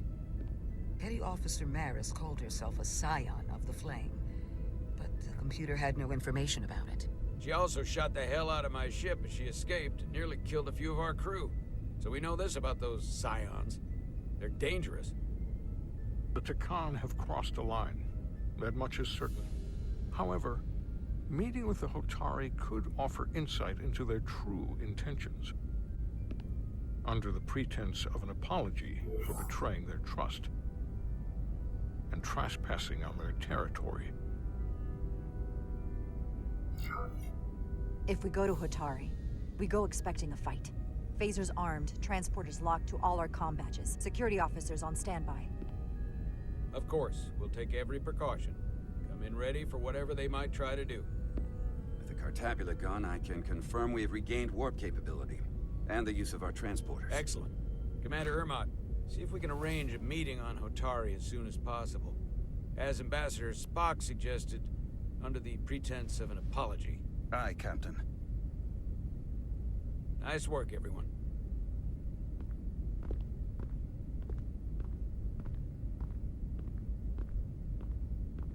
You're long overdue for a Deridium infusion.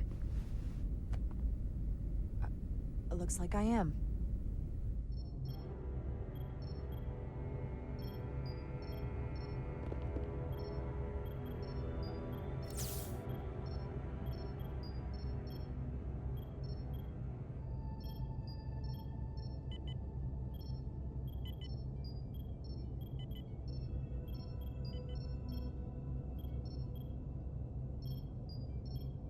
I'll give you two a moment, but she needs her rest. I understand. Commander Rydek? Is that you? I thought I heard your voice. I'm right here. Where? Before you say anything, I just want you to know I don't blame you for what happened. I heard that last transport made it through. That was our mission, to save lives. So, I'm glad it was a success. And Dr. Duval tells me she can get me my sight back. Eventually.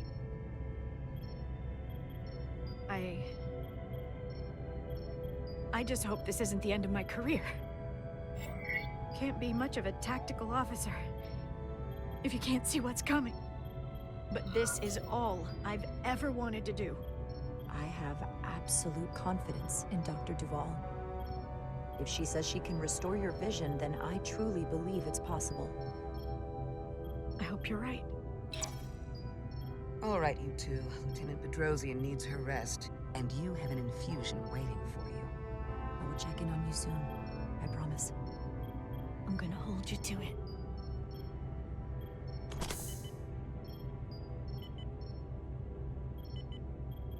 Aside from almost running out of Duridium, you're in good health. Nice to get some positive news for a change.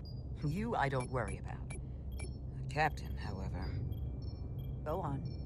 You see it, don't you? He's desperate. Withholding intel from Starfleet just to save his reputation.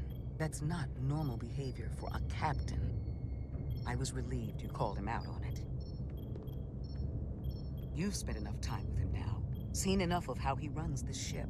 If there's something wrong, as the ship's doctor, I need to know. Don't sugarcoat it. You know I wouldn't. To be honest, I'm worried about him. It seems like the stress of this mission is getting to him. He has so much riding on its success, and I am concerned he'll do something rash to ensure it. Good to know we see eye to eye on this. And I want to be clear, I care about Solano, I really do. I've been his doctor for years. There are more important things at stake than offending an old friend. If it gets any worse, you know where to find me. Jara. Monitor your Duridium levels. I'll be right back. How's your wound? Like it was never there. I feel lucky you were there with me. Without you, I'd be, well... Thank you for saving my life. Even with the wonders of your technology, it wouldn't have mattered if you'd left me for dead. I should be thanking you. You took that disruptor shot for me. Without you, I might be the one in sickbay, or worse. Well, I couldn't just let you die. Not after all you did to help. I won't forget it.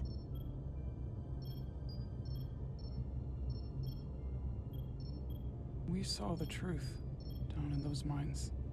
What Sidron and Galvin really are. Who they've become. The lengths they're willing to go to. What they did to that Alydian.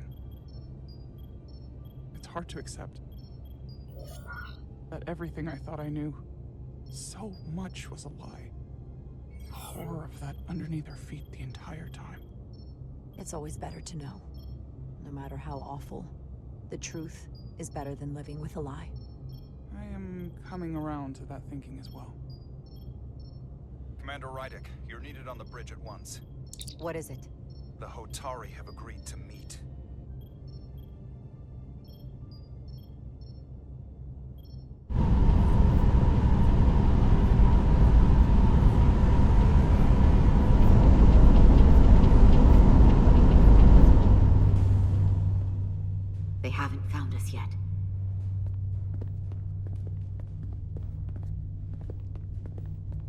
can't just wait to be rescued. We have no idea when or if the Resolute is gonna catch up. But if we can get access to the Zeli systems, we might be able to figure out what the Takan are up to. You got somewhere we could do that?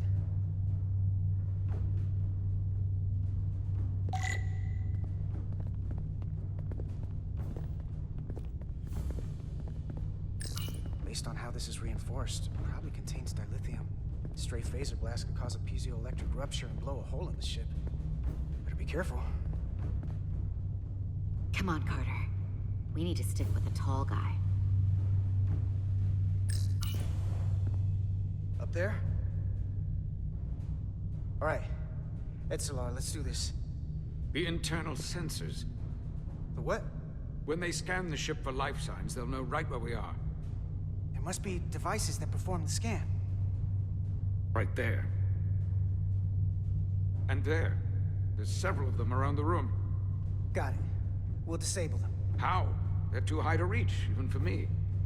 Not too high for our phasers. Low power, Nelly. Let's not set off any fire alarms. I got the ones over here.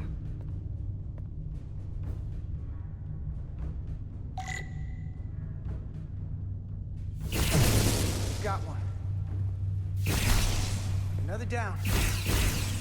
Hurry, Carter!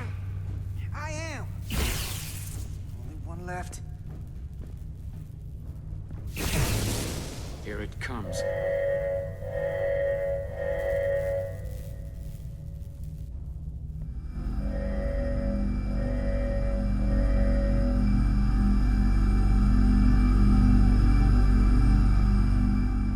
It worked. They won't be able to detect us. That buys us some time. Now that the Zeli has its power again, I might be able to access some of the ship's systems from here.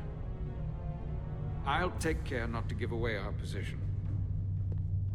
The Takan might not even know we're still on board this ship. Miranda only saw us transport away. She probably thinks we're back on the Resolute.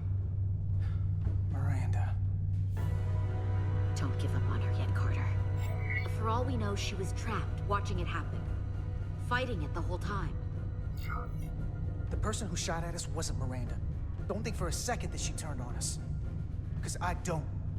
Neither do I. I know it seems like we could never trust her again. But maybe there's a way to turn her back and Miranda could help us stop the Takan. Here, on the ship. Just because the Trill joining is permanent doesn't mean the Takan bioforming has to be. I've heard enough of your prattling on about your friend. You have to think like a soldier. She's our enemy now. She'll be dealt with like the rest of the Takan. My friend Miranda is not responsible for what she's doing. The Takan have taken control of her mind. We certainly can't kill her for it. Speak for yourself. If anyone threatens the Empire, they are the enemy. It's just one life, and it's already been lost. You don't get to talk about Miranda. You don't get to ignore the truth. We don't like this any more than you do. The Takan are a threat to all of us. They turned our crewmates too. Do you really think they're gonna stop there? No. And yet we still risked our lives to come help you, and not everyone made it. I'll grant that you showed your grit and effectiveness. More than I can say about accessing ship systems. They've blocked out helm control, propulsion. They're closing down systems faster than I can check them. They're always changing these interfaces. I can hardly keep up. Let us help. Fine.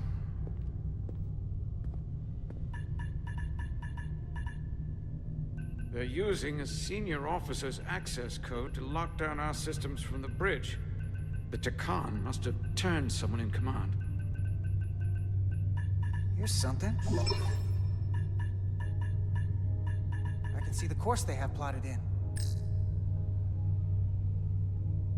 The Alydian fleet has explored a lot of systems, but it's all in the opposite direction of where we're going. The Zeli, that's where we are. That's not exactly news. long way from Hotari space. I hope the Resolute is all right back there. We're headed to the edge of the galaxy. Nothing but uninhabited systems along the way. And if we keep going, we'll leave charted space. A lot sooner than I like to think about, too. That can't happen. We need to take control and turn this ship around. Get back to the front lines of the battle for Alydia. We are on the front lines.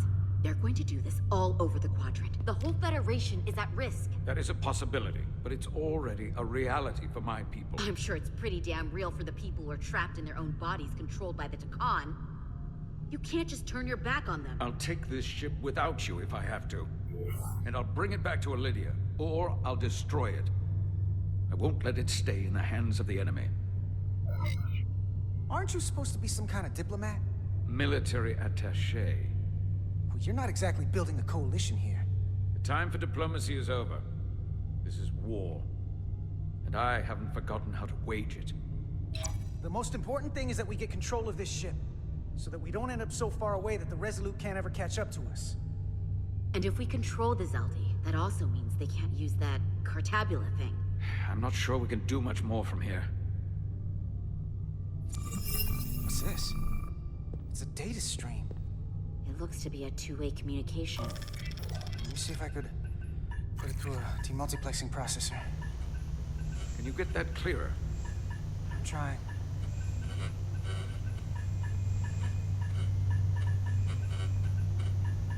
Okay. That should do it. Hello? Can you read me? Itasca, is that you? Major! It's my lieutenant. Where are you? I'm here with some of the others. We're trapped in the ATP. Our artillery targeting platform. The bulkheads are sealed, and ruptured power conduits on the other side are discharging at high voltage.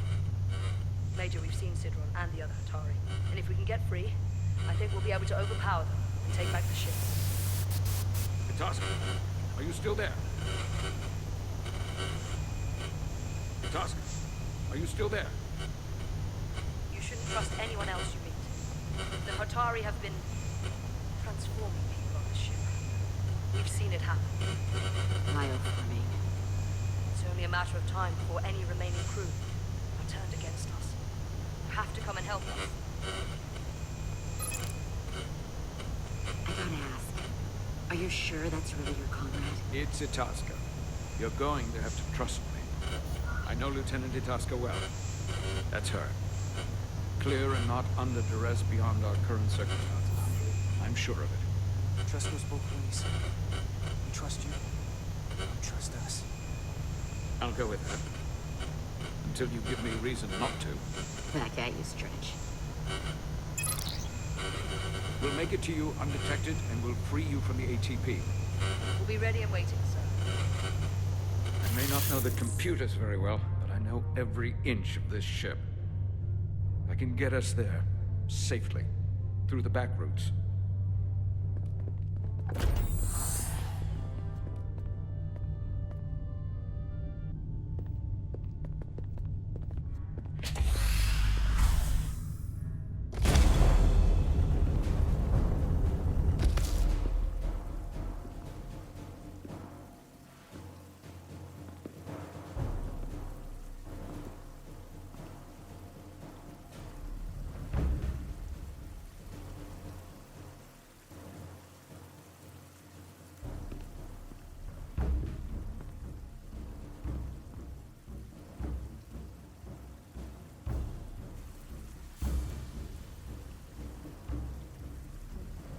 Approach. Your Majesty, an apology is in order. The Federation... Spare us your apologies, your excuses, your pathetic explanations. You said you were here under the pretense of peace, yet you trespassed into our minds. I should have known you were lying when you said the Hotari should have control of the mines. Just a ruse to conceal your true intentions. We knew you were hiding something. We had to find the truth. I hope you were satisfied with what you found. Your Majesty, if I may. Her actions nearly caused a war. I was addressing the Queen. Galvin speaks for the Hotari now. Fortunately, we were able to resolve this ourselves despite your interference. The Alydians have agreed the mines will remain under Hotari control. We now recognize the Hotari as the sole authority in this region. Your presence here is no longer necessary. So you can consider the matter resolved. They never wanted the Federation involved. This was all just a ploy from the start. We never needed the Federation involved. But we're so thankful that you've come. That being said, the sooner you leave, the better. The hell we will. What about my crew trapped aboard that ship? Or what you did to my security team? The data you stole? I want to make one thing clear. No one is to leave Hotari space without Federation approval. No one. You think you have that power, when in fact you have none. You came here under the presumption you would be the ultimate authority. That you would show up and render judgment in this petty dispute over precious resources between lesser people. But instead, your arrogance and self-interest was your undoing. Blinding you to the real power at work here. Something far beyond your feeble imagination. Enough of this nonsense. You're not fooling anyone. We know you're Takan.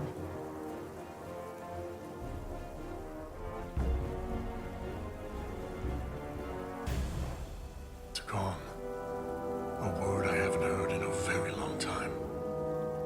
At the height of our power, the Takan Empire spanned hundreds of thousands of light years and trillions of Takonians. An empire that encompassed what is now considered Federation territory. What's yours was once ours. So it feels only right that we reclaim what was lost. Everything you hold dear will be gone. The first of many painful losses to come. You won't get away with this. You'll be held accountable by the Federation. I already have gotten away with it. And the Federation has no authority here. Not anymore. You might be surprised how many want to be part of the most advanced civilization the galaxy has ever seen.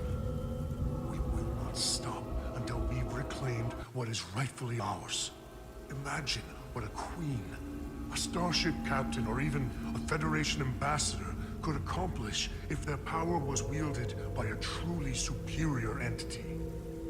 In the face of such impossible odds against an adversary so clearly more advanced in every way, the only logical choice is to submit. Never.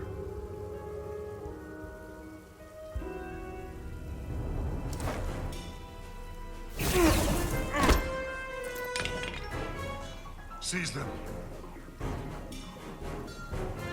Get us out of here, now!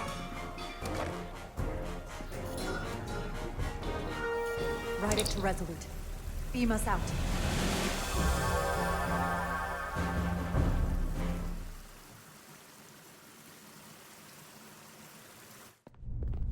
You ever done something like this before? Close quarters combat? Infiltrating an enemy stronghold? Something like that. I once spent 6 days crawling through sewers during the siege of Tofar Ket to retake the citadel there. That's just one of many campaigns I've served in. My dress uniform is well decorated. I can't say I'd want to be wading through sewage right now, so I guess things could be worse. War is rarely a tidy affair, Petty Officer. Lieutenant Takan knows that. She fought shoulder to shoulder with me in that siege. So you're pretty close, huh? She's like a daughter to me.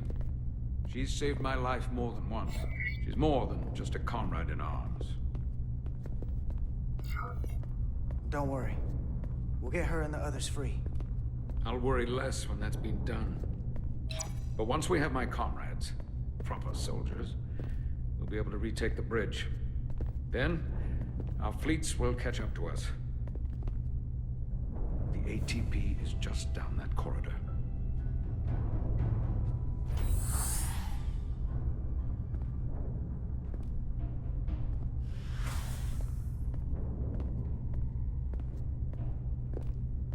Is this the artillery platform?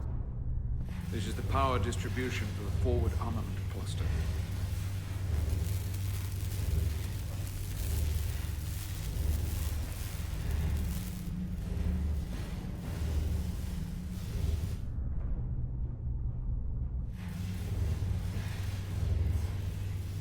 There was combat here.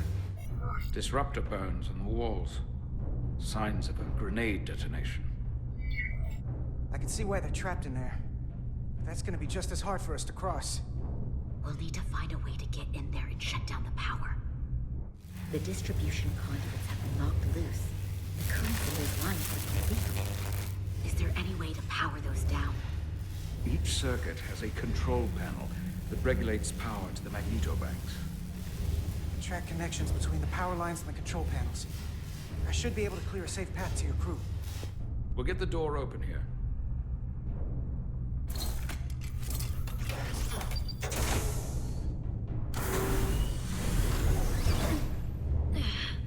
It's heavy.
Federation, you made it. Barely. There's a lot of collateral damage out here. They backed us into a corner. We did that to drive them out. Put some space between us and the enemy. They're here. Get down! I think they've given up on capture.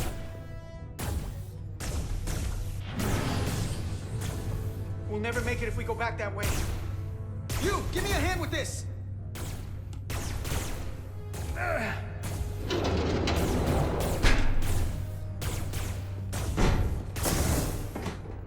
Go! Behind us!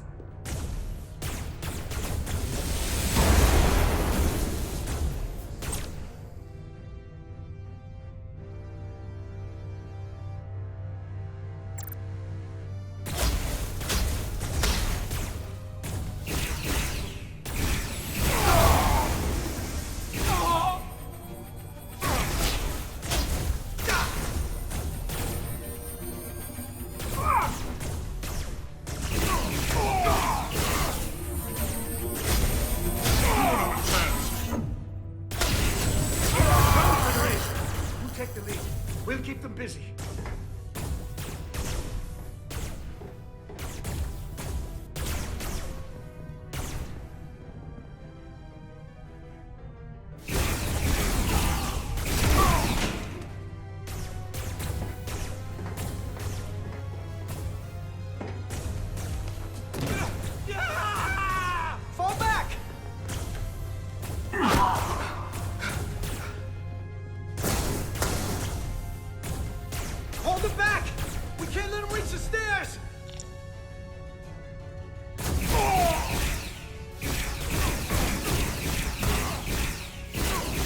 one in there.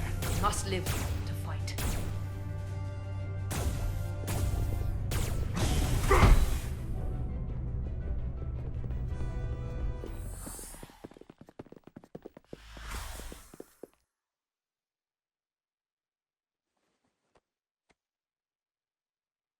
We let the enemy take them. Hadri and Private Turo. They weren't the only ones. But if we hadn't, it would have been all of us. I'll have to live with that, and I'll answer for it when I die. It's not the Alydian way to leave one of our own behind. It's a sin to do so. You did what you had to do. I know it. We all do. And we knew it would come to this. Hadri knew. When we were in there, trapped, we agreed we had to live to fight. We said if one of us was taken, the others wouldn't stop. We'd keep going, make our way to the bridge. They died so we could fight on. The Takan don't want them dead. They want to steal their bodies. And steal their minds. The Takan knows everything the host knows. That means they know our plan. They know we're heading to the bridge.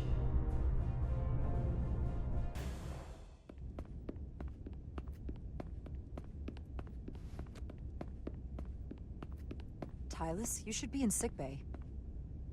I'll finish this. I couldn't just lie there knowing the entire fate of Hotari hangs in the balance. How did it go? You look exhausted. It went about as well as could be expected, under the circumstances. Oh, that's a relief, because I was fearing the worst. I heard a rumor that they'd made a deal, that the Alydians agreed to peace. After what we saw Sidron do to the diplomat in the mines, I could hardly believe there was hope, but then... Is that true? There is a deal. The Alydians did agree to peace, and the Hotari have retained control of the mines. That's incredible. I never thought it was possible. How did that happen? It all looked so bleak. I thought the Alydians would never agree. Galvin bioformed the Alydians into Takan. What? But what about the Queen? Or the Hotari people? Please tell me they're okay. That there's something the Federation can do. Of course, we're doing everything we can. The entire Federation stands with the Hotari, and we will stop at nothing to make this right. But I want you to prepare yourself, in case it's too late to save Hotari. Where will I go? I can't go back. I don't have a home anymore. Everything I've ever known is gone. Hotari isn't lost yet. This is far from over. It will be your home again, I promise. Thank you. The Federation stands with the Hotari. You don't have to doubt it for a second. Yellow alert. Commander Rydick, we need you on the bridge immediately.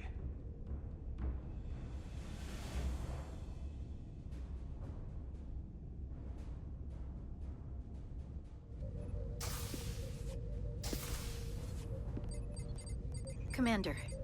Good to have you back. You didn't opt for the ocular implants. Maybe someday. The visor was the best the doc could do on short notice. We've got an Alydian ship, the Veskar, rapidly bearing down on our position. Or what was the Veskar. Now I'm not so sure. Bring it up on the view screen. 600 kilometers in closing. Still coming straight for us.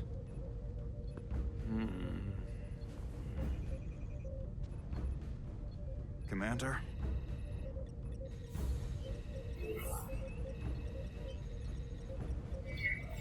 Have you tried hailing them? Try it. Hailing the Alydian ship now. No response. 100 kilometers in closing. Shields up. Ready phasers. Shields up. Phasers ready. Incoming. Lock phasers and open fire. Heavy damage. But deflectors still at full power? That bypassed our shields entirely. That's impossible. God damn it, return fire. Everything we've got. Rydek, modulate the shield frequencies. See if we can get us any cover. Commander, I've got this. Just keep firing.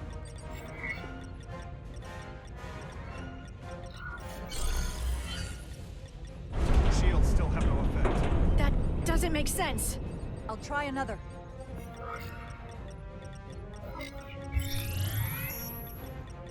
There! We've got incoming! How do they keep matching our shield frequency? They couldn't. Unless... They've compromised our shield algorithms. They can bypass our shields at will. What? Ah! Captain! He's out cold.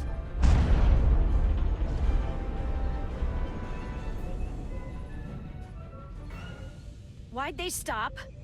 Damage report. Running on emergency power. Major hull damage on decks 4 through 7. Warp core is stable and intact. We're completely vulnerable. Commander, we're being held by the Veskar. It's Galvin.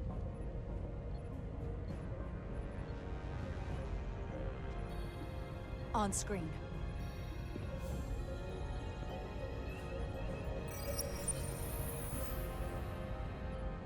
Commander Rydek, where's your captain?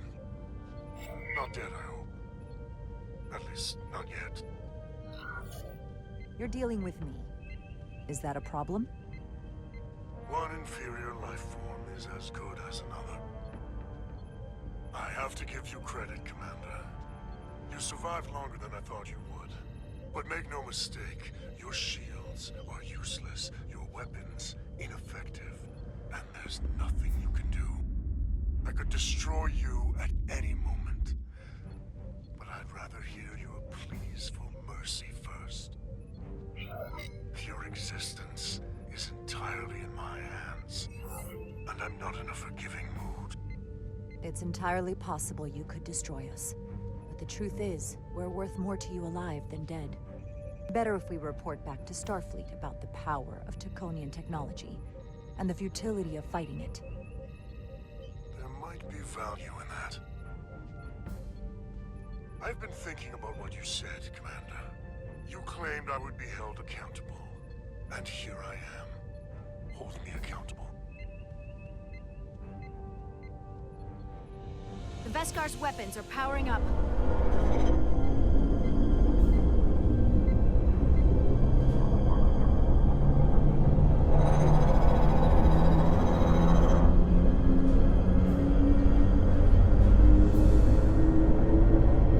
But of course, now you are entirely at my mercy.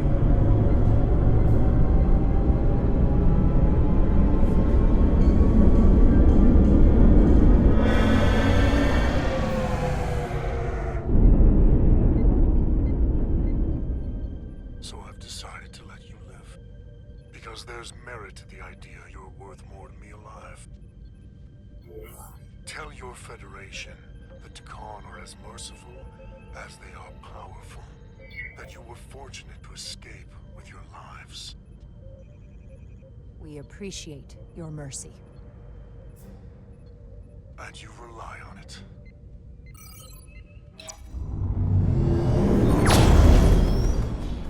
I've lost their signal. Can you track their warp signature? Nothing. It's untraceable, just like before. Notify Ambassador Spock. I want everyone in the briefing room to discuss our options. What's the status of the repairs? Hull breach should be patched up in a matter of hours. Impulse power is at 67%. Should be fully restored soon. Still no luck tracking Galvin's warp signature. They've all but disappeared. Keep trying. Finding that son of a bitch is the best shot we got. Commander Rydek, you had the Khan after the ship was attacked. What is your assessment? Given our current situation, and the losses we have suffered. It would appear we are severely outmatched. In that case, we might have an option. Portal 6-3, Guardian of the Takan Empire. If anyone could find Galvin, it would be him. That's assuming he's willing to help us. True, but there's only one way to find out. Wouldn't we need to secure authorization from the Federation Council to contact him? The nearest Federation outpost is Andoria. I can travel there by shuttle and inform them personally of the threat from the Takan. Meanwhile, the Resolute can travel to the Delphi Ardu system in search of Portal 6-3. I still have my doubts. I do not. Captain William T. Riker has first-hand experience with the area and with Portal 6-3. His guidance will prove invaluable and should alleviate your concerns. Delphi Ardu 4 is a restricted zone for good reason. For all we know, we could be walking into a trap. Not to mention the high likelihood Portal 6-3's allegiance will be with the Takan. It's just too much of a risk. A waste of time. Time we can't afford to lose. Right now, we have no way of knowing where those two Alydian ships are, or where they're going. Another Taconian might be able to at least point us in the right direction. Or we're the ones pointing him right toward his fellow Takan, making the problem worse. I am inclined to agree with Commander Rydek. Her logic is sound. This portal may have knowledge that proves to be invaluable, including information on the nature of the Cartabula. We must act on the facts at hand. Then we'll give it our best. I'll arrange a meeting with Captain Riker. And I will speak with the Council. They need to understand the magnitude of the situation. I can leave for Andoria immediately. I wish you luck finding Portal 6-3. The very future of the Federation may rest in your hands. It takes a minimum of 8 crew on the bridge to run the ship, so we can expect at least that many hostiles. If they bioformed Hadri, they know we're coming. Which means everyone needs to be ready for... Take cover!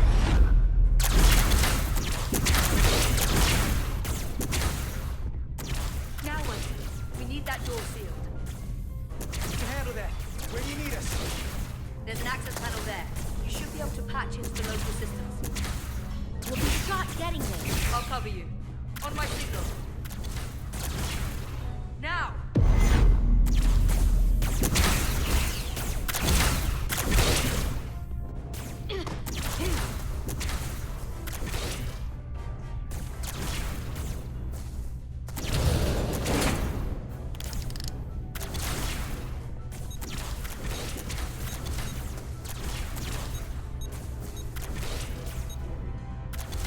Looking for the bridge doors.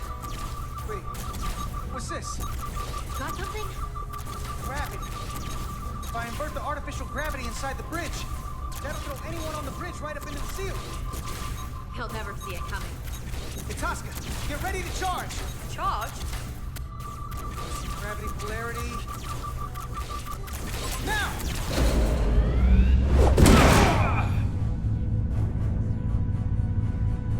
Amazing. Close in! How do we get them down?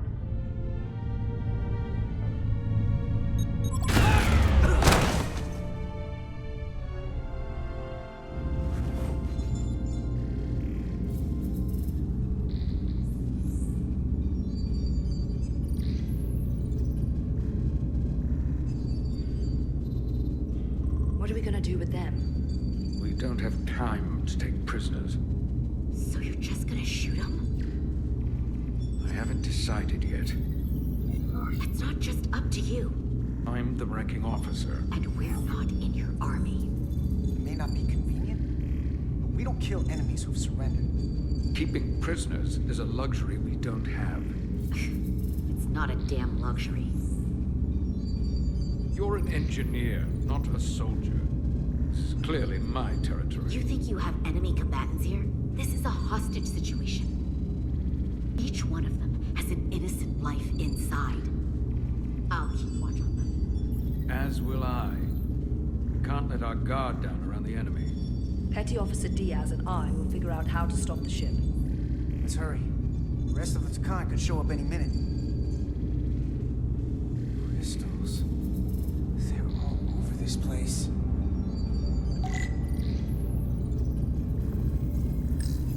Look here. It's navigational data. We saw that already. Headed to the edge of the galaxy. It's only a display. We couldn't use it to change course or alter speed.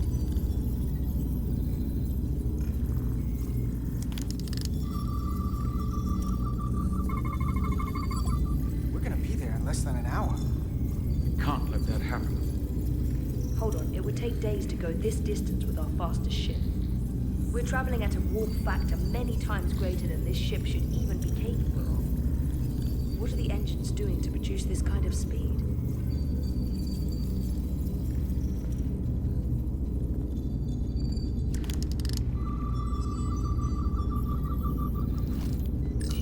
Where's the captain? Captain Ostego did not survive the atmosphere poisoning. I'm sorry to hear that. He died defending the Empire. That's how he'd want it.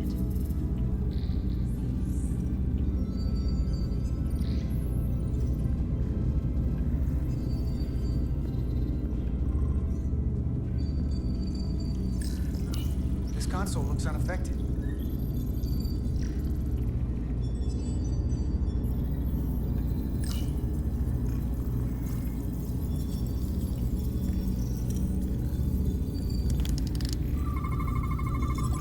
These crystals are Takan technology. They seem to be active, just like the rest of their tech. Tetrametric pulses. Tetrametric? It's the energy signature of Takan technology. Everything they make gives off this type of radiation. They're blocking the inputs. It's not responding at all. Everything I try, it just ignores me. If we're careful, maybe we can blast the crystals off with our phasers. All right, just use caution.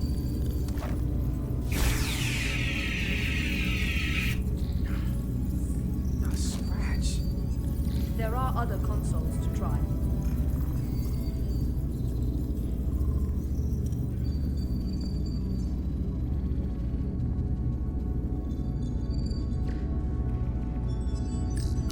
Gotta figure this out before we get wherever we're going. Resolute can't catch up to us. We're in a whole different kind of trouble.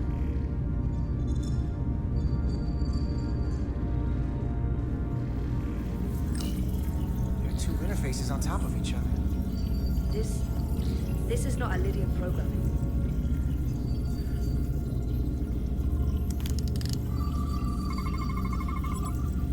It's the Takan language. From what I can tell, the ship's systems are actively responding to input. Which is the opposite of how most bridges work. They usually send commands, not receive them. It's from an intrusive program. This control station won't do us any good either. What have they done to this bridge? Consoles running themselves, some clogged up with crystals that are sending off tetrametric pulses. But none of this is sending signals outward. It's receiving.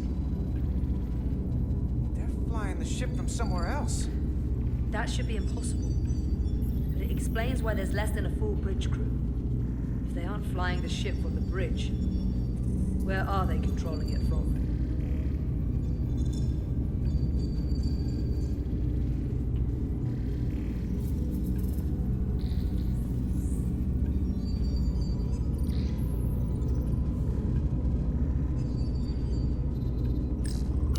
Any trouble? Don't worry about me. Worry about Stretch over there. Why? He's looking for any excuse to vaporize the prisoners. But I'll make sure he doesn't. Even if they're the enemy, it's not right. I'm here if you need a hand. Just hurry up and figure out this bridge. That's the best way to help.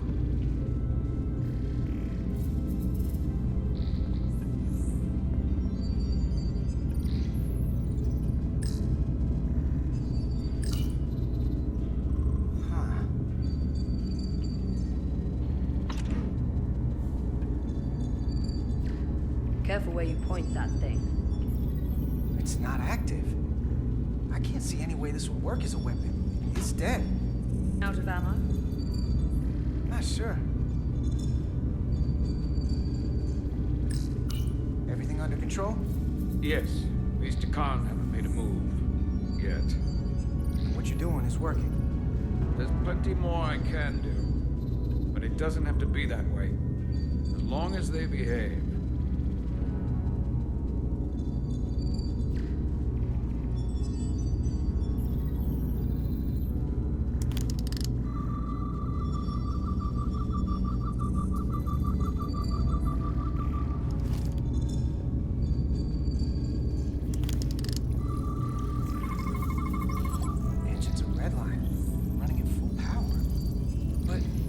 main drive manifold is spiking way over nominal levels.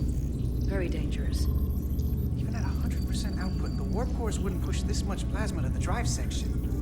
The reactor output matches the high speed, doesn't it?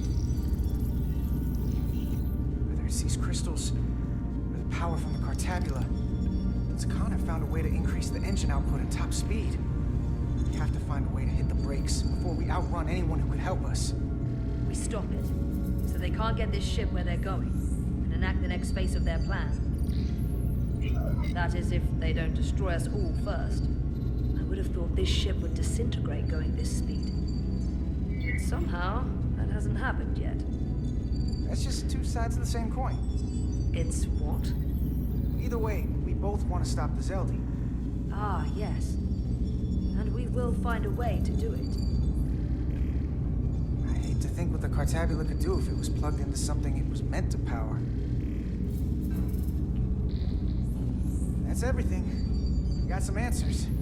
I don't like what they tell us, though. If we can learn nothing else, then what's left is to make these Takan talk. And if they don't, we'll dispose of them. Hey, that's not how we do this. That is enough from you.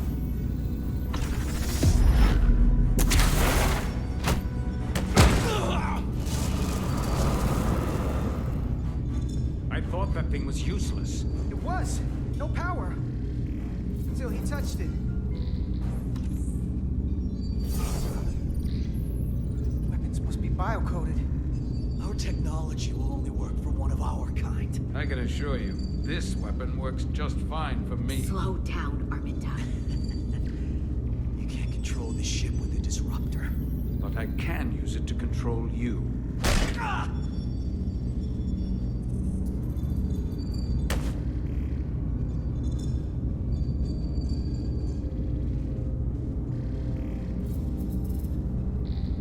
Let's talk.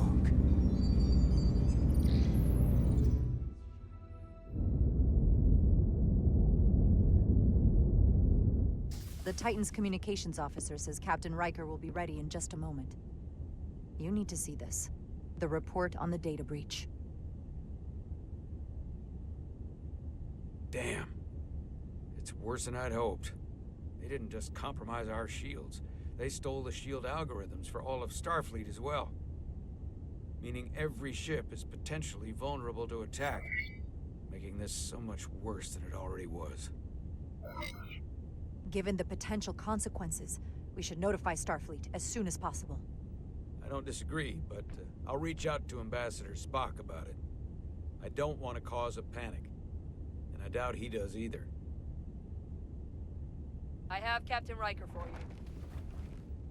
Let's not mention any of this shield business to Riker just yet. Put him through. Captain Riker, this is my first officer, Commander Jara Rydek. My pleasure. Sir. I wish we were all meeting under better circumstances. So do I, although you and I have actually met before. We have? I was a young lieutenant on the Potemkin. You were first officer on the Tuckerman. I piloted you and our science officer in a shuttle to survey quantum resonance in the planetary rings of Residius 6. Ah, yes. Now I remember. You know, he gave me some good advice that day about a very difficult job. Yours. Well, I'm not one to turn down some words of wisdom, sir. Then let me ask, as first officer on a starship, where does your responsibility lie, first and foremost? To the captain, the crew, or the ship itself? Oh, this old chestnut. I am curious to hear what she says, though. Ultimately, my responsibility is to the crew at large. The needs of the many. You have been hanging around Ambassador Spock. But the truth is, it's a trick question. Every situation is different, and there are no easy answers. And in some cases, it might not be any of those three. It could be the prime directive. Or the mission. Yes, so perhaps we should get to the matter at hand. When you were with the Enterprise, you encountered a Takan entity known as Portal 6-3.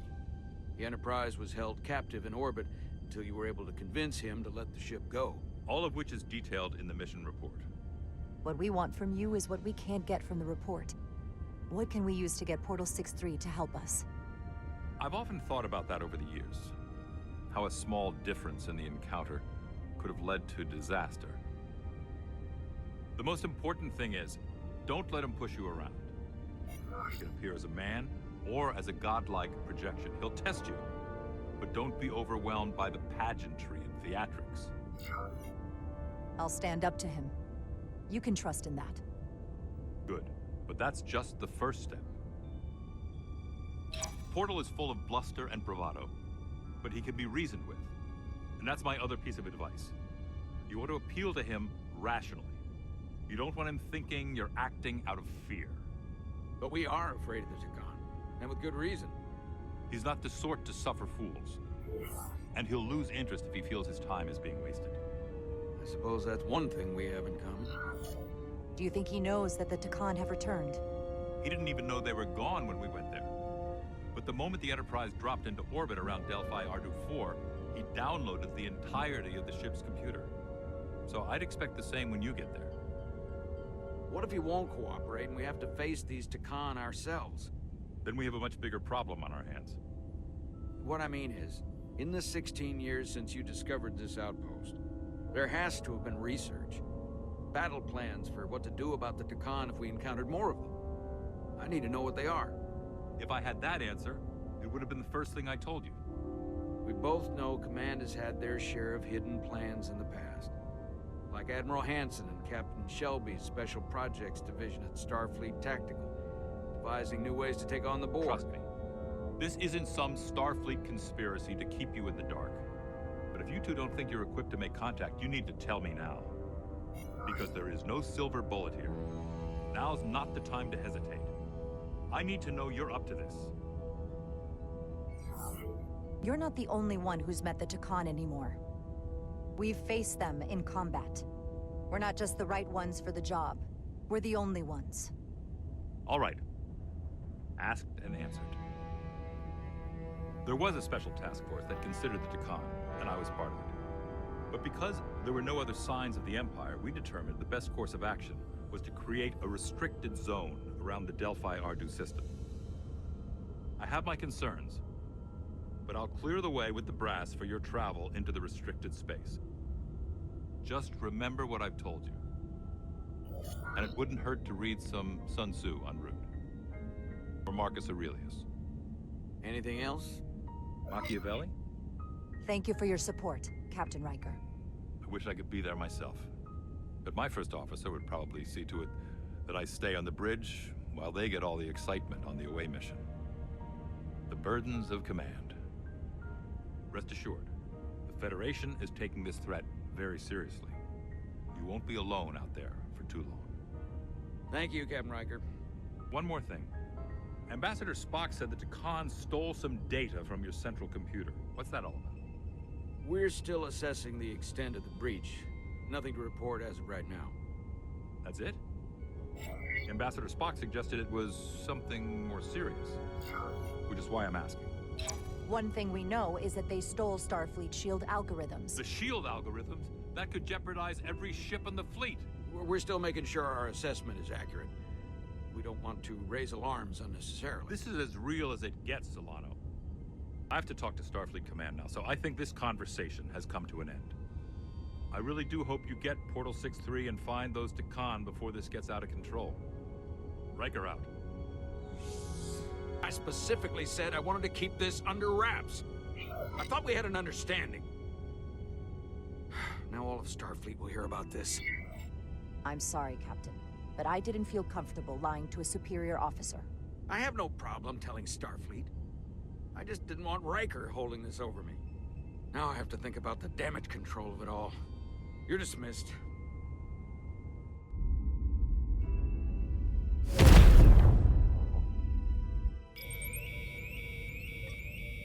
It's the automated Federation warning buoy.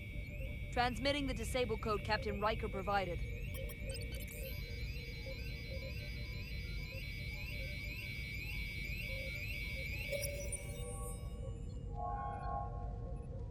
That was unpleasant. Commander Ermont, what are the conditions of our systems? All internal systems operational. Commander Westbrook, What are your scans of the planet? Nothing out of the ordinary. No sign of this outrageously powerful Takan being? I'm running a magneton scan now, but so far, nothing. Where are you? Prep your way, team. We don't know if Portal 6-3 will cooperate. He's not an asset. He's an enemy. So be ready for anything.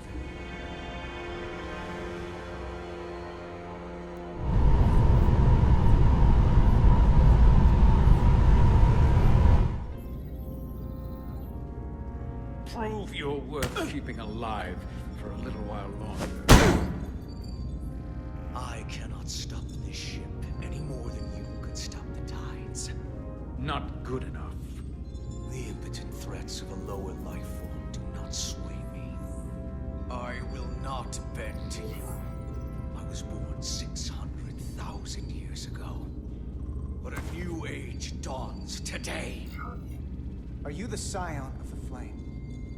My name is Zan Utlosa. I was born in the final days of the Age of Makto. We are all scions of the flame. Every one of us who have traveled across the bridge of time to be here for the Great Awakening. We have all sworn ourselves to the cause. Eventually, one of you will break. You don't understand how overmatched you truly are. This craft was nothing before we imbued it with the speed required by our mission. And the Cartapulum produces enough energy to drive an entire fleet of ships like this one. But when we wake the Aphelion, we won't need a fleet. The Aphelion? Then will you understand the might of the Takan Empire. Reborn in this time. And when you wake the Aphelion, what are you going to do with it? Anything we want. Come on! This goes from bad to worse unless you do what they say.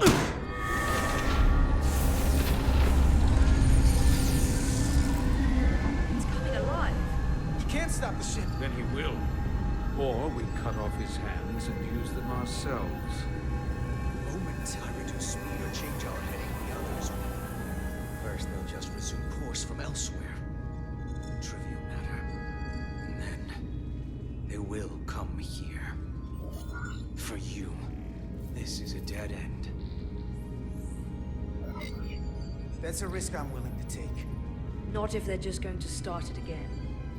So you believe him? I'm not sure. Why would you tell us all this? I tell you because I value my own life. When my fellow scions come, and they will come, I expect you'll all act like the savages you are, and a battle will ensue. You've all died once. I don't intend to do so again.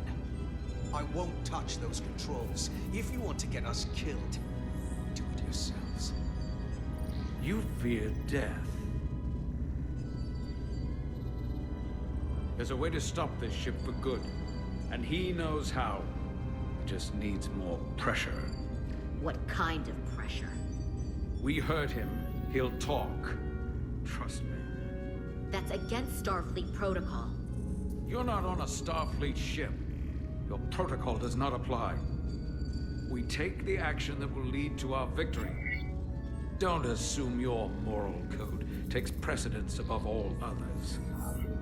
I get the impression you know how to make people talk. Think you can break his arm? No, don't!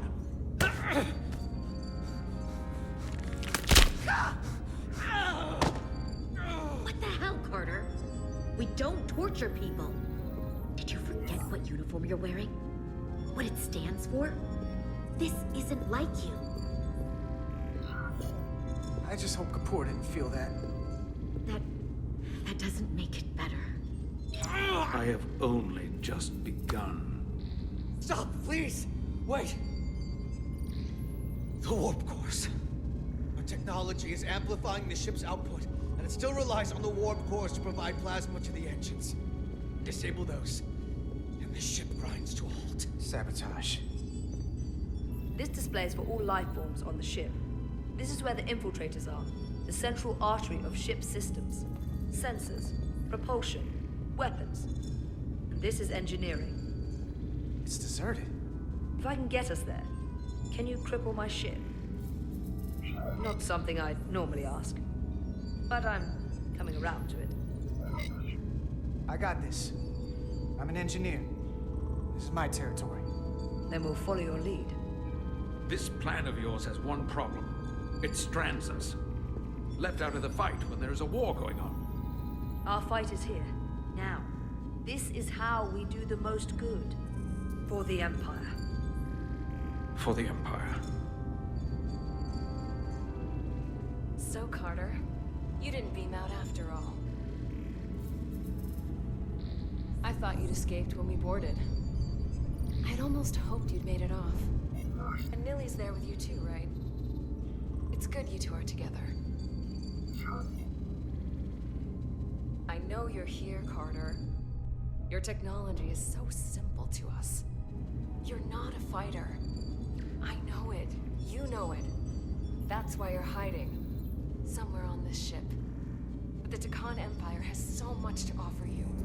Think of all the knowledge lost for 500,000 years that you'd have access to. I know you want more from life, and I want to show you what you could be a part of. Not just the wonders you've already seen from us. In our time, we had the power to move stars. Carter, you have a thirst for discovery. And a part of you would remain to experience the things I can show you. But if you try to fight it... You have Miranda's voice, but you're not her. And you don't know me. Of course I do.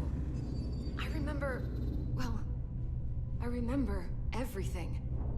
So I'll just explain the reality of what you're up against. Every one of us on this crusade has fought wars more brutal and consuming than you could fathom. But I want to reach a peaceful resolution to this. Carter, we have a plan for you. And for the others, too. We don't want to have to destroy you. You think there's some sort of compromise to be had here? After all you've done? The only end of this is when you surrender. After all we've done? You can't think we'd give up now. We can continue this conversation in person. I'll see you on the bridge very soon. Our comm badges. She's tracking our location with them. If we have to use force to free our fellow Scions, there will be casualties. We can't stay here. And we need to disable the transmitters. Where'd you go? You don't want to talk to me? She's trying to keep you talking. I mean, I get it. But I'm trying to help you.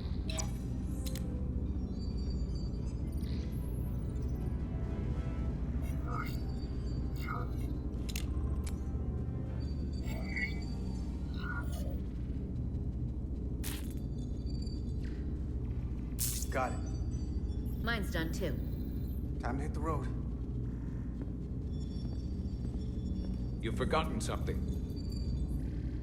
They know where we're going.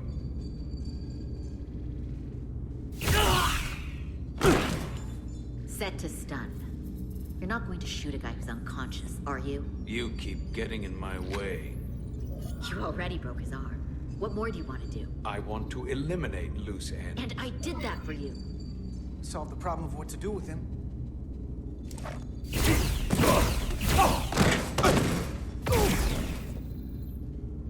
Now let's move it.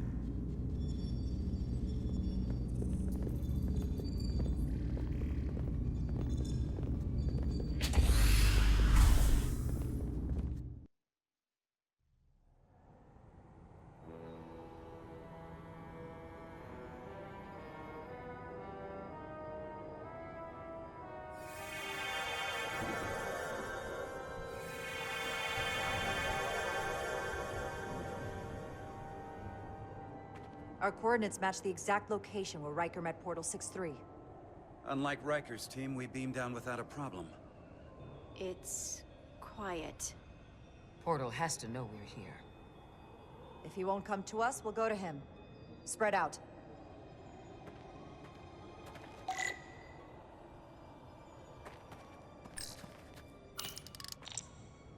Already gave it a scan. Dead. Whole planet feels like it's been turned to stone.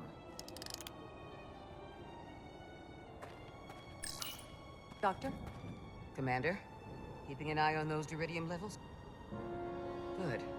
Last thing we need are your cells destabilizing on a hostile alien planet.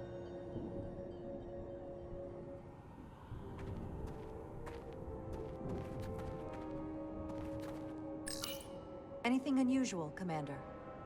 It's all unusual, to be honest. We've precious little data on this planet, so brief was Captain Riker's visit. Anything he didn't see himself is a total unknown. We deal with unknowns all the time. Part of the job. I'm accustomed to dealing with the unknown from my station on the bridge.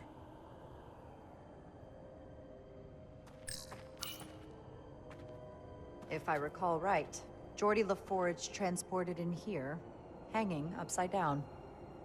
I guess we're lucky we were spared the indignity.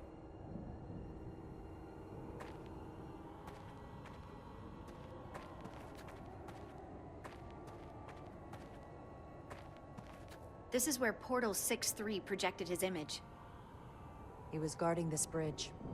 That has to mean something. We'll move forward when you're ready, Commander.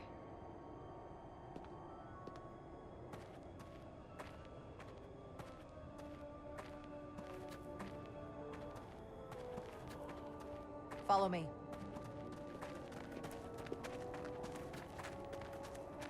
Ends here.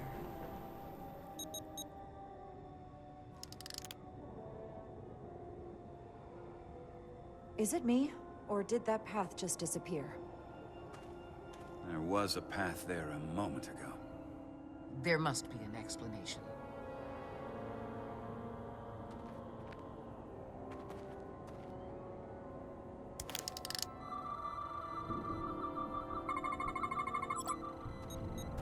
Tetrametric pulses. Same energy as the other Takan technology. Most of the crystals appear dormant. What's different about this one? Readings indicate there's a cavity in the rock right behind it. We could try melting a hole through the wall with our phasers. Worth a try.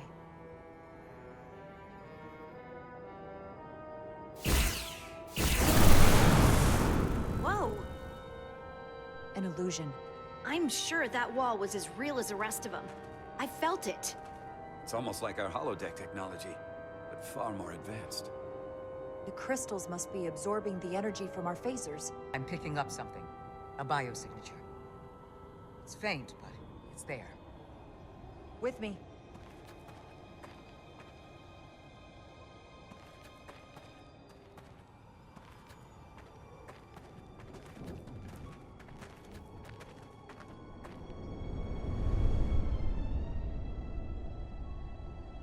Another dead end.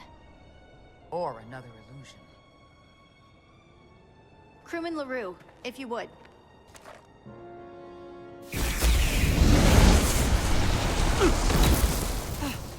Devolve to Resolute. Beam Crewman LaRue directly to medical. Is he okay? He'll live. Not all crystals work the same, it seems. Don't fire your phasers at any crystals unless we're sure they're putting out the same pulses as before. Commander, I may be able to speed up the process. I can now detect many different wavelengths of radiation simply by looking. The Takan radiation is unusual, so I can't quite clear it all up, but I was able to eliminate many of the non-tetrametric crystals. Your tricorder should warn you. That's an enormous help. Thank you, Lieutenant. It's my honor.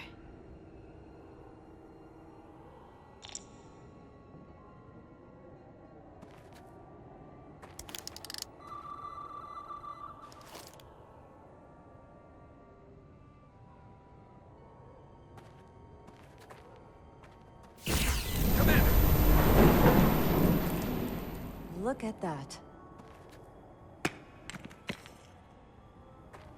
Trust, but verify. Indeed.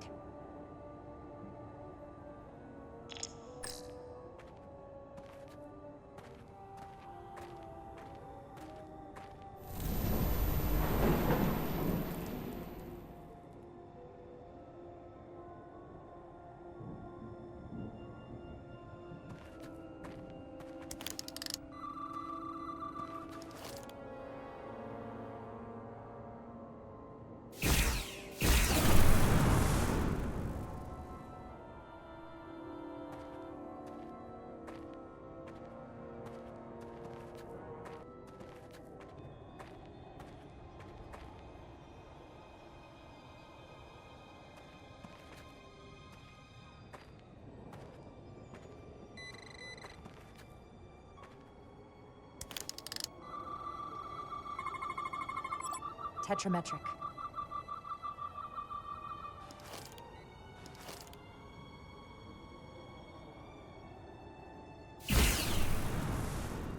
Better go see what's different.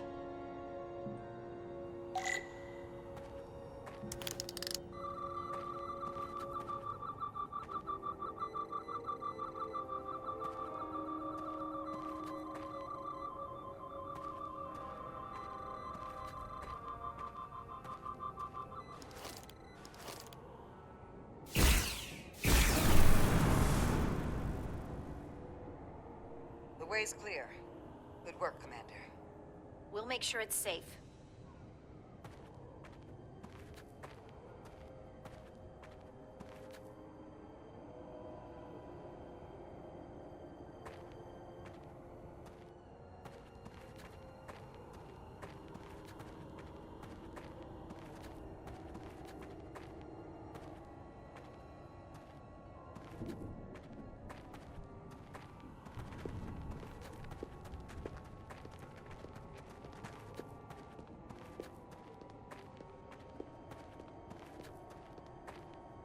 Incredible. The plants here are actually alive. Is this the biosignature you detected, Doctor? No. Not a match.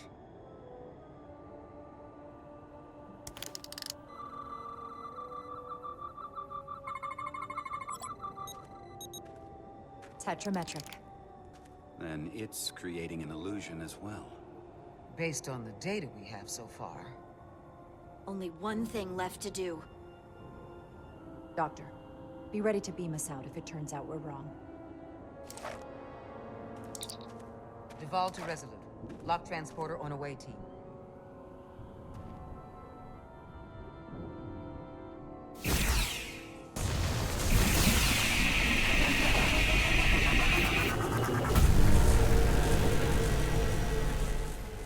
Amazing. There's nothing like this in any Federation record. The plans.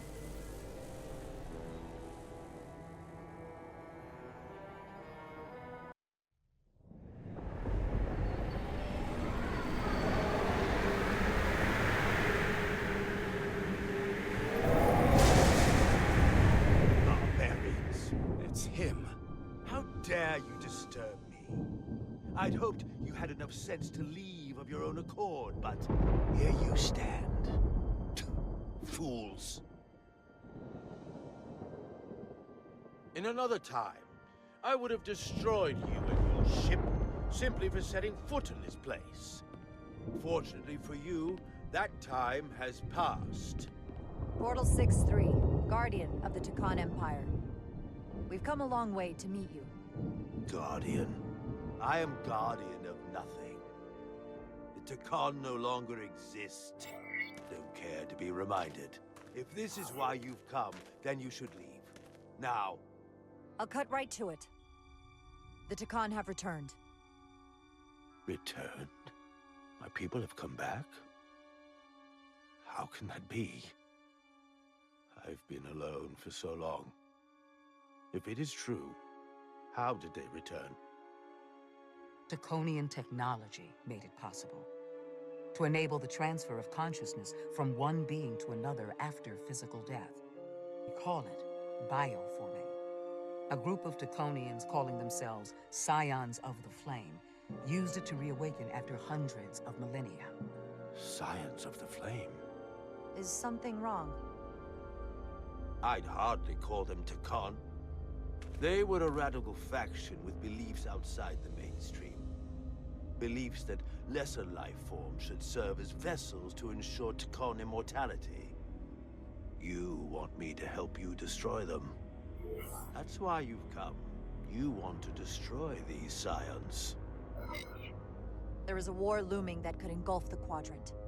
We want you to help us bring about peace before it gets to that point. Peace always comes at a cost. They have an incredibly powerful energy source they call the Cartabula. These scions have the Cartabula. And they've used it as a weapon against us. I will speak with you alone.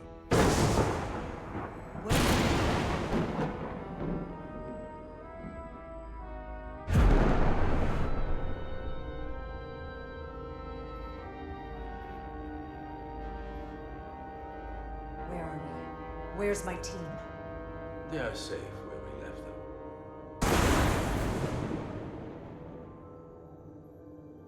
That the Scions have stolen the Cortalia is deeply concerning. And to be honest, I'd rather speak with you alone, John Wydeck.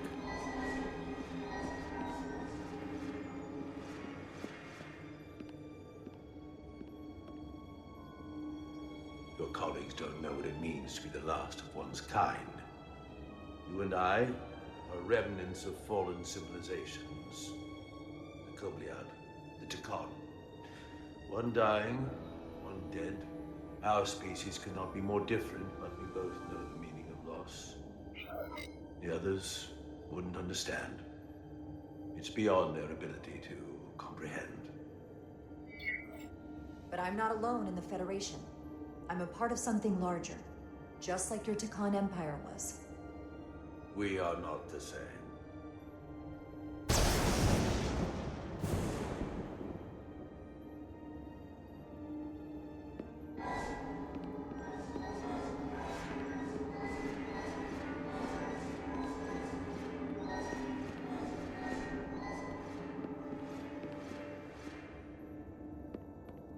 Tell me, why spend your days away from your own people when so few of them are left? Why live your life working for this federation to which the Kobliad do not even belong? And submit yourself to their authority. The Federation isn't an authority to be obeyed. At its heart, it's a set of principles meant to ensure the survival and safety of all species, regardless of their origin.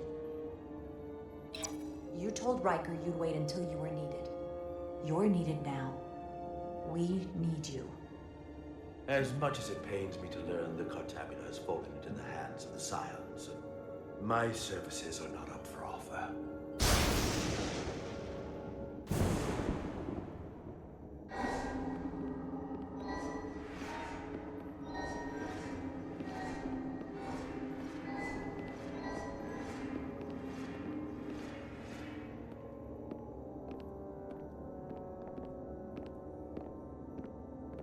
To be chosen as a portal was to give one's entire self to the cause of protecting the Takan Empire.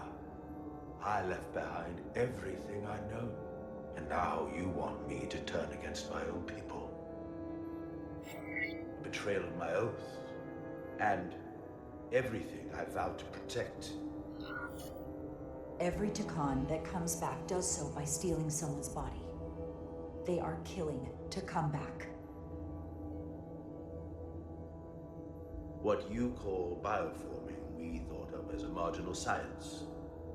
But if these reborn Takan plan to restore the Empire, is that a disaster to be avoided? Takonian technology is so advanced, it could save millions of species currently on the brink of extinction, including your own.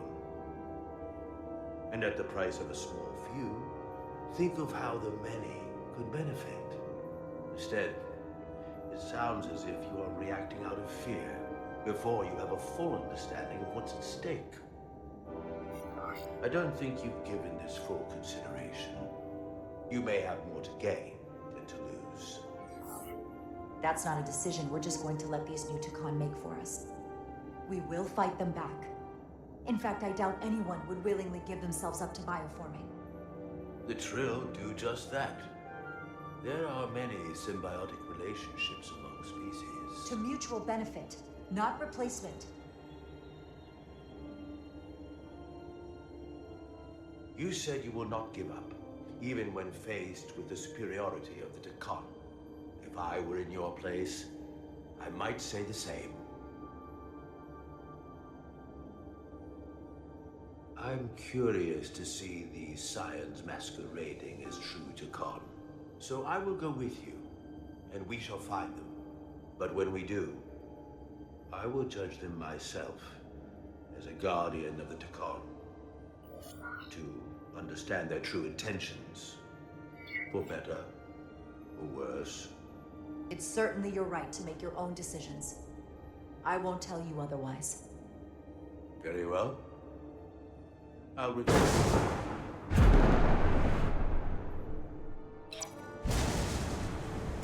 Commander! Hold your fire. I'm all right. He's coming with us. We assumed the worst. She's perfectly fine. Now then, shall we? All right. We can beam up your... Do you have any equipment or tools?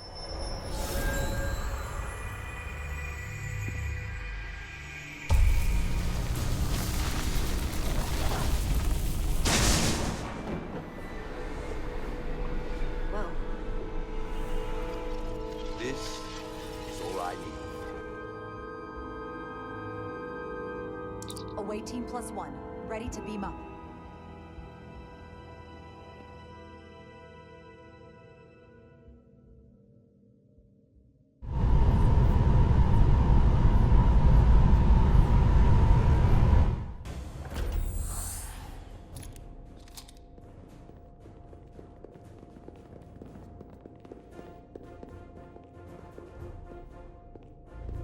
Four warp cores? That's interesting. Redundancy. If one goes down in battle, it can still operate. Makes this more difficult, though. This ship can maintain warp with half the cores offline. We'll need to disable 3 of them. Well, where are the engine schematics? Power flow routing charts. We're soldiers, not engineers. I thought you would know what to do. You're in good hands. We can do this. I trust that you can. You at least know where we should start? This way.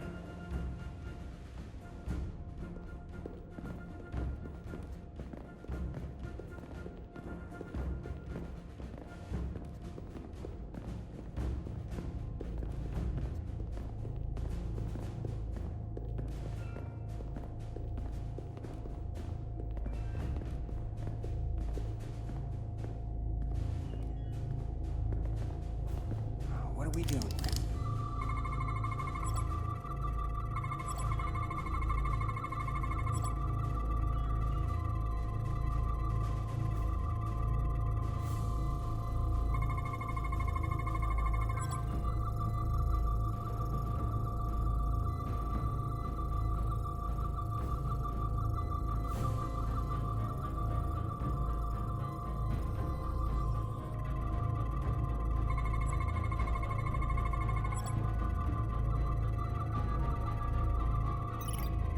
Are running really hot.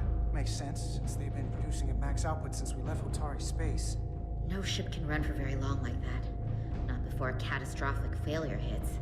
It's right on the edge. We just need to figure out a way to give it a push. Bet that console down there could tell us a few things.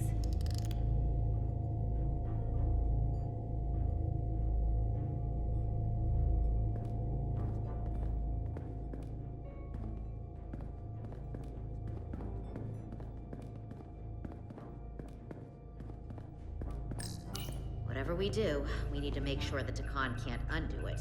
So we need a way to permanently disable the reactors that won't destroy the ship and kill us all in the process. You thinking what I'm thinking? Warp core ejection. So the question is, how do we make it happen?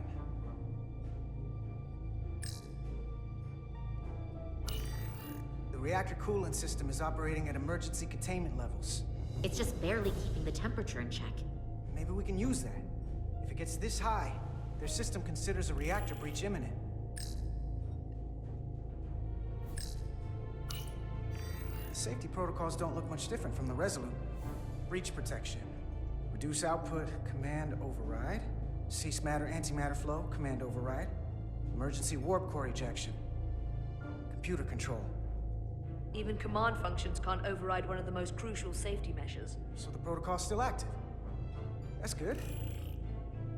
Looks like if sensors show a core is about to rupture, the computer will eject it automatically rather than risk a breach. So we need to increase the warp core's temperatures.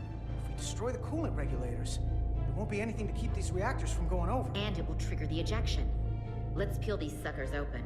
I'll take that one. I'll take the one next to it. The second you two start dumping cores, the Takan will know we're here. We'll be vulnerable. Stuck in one place while you work. We will have to make a stand.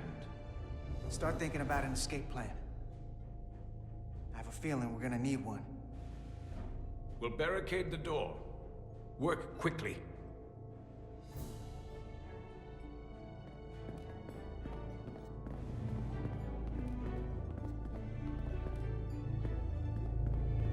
We might not have our tools, but our phasers can do this in a pinch.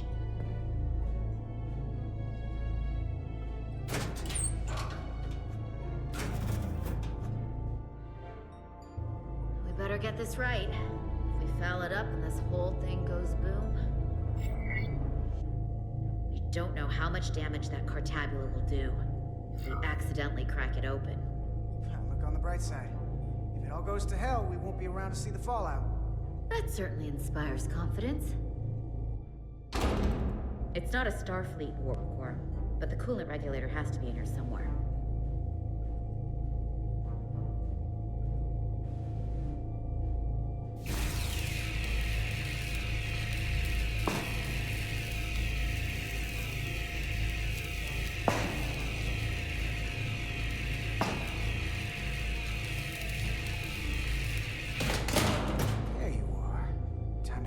Up.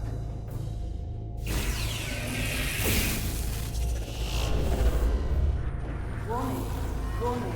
Warp core output at critical level. Ejecting core. Hey, now they're definitely gonna know we're down here. Warp core output at critical level. Ejecting core. Just one more to go. They're here. They're cutting through the door. We don't have much time.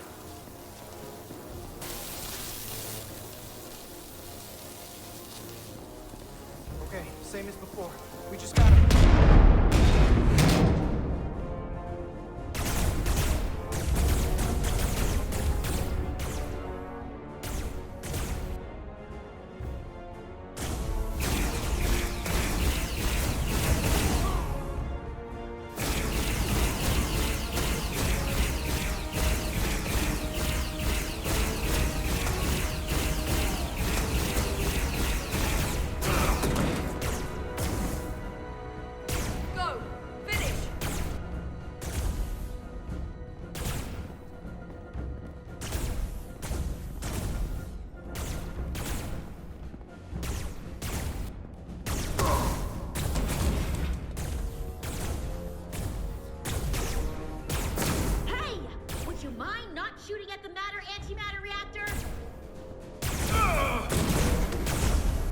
I'll cover you. What? No! Get the wolf, or we're all dead.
Can you climb?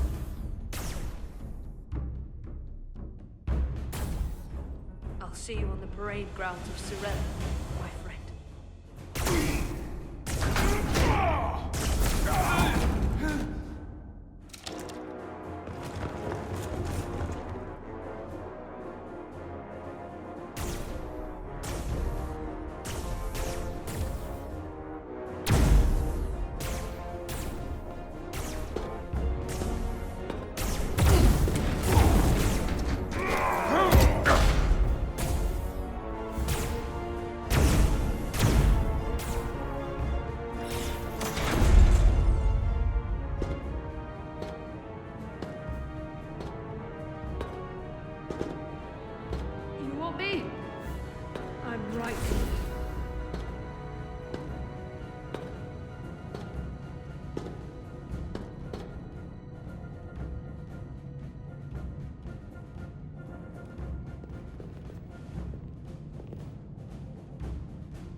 You too. Calm yourself, child.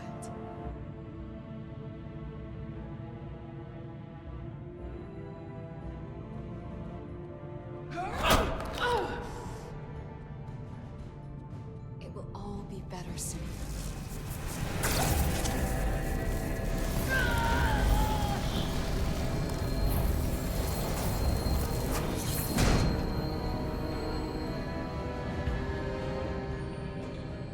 Wake up, Manka Umet.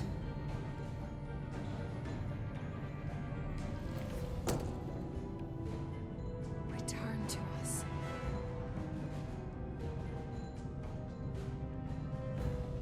Rejoin the flame. To reclaim what was lost.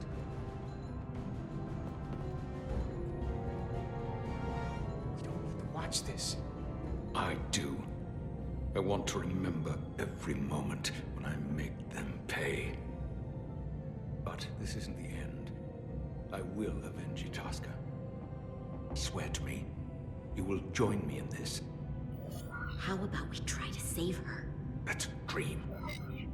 As long as she's alive and her memories are still in there, there's still hope. Hope is what you turn to when you have nothing left you can do. And there's still something I can do for Itasca. And I shall.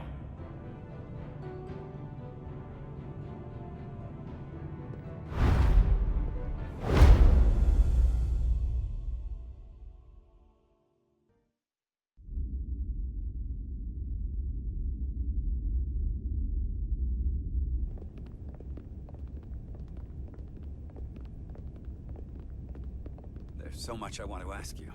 There's so little I can tell you. I'm a portal, not a scientist, but I'll certainly do my best. I can only assume this is one of your older starships. One would think, given the importance of your mission, they might send a ship of a more recent vintage. It may not be a Taconian ship, but the Resolute is one of the best we've got. So don't disparage it. I was just asking.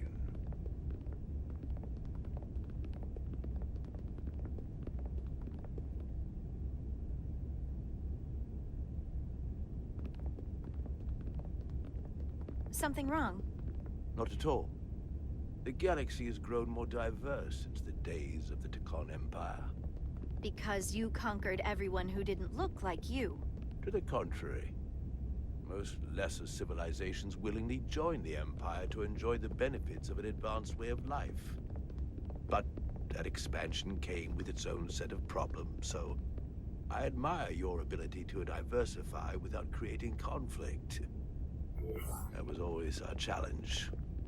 And perhaps, ultimately, our downfall. The Federation prides itself on its inclusiveness. I'd say it's one of our greatest strengths. As the Vulcans say, infinite diversity in infinite combinations. Interesting. I'd be curious to meet one of these Vulcans. If this is the best you have, then so be it. To locate this scion, Galvan, I'll need full access to your ship's systems. Full access? Huh. You must be out of your mind. No, I'm right here, completely in my mind. And with all due respect to your advanced technology, the simple fact is that I won't be able to locate him without it. Perhaps I should have made that clear up front. I'll need to make certain modifications. I can't promise anything, but let me see what I can do. Just know, without it, I won't be able to help you. This isn't gonna fly. I'll see you on the bridge. Captain Solano, I'd like to introduce you to Portal 6-3, Guardian of the Takan Empire. Pleasure to meet you, Captain. Likewise. I can't say I've ever met a portal before. There is no modern equivalent. Not within the Federation, at least.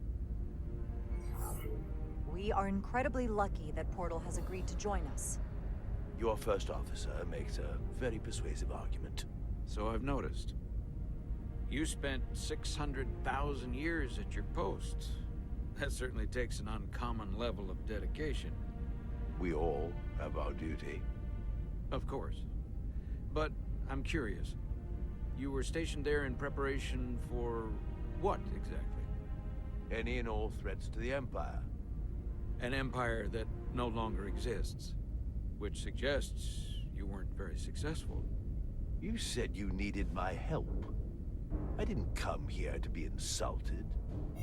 Perhaps that was a mistake. I'd be happy to return to Delphi Ardu at any time. And we do need your help. Absolutely. And we are grateful that you decided to come. And your captain has an odd way of expressing his gratitude. I'm merely curious where your allegiances might lie. And clearly it's with the Takan. Yes, Captain. You have found me out and exposed my true loyalties. To the Takan, not to the Scions of the Flame, who do nothing more than tarnish us in name and reputation and don't deserve to be called Takan. That's why I'm here. And if you'd be so kind as to give me access to your ship's systems, we can get on with it. And you can stop wasting my time. Access to our systems? That's completely out of the question. Tell me that's not what you promised. We're vulnerable enough as it is. And now we're supposed to give him access to everything? Ridiculous. Captain, I understand your concern, and I don't necessarily disagree. Ah, now I understand your reluctance. I never imagined offering to help would be met with such ignorance. If you're not enjoying your visit to our ship, we'd be more than happy to let you wither away back on your pathetic little rock. Captain? You clearly do not appreciate the magnitude of the threat the Scions pose. So myopic is your focus on your own ego. I will not be leaving until they have been found. Commander Ridehead, a word.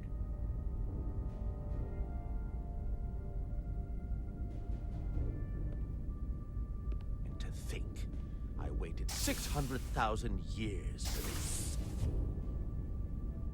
You realize this puts me in an incredibly difficult position. I was against seeking him out from the start, but now, to give him access to our systems? It's insane.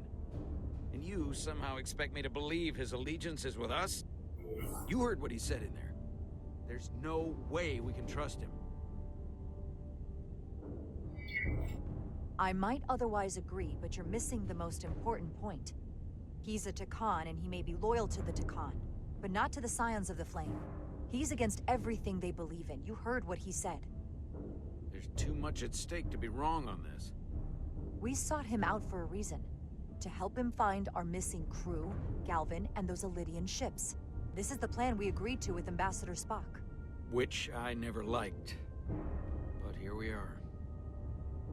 You know what this mission means to us. Not just for the Federation, but for me personally. I can't afford another screw-up. Losing the shield algorithms was bad enough. This could be the end of my career. I'm sorry, Captain. You know I support you, but millions of lives and the future of the Federation are at stake here. Both of which are more important right now than your career. It's not just mine. It's both of ours. Then so be it. I'm going to trust your instincts on this one. I just hope you're right. For both of our sakes. Let me know if you find anything. We're good. You may begin. I will, of course, have to make a few modifications. What kind of modifications? To find Takonian technology requires Takonian technology. If this Scion Gallivan modified his ships, then I must do likewise to yours.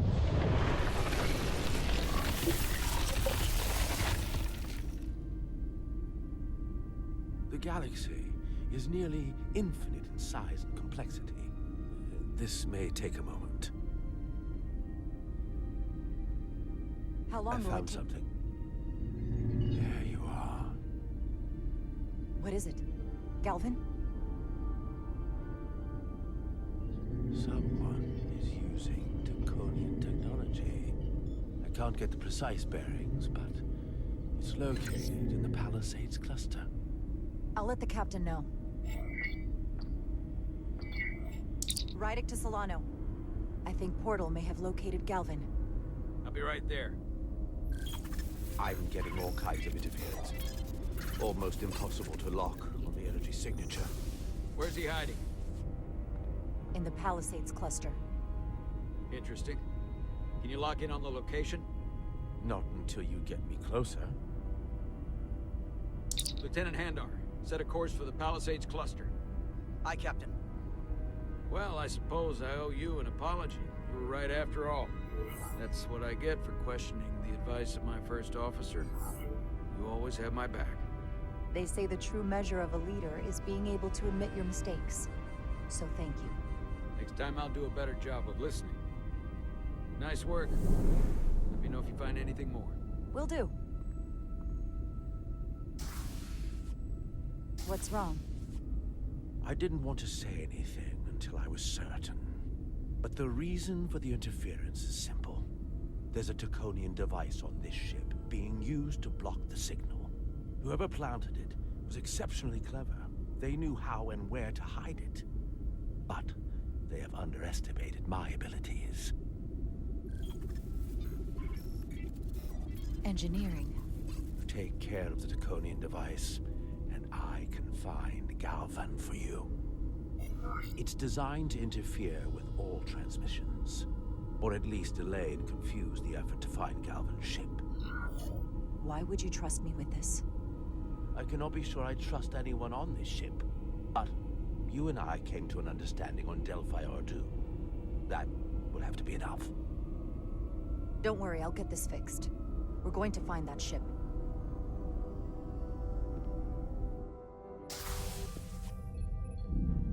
Engineers would have found this device already if it wasn't well hidden.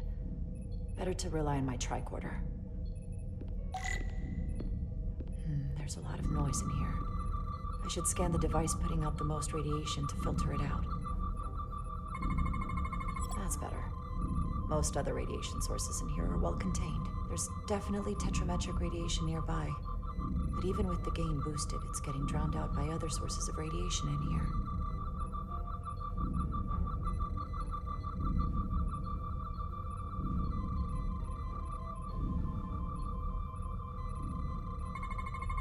Jeffrey's tubes thump harmonics from all over the ship.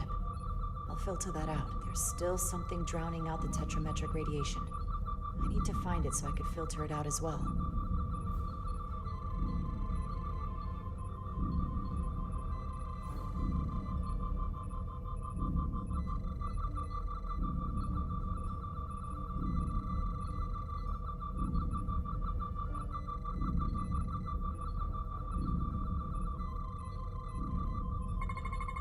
A little bit of harmless radiation leakage here, but enough to mask the tetrametric pulses.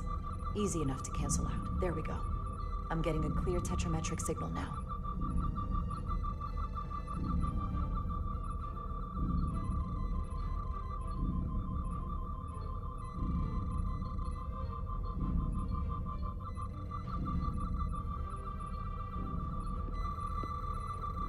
Found it.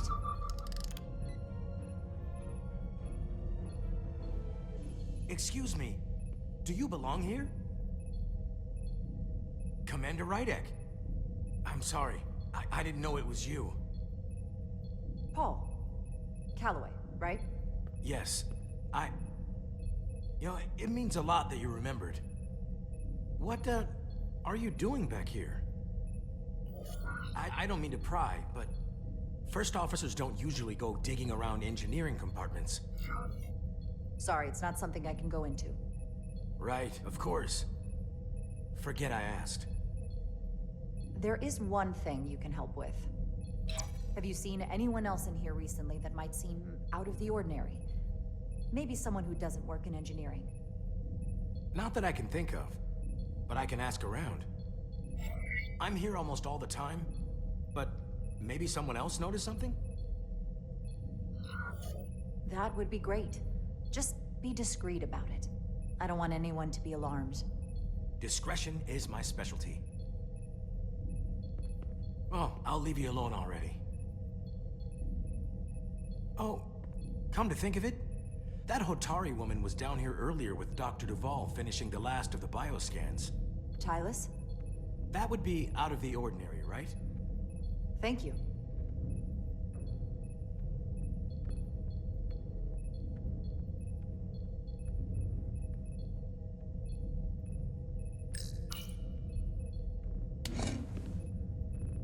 Maybe Tylus saw something.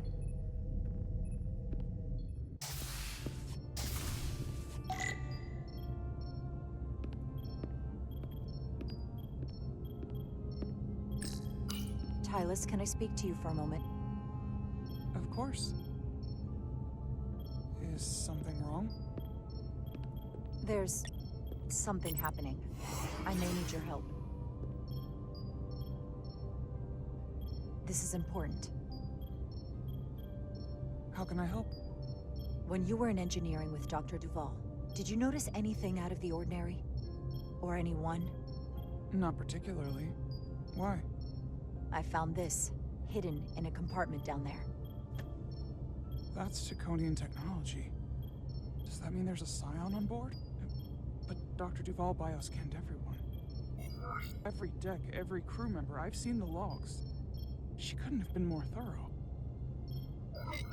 Someone evaded detection and planted that device.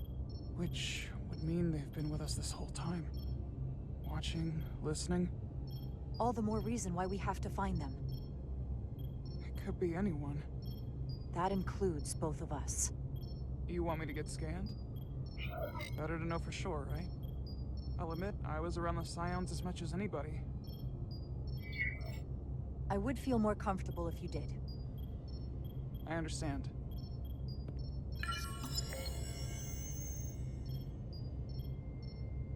Clear. Now it's your turn. Sure.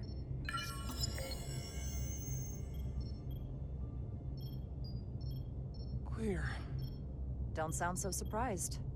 You spend plenty of time with the Scions as well. You never know. Let's get to it. The search starts in engineering.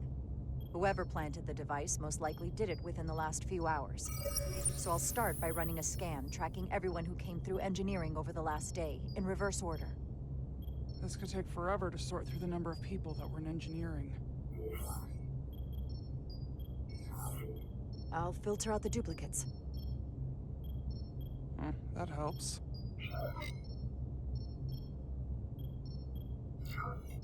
Cross-referencing this list with everyone who's traveled to Hotari. Now this is manageable. Filtering for outliers. People who don't work in engineering. Let's see who's left.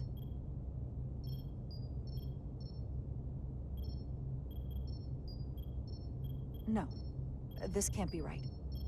What? Of the people that went to Hotari and visited engineering, it could only have been Captain Solano. According to this, he was here while you went down to Delphi Ardu 4. Which would have been the perfect opportunity. And no one would question him. He's the captain. As much as I hate to admit it, assuming it's true, it does explain why he was so opposed to getting help from Portal. And he made several trips to Hotari, so they had plenty of opportunity to target him. What happened when Dr. Duvall bioscanned Captain Solano? That's just it. She never did. How is that possible? Something more urgent would always come up. There was nothing she could do. But performing a bioscan is the only way to be absolutely sure. That's not going to be easy. First thing I need to do is get this device to Portal. Be careful. And good luck. I'll need it. I've found the device.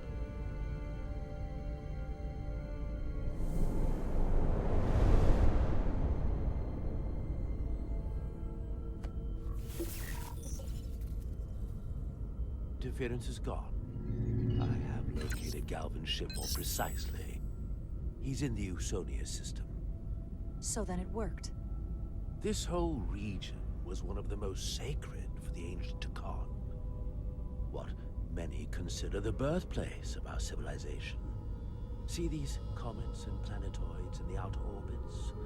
Based on their current trajectory, that's Galvan's destination. And legend tells us it's the location of what was once our largest arsenal. Not that we needed it in the late stages of the Empire, but it was there as a precaution nonetheless. Can you stop him? Cripple their ship somehow. I'm afraid they are too far away for my powers to reach them. We need to be much closer. And even then, they may have defenses against what I am able to do. If Galvan and the other Scions secure the arsenal, they will become extremely dangerous. My people had such power at the height of the Empire. The Takan were as gods, keeping absolute control over countless worlds. I must speak with them directly. However, the presence of this device is worrying. It's highly likely it was placed here by a Scion, hidden among your crew, and it is unlikely this interference device was the Scion saboteur's only trap. If we reach Galvan and the saboteur cripples your ship, we will be at their mercy. Even my powers will not be able to protect us. Do you know who it is? They may well do more damage if left alone. Time is not on your side. I'm fairly convinced they bioformed Captain Solano. I knew there was a reason I didn't like him. That explains it. Bioforming was so rare at the time of the Empire that I am not able to detect if it has taken place. Proof of your claim is something you will have to produce yourself. Then we have to bioscan him. I'll talk to Dr. Duvall. That's quite the claim. Told me you were worried about him. But I never imagined this was what was wrong. I wouldn't be asking you if there was any other possibility. Well, it would explain why Solano has been too busy for a bioscan lately. As the ship's doctor, you have the authority to declare him unfit to serve. Well, if you're right, this is the worst-case scenario. Challenging your own captain is a tall order. Are you sure you're prepared for this? If you fail, that's it. The end of your career. Maybe your life. I am. I have to be. Good. You know what this is going to take. I'm in. We can't pull this off with just the two of us. I technically have the authority to make Solano undergo a scan, but in reality, he can and will refuse to do it. We need at least another member of the senior staff to support your claim, or this could all blow up in our faces. You better think long and hard about who you can trust.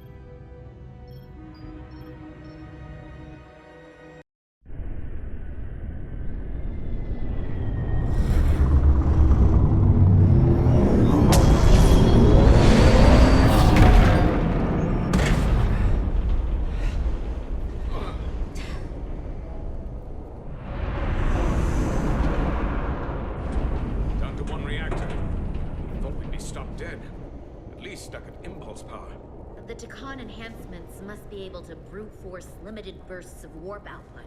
Yeah, but they won't get to wherever they were headed at this rate. They're just limping along now. So where does that put us?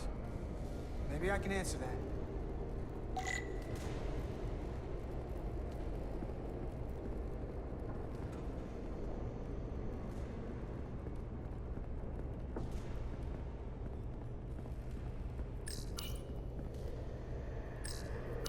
I got the ship's heading.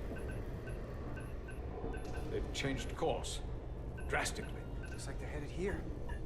Usonia system. They might stop there. Can we use the Zeldi's comms to signal your fleet? The comm systems are locked. Grab hold! Oh!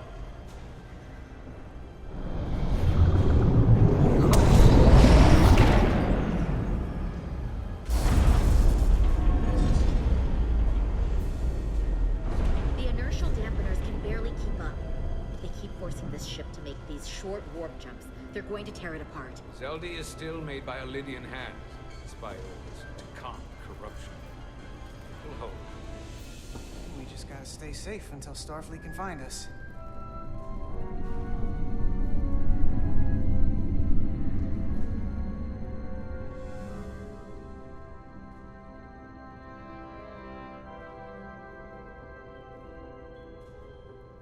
Your people, is there somewhere you go when you die? Life after death? No. On my homeworld, some people think they can cheat death in a way by joining with the Trill symbiont. But that's not a life to me. What about you? Is there another plane of existence for you? With every passing battle, as I get older, I think about it more. We only get one life to live. I'm not counting on anything coming after I close my eyes for the last time. Then you may never understand this, but please try. My people have a special journey. When Alydians die, we rejoin our comrades, family, and ancestors. On the parade grounds of Cirella? That is just one part of it, but yes. Death is not the end for us. So, even if some part of Itasca remains, by letting the Takan use her body, at best we are delaying the inevitable next step for her. At worst, we are leaving her as a prisoner in her own mind. You want to save the transformed. So do I. Now that I've seen it happen, does it make me a hypocrite to say he has a point? What if we can't get them back? We can't leave them like that, right? I think Itasca would want to be released. To think of what she could be going through right now. I know it's awful to think about, but if they're still alive, we can still try to help them. We lose that option once they're dead. I had a sister, a twin. It's very rare among the Trill. You never told me that. She was one of the youngest hosts to ever join with the symbiont. A sentient creature that lives in our body. It's considered a great honor. The symbiont can bring centuries of knowledge and wisdom to the host. But sometimes, the symbiont personality suppresses the host entirely. My sister was the closest person in the world to me. I knew she would be different after joining. But she drew more and more distant. The room we shared growing up was foreign to the both of us. And eventually she, or whoever she'd become, cut me out entirely. So I left for Starfleet and swore I'd never go back. I couldn't stand the thought of seeing her. Someone who looked like my sister. Sounded like her. So, losing Miranda like this, it opened an old wound. Never really closed up in the first place. You remind me of Itasca. I do? Bonds are not made by what runs through your veins, but the blood you spill together. Itasca was my family in that way. I want you to know there is nothing I won't sacrifice to win this fight.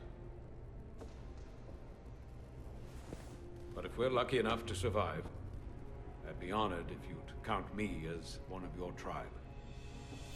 As Itasca was. Even a couple of engineers like us?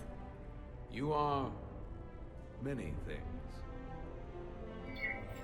I don't need to wait that long. We've bled together. No one else will know what we've been through. That makes us a tribe. Right here. I'll take that. They don't cease this madness.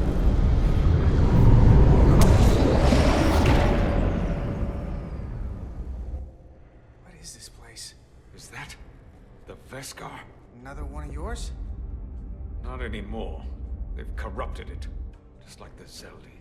Now there are 2 ships. Did this just get better? Or worse? It certainly doesn't bode well for the crew of the Veskar.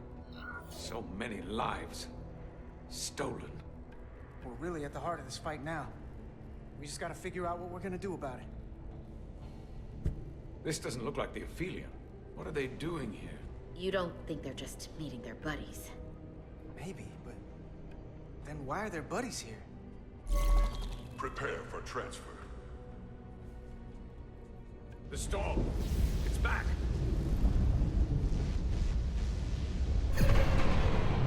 What happened? Hold on. Scanning. Metric radiation is dropping. Zeldy's dropped to minimal power levels. It's running off just the one warp core now. That means... They've sent the Cartabula to that other ship.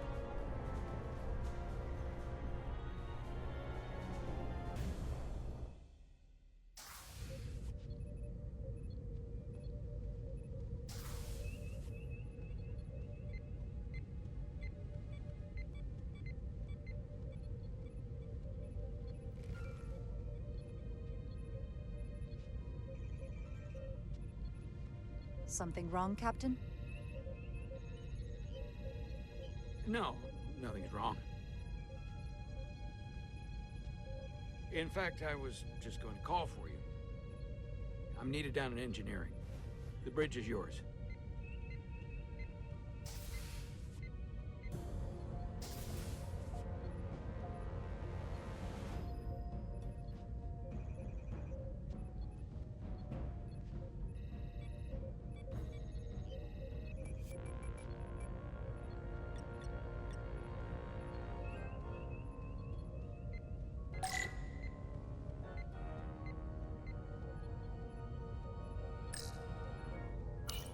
Commander Irma, a word, please.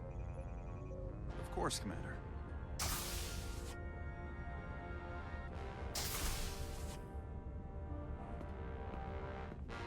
How can I help? The captain may have been compromised. I have reason to believe he's been bioformed, and is now actively working against us. Based on what? Someone is sabotaging the mission. They planted a Taconian device in engineering. Captain Solano was in engineering while we were on Delphi Ardu 4, and he purposely evaded Dr. Duval's bioscan. You and the captain have been at odds several times. You've disobeyed his direct orders and argued with him in front of the senior staff. However, you always did so out of concern for the crew or adherence to protocol. So I believe what you're saying, as horrible as the implications are. Why trust me with this? There were others you could have confided in. I may not have been the best choice. In our every interaction, you've been level-headed and kind. Something this sensitive? There was no one else I could turn to. I would be flattered, were the situation not so dire. When we first met on the starbase, I told you about the accident that took so many of our crew. You said you were sorry for my loss. The captain being bioformed.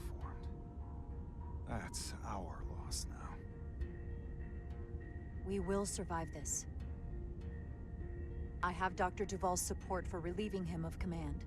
Once we get a bioscan of Captain Solano, we'll have the proof to make that happen.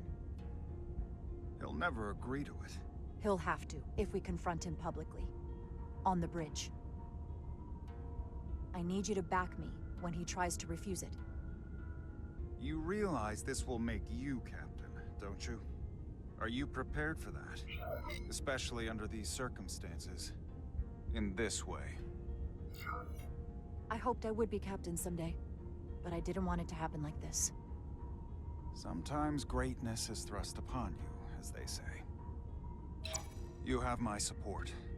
When do we act? Now. Dr. Duval is already on the bridge. She'll ask Solano to undergo a bioscan. Then we confront him when he refuses. Into battle we go.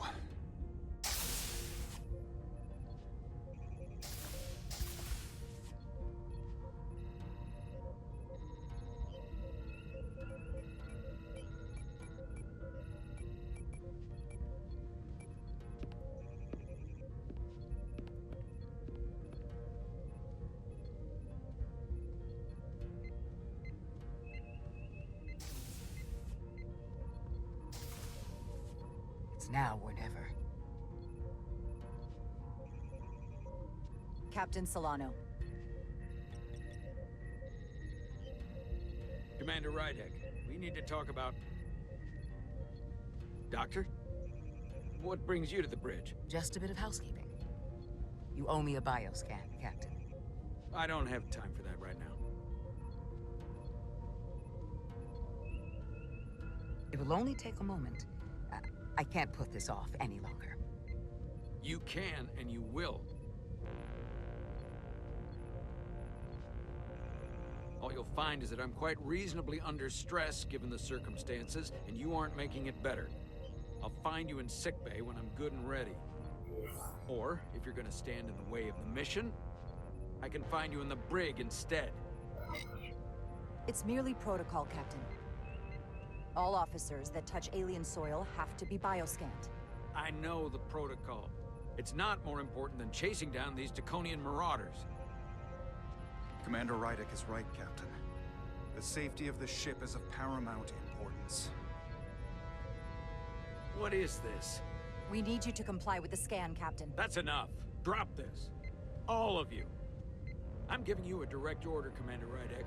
Stand down and go back to your post. Now. Do not make me tell you again. I've been a starship captain since before you were in the academy. I won't stand for this. This is for your own good, Captain.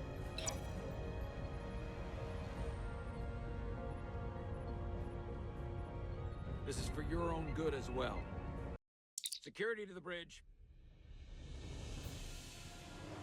Arrest Commander Rydick. Take her to the brig. On what charge? Conspiring with the enemy and mutiny. Wait. With all due respect, Captain, Commander Rydick deserves the chance to defend herself. You have no say in this, Commander Ermot. Sit down. I will not. This is not Captain Solano. He's been bioformed. He's a scion. You're out of your mind. She can prove it.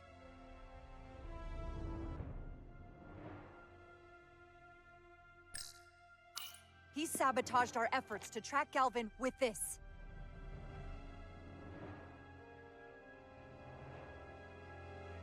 He planted it in engineering while we were down on Delphi Ardu 4. Lies! Perpetrated by the only Takan in our midst, Portal 6-3.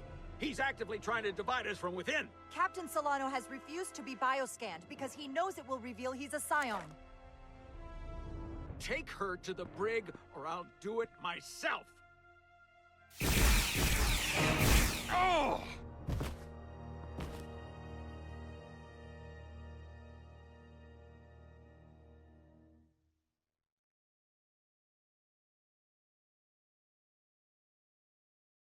Wait! Stand down! That's an order! This is outrageous. What is happening? Someone needs to make sense of this right now. We're going to run out of places to stash prisoners. I can prove I'm right if you just give me a chance. If I'm wrong, then I will face the consequences. I can't believe this is happening. I'm going to settle this once and for all.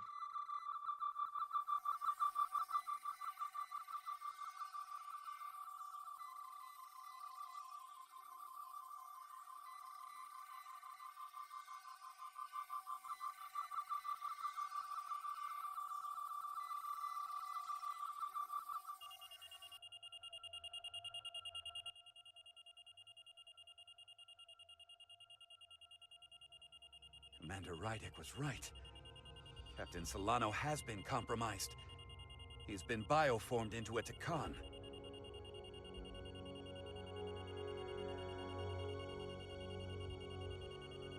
As the Chief Medical Officer of the USS Resolute, I am relieving Captain Zachary Solano of command. Take him to the brig.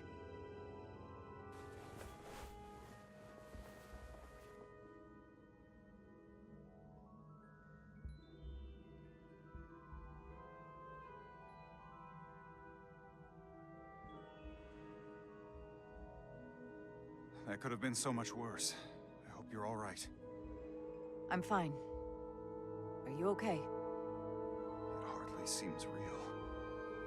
All I can think right now is that I will miss the captain. I've known him for so long. To lose him like this, it's... We don't know yet if bioforming is truly permanent. There's still some hope. That is a bit of comfort. But I know better than to hope too much.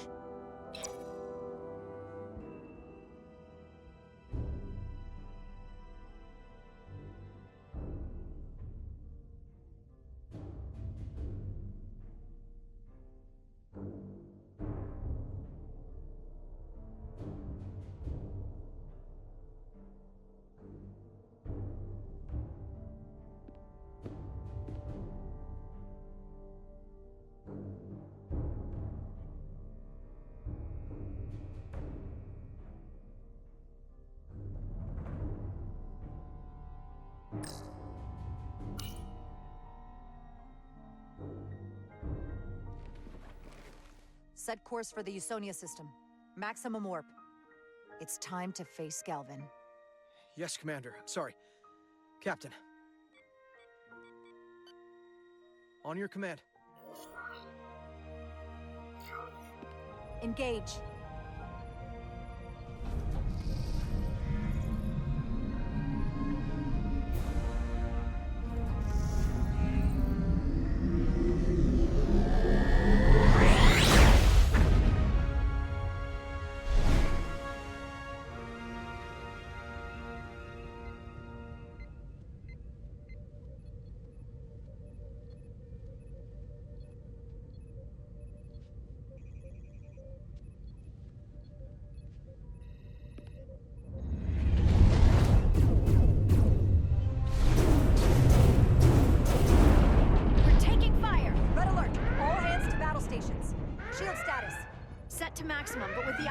Compromised.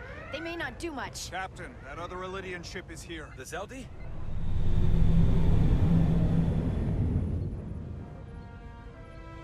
We're outnumbered.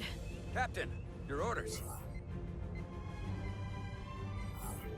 Evasive maneuvers. Aye, Captain.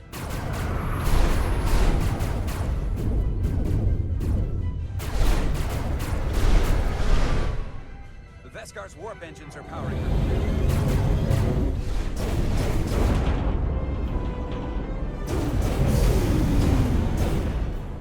Our warp engines are offline.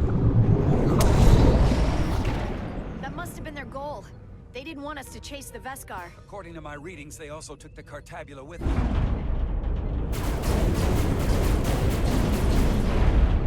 They're not breaking off. We have to destroy the Zeli before it destroys us. Diaz and Edsalar still over there? They'll need to evacuate.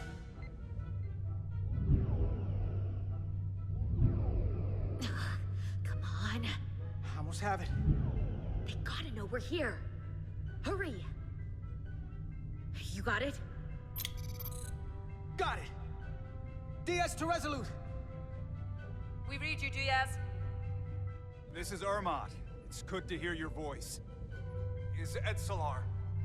is she with you? Everyone wants to know. Yeah, we're both here. We're both okay. Very good, Petty Officer. Can you get us out of here? I can't transport you out while the Zeldi's shields are up. Our phaser fire won't even get through. Is there another way off that ship? We'll find a way. Whatever you do, you'll have to be quick about it. Because we can't give you much more time. We can't evade the Zeldi forever. Understood. Diaz out. We're gonna have to get out of here the old-fashioned way. Lydian ships have no escape pods. We can leave out that cargo bay we transported to before. But then there's the vacuum of space to contend with. Those freight containers. Maybe we could use those to make an escape pod? Is that even possible? We're gonna make it possible. Unless you have a better idea. Let's go. I've polarized the hull plating. That should allow us to take a few more hits. Enemy phaser impact dissipated. Heading, Captain? Attack pattern Beta 3. Circle around that asteroid and come back firing. Aye, Captain.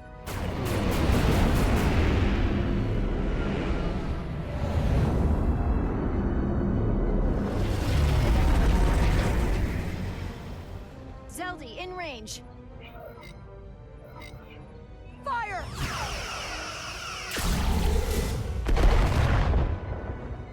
Zeldi's shields down to 82%.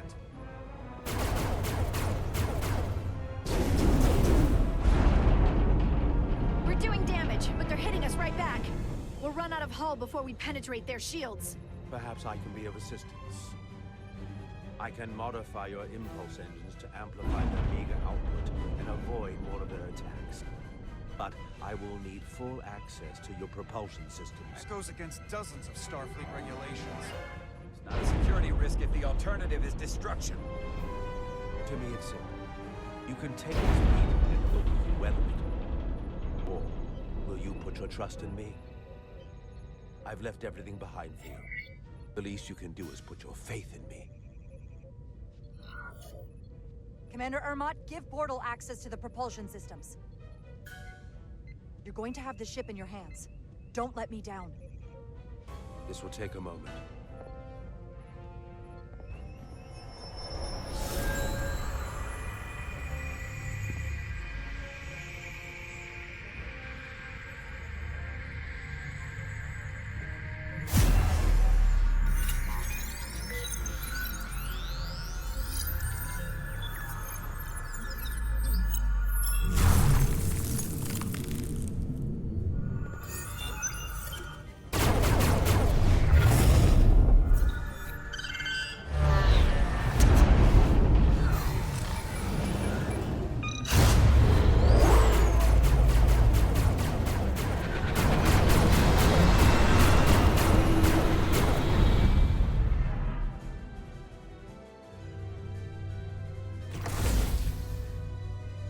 Your ship has let up its fire. That gives us some time. All right. One of these freight containers should do the trick. Be quick. We need one big enough for all of us to fit inside. Something we can make airtight. Damn it. Not this one. Go. This'll work. That's great, but it's not airtight yet. No problem. We'll just seal it up. This container is extremely heavy. Even with the containment field open, it won't leave the bay quickly. I'll find something to accelerate our exit.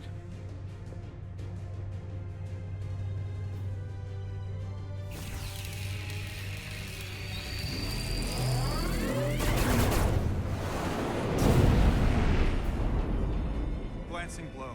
Very little damage. I cannot keep this up for long. Their phaser banks are recharging. Now's our window. We have to strike back. I agree. Their next barrage could be our last. Better make this count. Target their weapon systems. Take the teeth out of their bite. That could make them run. Just like the Veskar, we'd lose Diaz and Etzelar again. Hit their engines. We've already lost the Veskar. We need to protect ourselves first. Target their weapon systems. Hi, Captain. Firing torpedoes.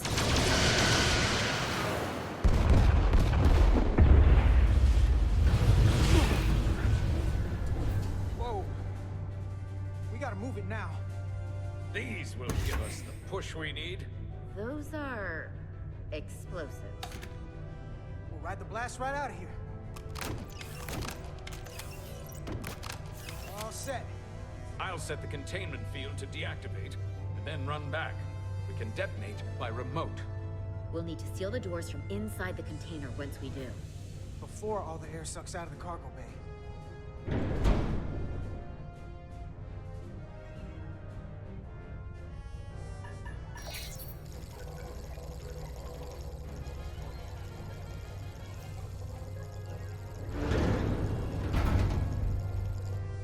Just a few more moments.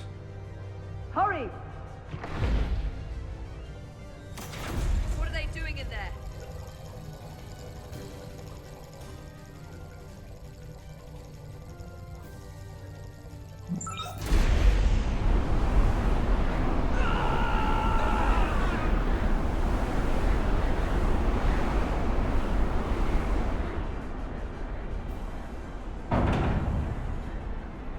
Please, help me. No. Let the Takan get what they deserve. Don't leave me to die. I don't know. Can we really leave her? Look at her, she's not a threat. It's now or never. This ship has no weapons. Sidron's going to ram it into your Federation ship. Please, Amenta.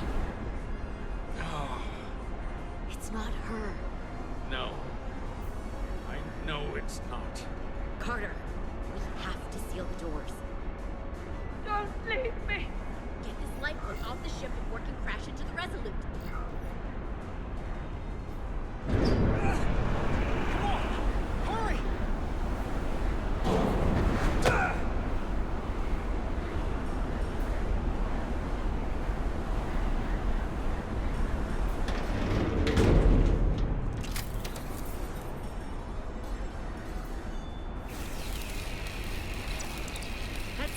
Resolute. I have the awaiting. Go ahead. We're about to exit.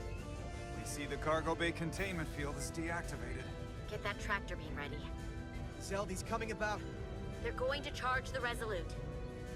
Direct collision would be catastrophic. We can't wait any longer. We have to fire. Captain, they're almost out of there. We need to act fast. Hold all fire! Get out of there, Petty Officer. Do it now! You heard her. Done! Ready? Detonate!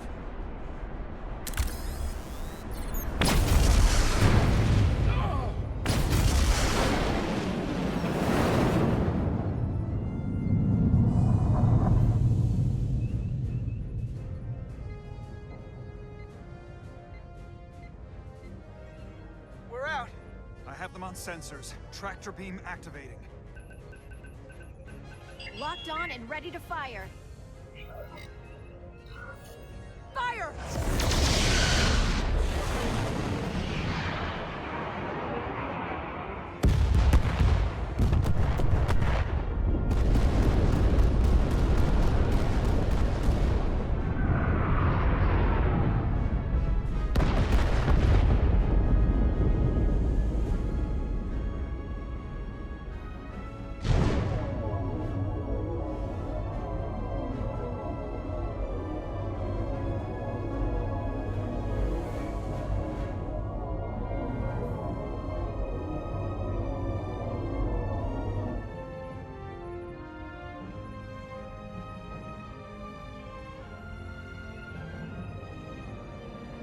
Tractor beam's locked on.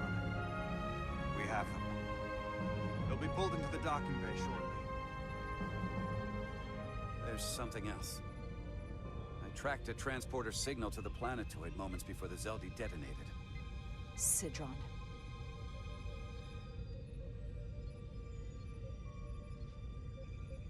There's a Takan structure there. It's the reason they were here. It's the reason we are here. Now.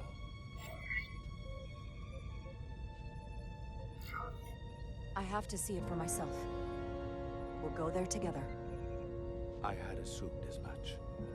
Is this the Takan arsenal Galvin was after? Legend says this region once held the sacred mysteries of the Takan Empire.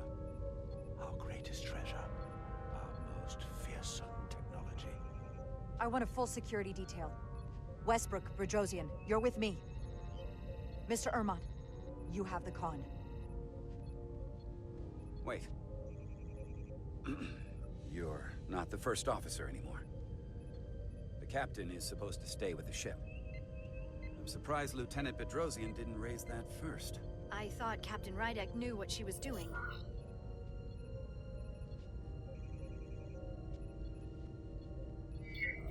You're right. But this is too important for me to sit out. You'll just have to make sure nothing happens to me down there. Of course, Captain. We'll deal with the first officer vacancy when we return. Until then, Mr. Ermont? Yes, Captain.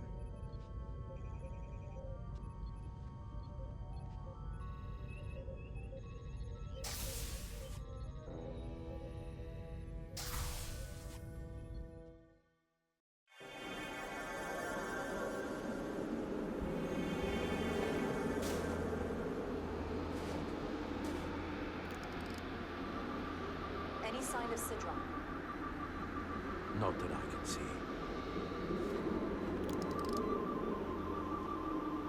High alert, everyone. The enemy could be anywhere. Follow my lead. Let's make this a short mission, right? That's the plan. I'm no security officer. But I'll do my best to make sure nothing happens. Captain.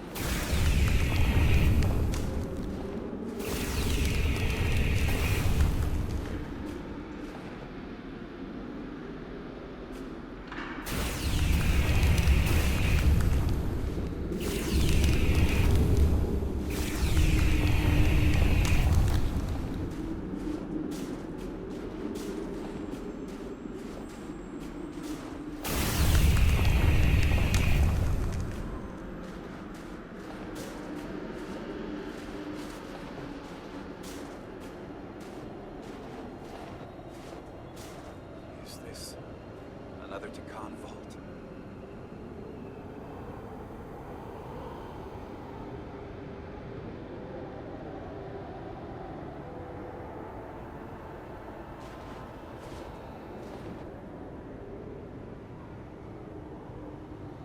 I don't see a way in. The vault in the mines was already open. There must be some way to activate it. Portal, can you open it? It is a Taconian vault. I thought you'd never ask.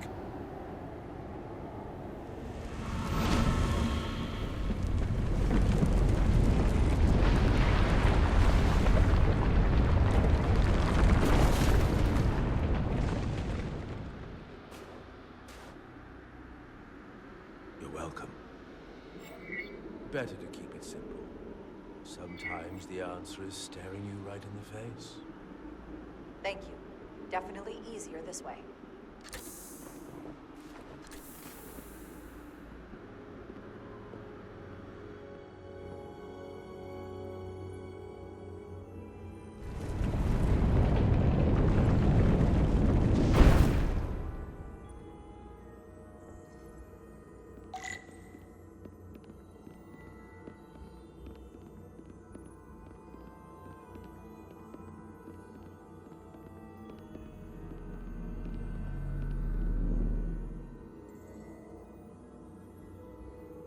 Spread out. Let's see what we can find. And stay up on high. You don't know where the Takan that beamed down here could be.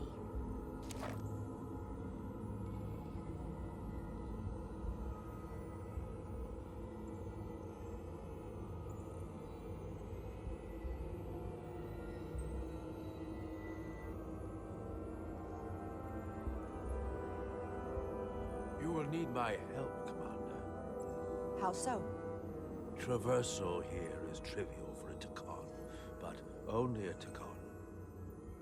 When you come across a device you can use, merely call my name. Will do. Thank you.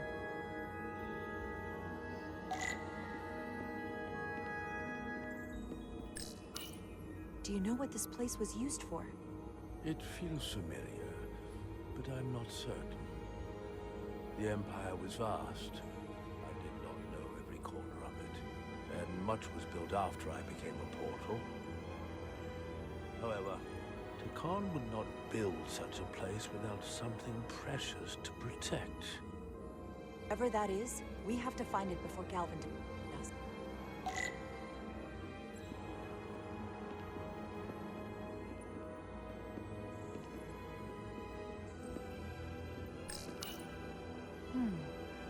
This pattern resembles the transporter device Petty Officer Maris used to escape the Resolute.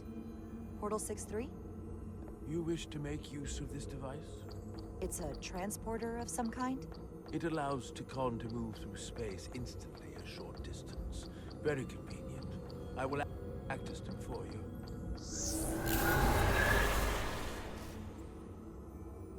Where does it go? I'm not sure. The markings here must be from after my time. Well, only one way to find out.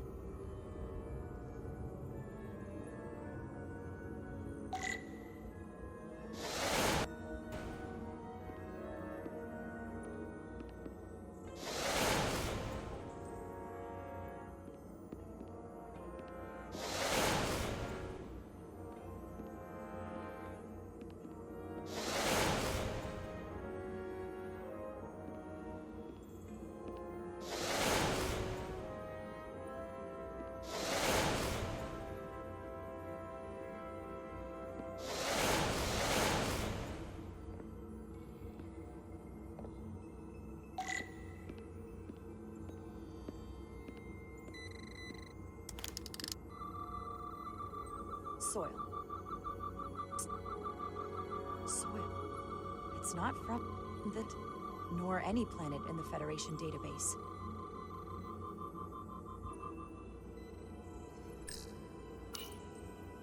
Why is this here?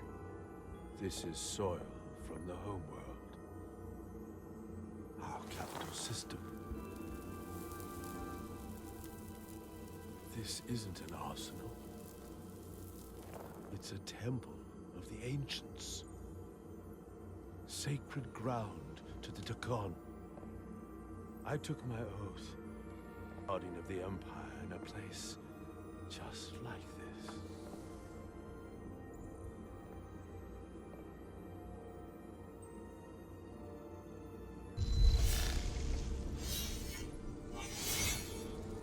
You cannot imagine the look of pride in my parents' eyes as they said goodbye. Forever.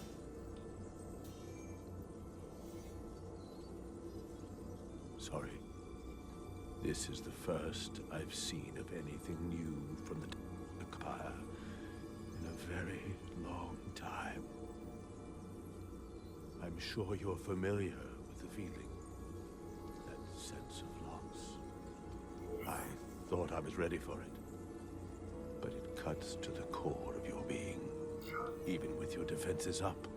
I totally understand that feeling. It's unavoidable and inescapable no matter what you do. Yes, it's that distant but familiar feeling that's forever just out of reach. Can you use this to find out more about what Galvin is after?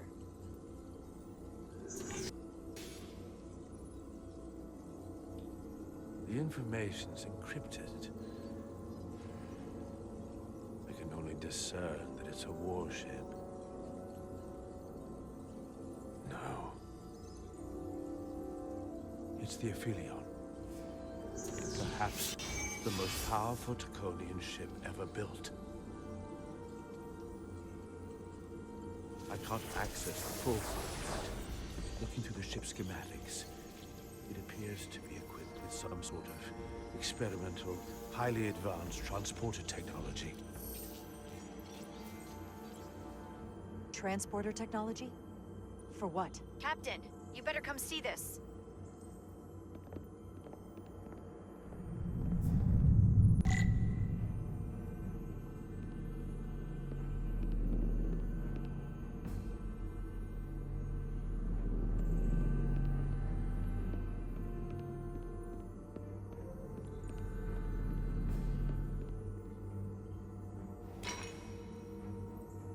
There are more up ahead.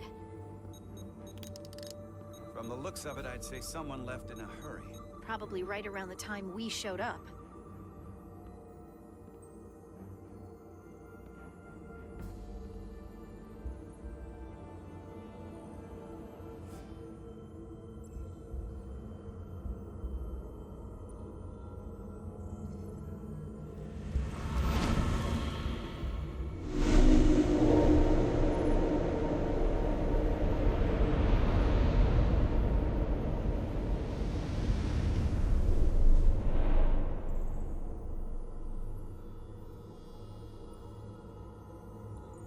I've seen these before, in the other vault. And if all of those are the same as this, then there must be Hundreds of millions, if not billions. All that remains of the Takan civilization. A distinct person, encapsulated in crystalline form. Preserved for all eternity. You thought this was an arsenal. And in a way, you're right. This is how they rebuild the Takan Empire, and bioform billions of innocent people. That seems to be the case. What you have to understand is, these life forms were preserved for the benefit of the Takan civilization, as a means of safeguarding the health and well-being of any Takan, should they fall prey to illness or injury. They were never intended to be used for this purpose. There you are wrong. This was always their purpose, to restore the glory that was lost.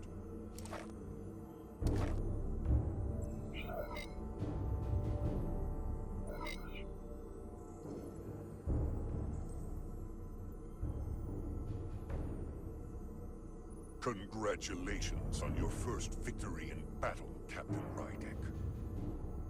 You killed a great many of my compatriots, some that I've known for millennia.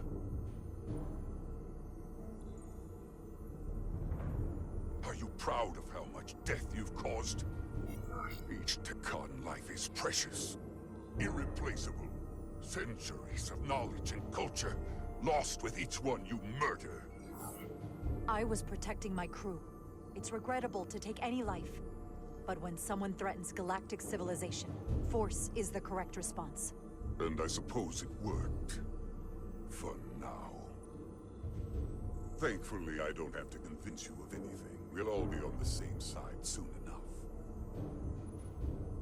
You can't just bioform whoever you want. Not without a fight.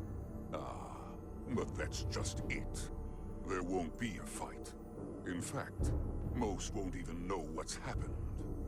1 minute you're standing there as you. The next, you're standing here as one of us.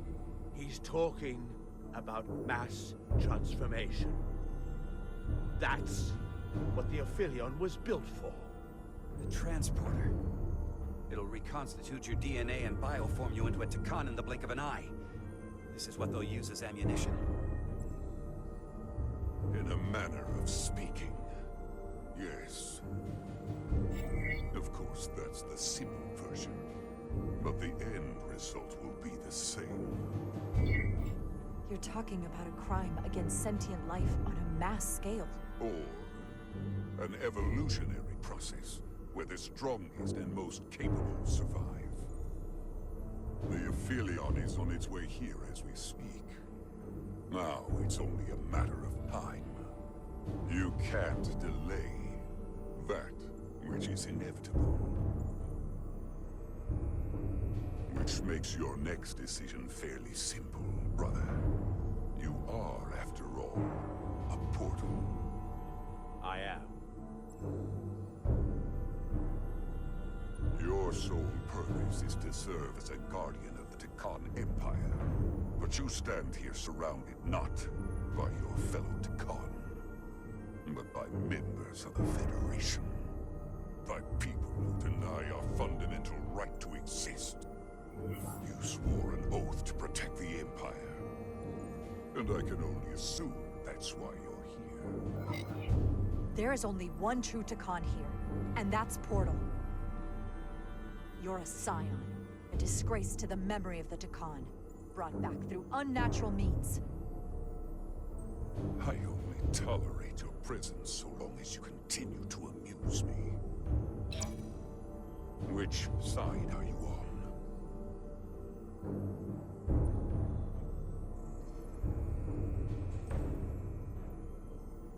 Captain Rydek, long-range sensors suggest a massive spacecraft approaching in the distance.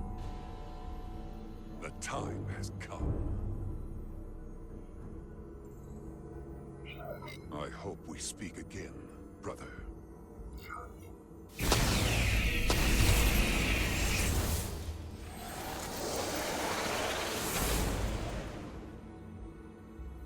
Estimated time to contact, 6 minutes and counting. We can't stay here. We have to get back to the ship. And we have to preserve these souls. We must take them back to your ship. Those crystals are ammunition to be used against us. We have to destroy them. Bombard the site from orbit. I'll decide, once we're safely aboard the Resolute. 4 to transport.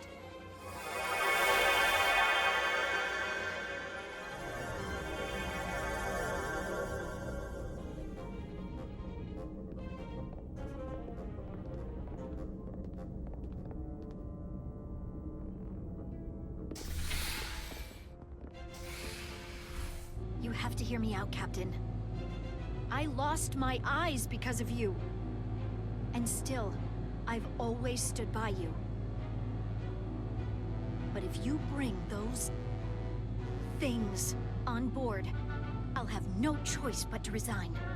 If they're taken to the Aphelion, they will be forced into new bodies, brought back to life in a way they never asked for. They're not living beings, but they're still dangerous. And if you don't make decisions to protect us, we're gonna end up like Solano. You, me, the entire crew. We're all next.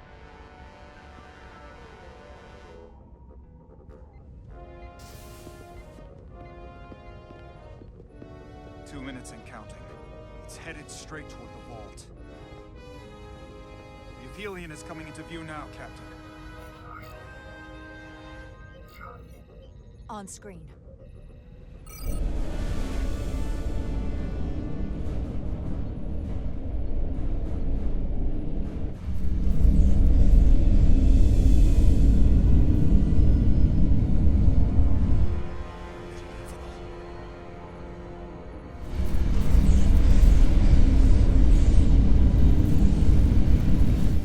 Arrival at the second vault in less than a minute.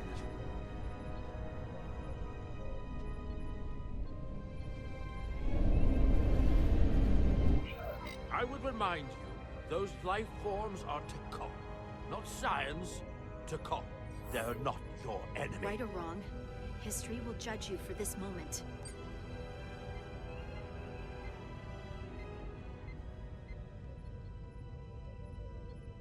Transport the storage crystals aboard the Resolute. Did I hear that right? That's an order.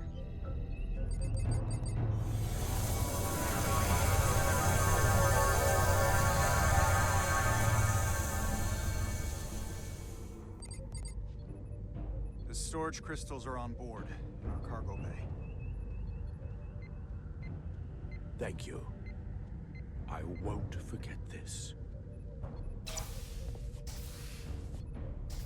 I hope you realize what you've done.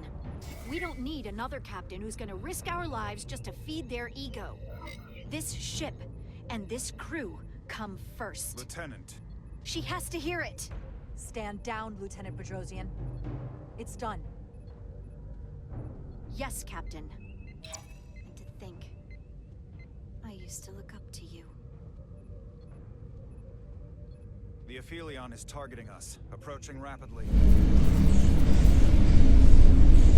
They hit us with that bioforming ray, and it's over. Maximum warp. Get us out of here. Where, Captain? Anywhere but here. Now!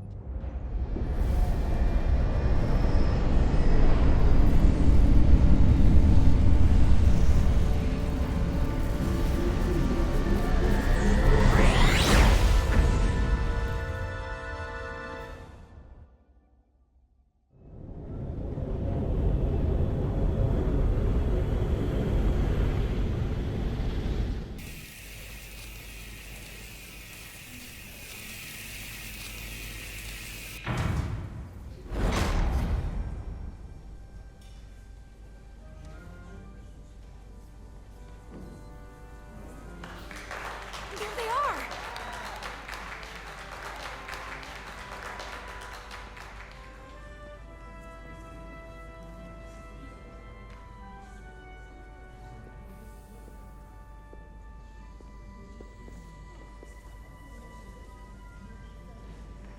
Thank you. I'm not sure one of my kind would have done for you what you did for me.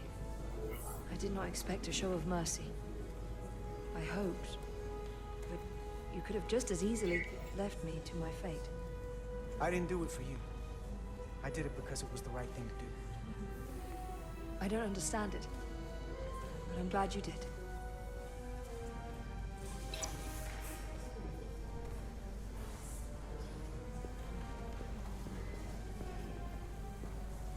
Now that we're safe on your ship, I think you were right to bring her. Things seem a little different now than they did in the heat of battle. There's more than one way to deal with messy situations. You can't save everyone, but you can try. Didn't want to regret this one. And you've spared me some regret as well. Maybe there is hope.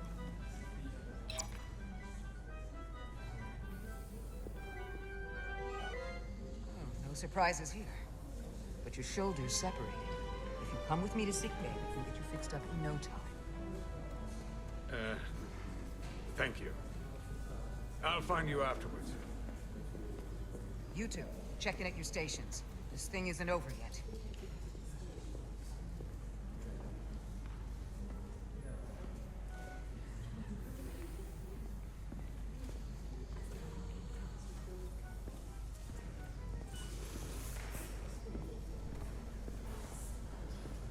I can't believe it, but I'm actually looking forward to seeing Chobok. Not that I'd expect this kind of welcome from him, but I can just imagine the look on his face. Come on, he's got to give us some credit for all we've done. We'll see. Then again, if he doesn't, that's just Chovok being Chovok.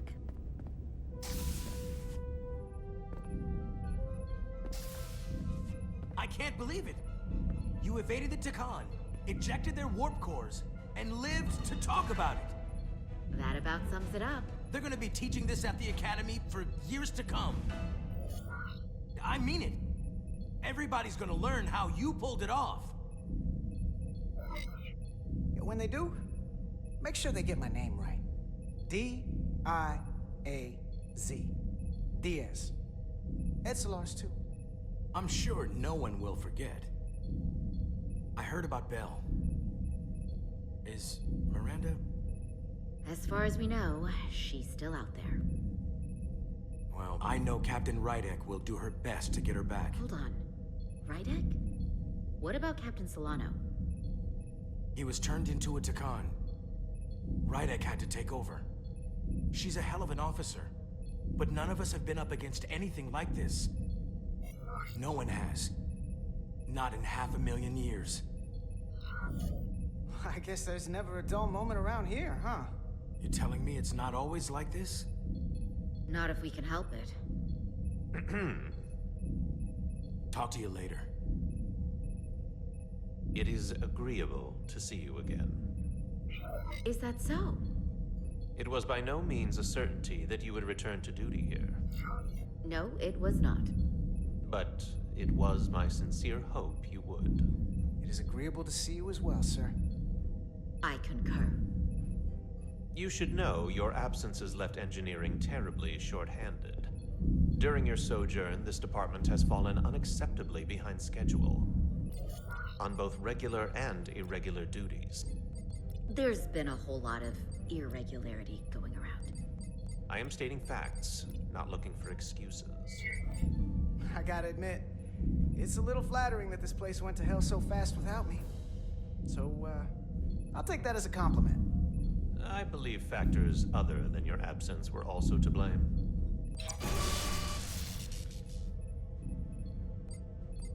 Normally, I would assign you to one of the many pressing repair tasks.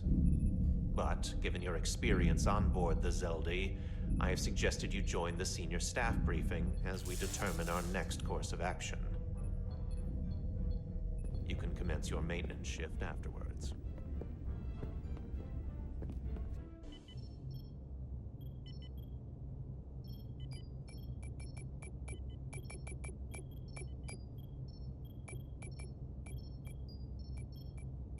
I tended to an Alydian earlier. Major Sarlet Arminta. Ah, yes. I met him at the negotiations. I never would have imagined I'd be here, on the same ship, working together with our oppressors. But now that I am, I can imagine a future where the Hotari and Alydians are no longer enemies. I'd always hoped for peace, but it seems so far away. There's still a lot of bad blood. Peace is often fleeting. If there's a chance, you should take it.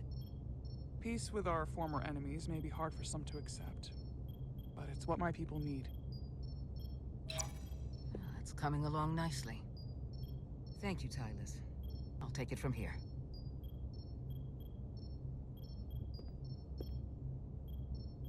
We're almost done. I have to brief Ambassador Spock in a few minutes. Ambassador Spock can wait. You have some fences to mend. Personally, I'm against the needless destruction of innocent life forms, so I'm glad you transported the Taconian crystals onto the ship. But Lieutenant Bedrosian obviously feels otherwise. And right now, you need the full support of your bridge crew. Being an effective leader requires trust, but an issue as divisive as this can create discord.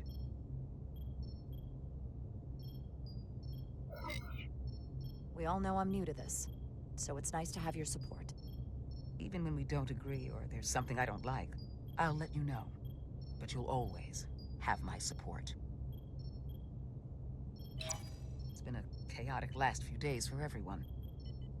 You need to name a new first officer in preparation for what's coming. You'll have to work to regain Lieutenant Bedrosian's trust, But if she's removed from consideration, it comes down to Westbrook or Ermot.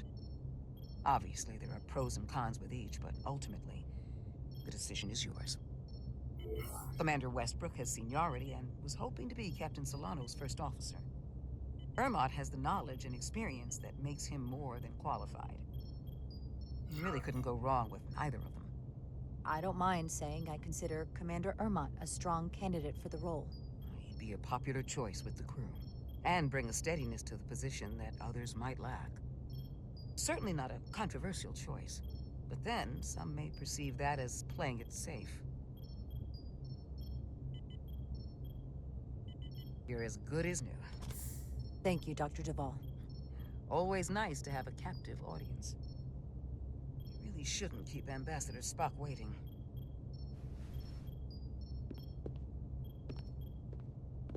Captain. I'll meet you inside. I'm here to officially tender my resignation from the crew of the USS Resolute.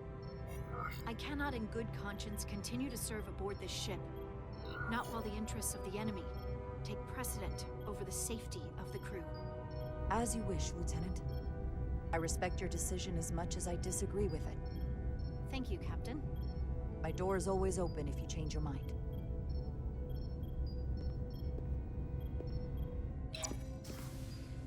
We'll have Ambassador Spock via subspace shortly. Thank you, Mr. Ermot. I'll notify Lieutenant Bedrosian we're about to begin. That won't be necessary. Petty Officers Diaz and Edsalar have first-hand experience with our adversaries. I thought it advantageous for them to join this briefing. I understand this is unusual, but I trust you have no objections? Talk about moving up in the world. Not that I'm surprised in the least. Excellent idea, Mr. Chovak. They deserve to be here. In all seriousness, what Diaz and Edsalar accomplished aboard the Zeli is nothing short of remarkable. They're both to be commended, not only for surviving against incredible odds, but for helping our efforts against these scions. You know, Carter deserves most of the credit. None of us would have made it without his help. We'd all be bioformed by this point. There were way more people involved than just me. Not only Petty Officer Edsalar, but we had help from an Alydian officer named Arminta as well. Interesting. Ambassador Spock is ready for you. Put him through. Captain Rydek, your recent change in station certainly warrants mention, and I trust you to faithfully execute your expanded duties. Right now, we must keep our attention on the clear and present danger that lies ahead. The Takan and their warship. The closest populations are the Hotari and Alydian systems, and they are likely the first targets for mass bioforming. After that, lies Federation space. I have advised Starfleet Command to send an impromptu battle group to intercept and assist you, but that will take time. You are our first line of defense. And with our shield algorithms compromised, we are at a great disadvantage. Of course, you know that as well as I do. I'm glad to hear the battle group is en route, Ambassador. With what we're up against, we're gonna need all the help we can get. And you will have it. Remember, our strength is drawn from our ability to work together towards a common goal. Have we made any progress in finding a way to defend ourselves from the Aphilion's bioforming weapon? Currently, our shields will not protect us, but I am compiling all of the information the away team gathered on the Zeli and cross-referencing it against our own as well as Portal 6-3's methods. The away team is sitting right here. They survived without getting bioformed, so we know it's possible. So, what's the secret? How do we defend ourselves? Is there a weakness we can exploit? Something we can do to avoid getting bioformed? I wish I could tell you the solution, but the truth is, there is no easy answer. There's no defense against bioforming, one-on-one or on a mass scale. At least, not that I know of. May not be able to stop it, but it might be possible to slow it down. It's too soon to say for sure, but We've had some promising indications that Duridium can delay the bioforming process. Duridium? It's not a cure. It's not going to bring anyone back we've already lost. But Duridium is a cell stabilizer, so it has the potential to slow down the onset of physical and mental changes, if not entirely prevent them. And we might be the only ship in the fleet with this much Duridium on hand. In fact, a lot of ships wouldn't have any. You say that it slows the process, but this doesn't actually stop the Takan from taking over, does it? Correct. I can't be 100% certain, but it appears this is only a short-term solution. Also, it requires a much larger dose to be effective. We don't have enough Duridium on board to protect the whole crew. We barely have enough to protect everyone in this room. Sounds like it won't do us much good then. The use case I'd suggest is that it could buy a little time for an officer or a small group to complete a task or mission. But it has to be taken at the moment of exposure to the bioforming mechanism. Prepare a delivery method for this remedy. That raises the question. What is the mission? Assuming the Aphelion uses shields of some kind, I don't expect it will be easy to bypass their defenses. We may not be able to block the Aphelions' attack either. But if they do strike, we know their weapon uses transporter technology. We might be able to backtrack their signal path. Like we did to evacuate Captain Rydek from Tau. Exactly. We could send an away team onto the Aphelion. So we could destroy it from the inside. I'm not exactly sure how, but that's the idea. So it's like jujitsu. We use their attack and turn it against them. That's the idea. We'll keep thinking on it. I'd rather not have to take a direct hit to punch back. There might be some other way we can turn their strength into a weakness. We'll need to prepare a boarding party, if it comes to that. Petty Officers Edsalar and Diaz are the logical choices to lead any away mission to the Aphelion. They have already crippled one enemy ship. If anyone can do so again, it is them. This isn't like the engineering mission that took you to the Zeli. Do you really have some special insights that a tactical team wouldn't? Doesn't the fact that we're here speak for itself? Just surviving won't be enough this time. You're forgetting it's too dangerous to destroy the Cartabula, right? That is still our understanding. It could cause a rift in space itself. So, we can't just beam over to the Aphelion and set off an explosive. We need to find a way to shut it down from the inside. Precisely my thinking. If this is the necessary course of action, I support it. With the help of Portal. He should be part of the away team. I will compile all the latest data on the tricorders, just in case. In the meantime, I want you working on ways we can combat the Takan tech. Shields, weapons, anything we can use. Yes, Captain. Anything else, Ambassador? I know this matter is in capable hands. Hold the line as best you can. Help is on the way. Thank you.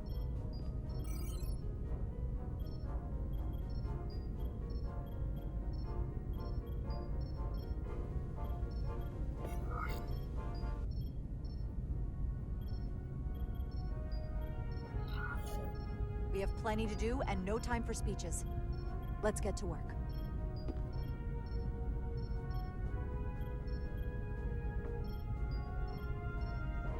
Thank you, Petty Officers Diaz and Edsalar. You're dismissed. While we have a quorum of senior staff, there is a procedural element we need to take care of. The Resolute command codes must be transferred to Captain Rydek for control of the ship. Of course. Computer, transfer all command codes to Captain Jara Rydek. Voice authorization Ermot, Echo 4 Lima. Voice authorization Duval. Beta 2 Yankee. Voice authorization Westbrook. Alpha 7 Tango. Awaiting your authorization, Captain.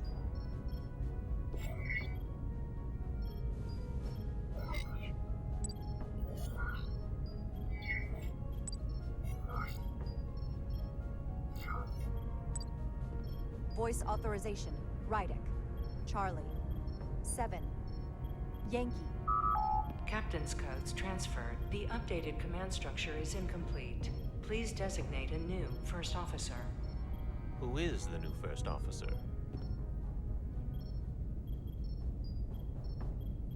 Please designate a new first officer.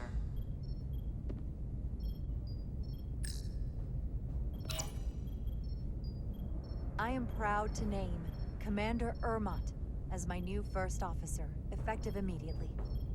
Congratulations. Thank you, Captain. I promise I won't let you down. Computer, Commander Ermot is the new first officer of the USS Resolute. Awaiting voice authorization. Voice authorization Ermot, Echo 4 Lima.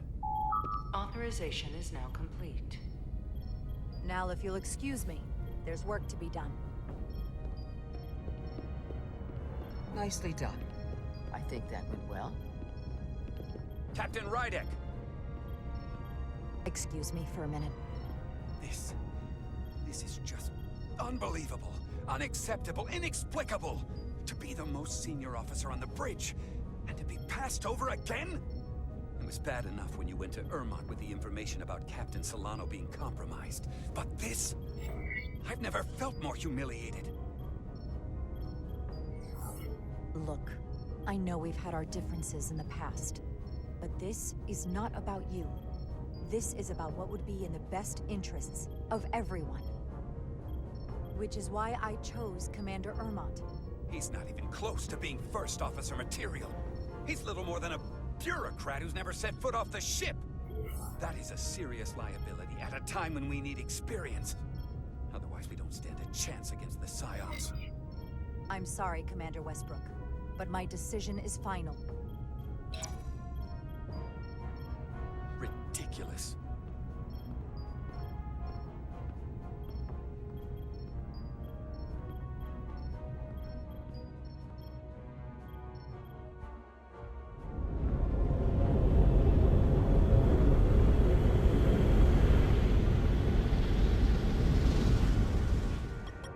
I don't understand.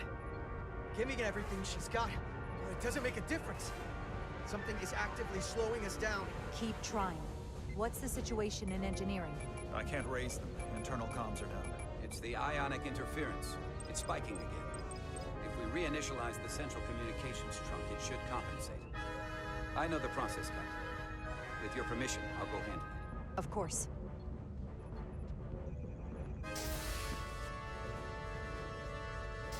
If Galvin manages to catch us, there's nothing we can do. We're no match for Taconian technology. Not to mention the shield frequencies. As if that wasn't enough of a challenge of its own. I'll consider any suggestions from my first officer.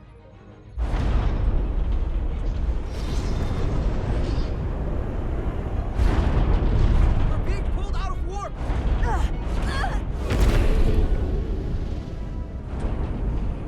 I've got the Aphelion rapidly bearing down on our position.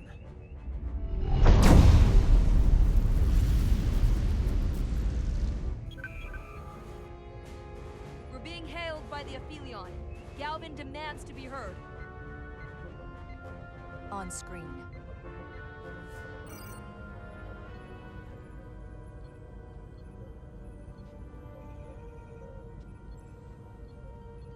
You thought you could run?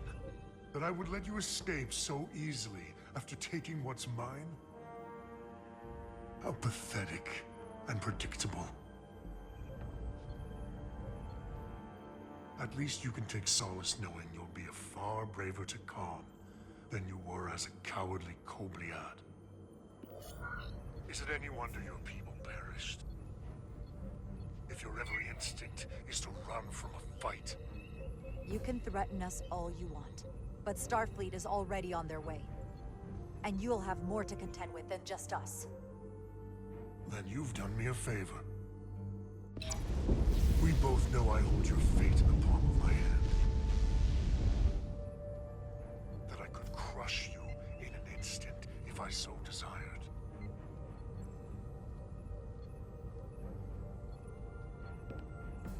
And as much as I'd like to, you have another purpose to serve. As one of us.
hit us, decks 8 through 10. But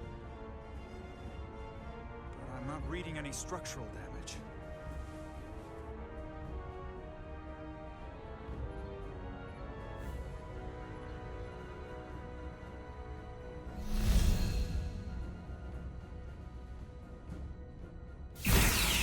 They were targeting the crew, not the ship. Captain, we have to respond with force. Return fire. Don't let them attack without a counter. Fire photon torpedoes! Target the source of the beam!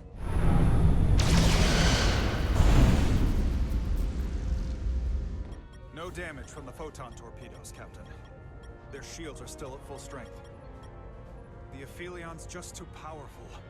Damage report from the lower decks. Still can't get through on the comms, Captain. If that was the bioforming ray, we have to assume there are now Takan on board the Resolute. They could all be Takan at this point. Or will be soon enough. Get an urgent message to Starfleet Command. Tell them we've been hit by the Aphilion's bioforming ray. There may be hostile Takan aboard this ship. I'll notify them at once.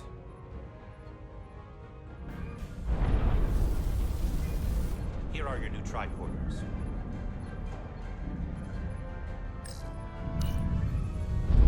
Now go. Get to the transporter room.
Transporter room 1.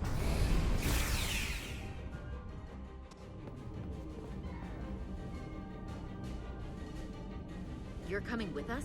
A security officer told me your funeral, which I gladly accepted. These are concentrated deuterium doses. You need to take the dose as soon as you're exposed for it to be effective. Hell, take it right before if you can get the Takan to wait while you do it.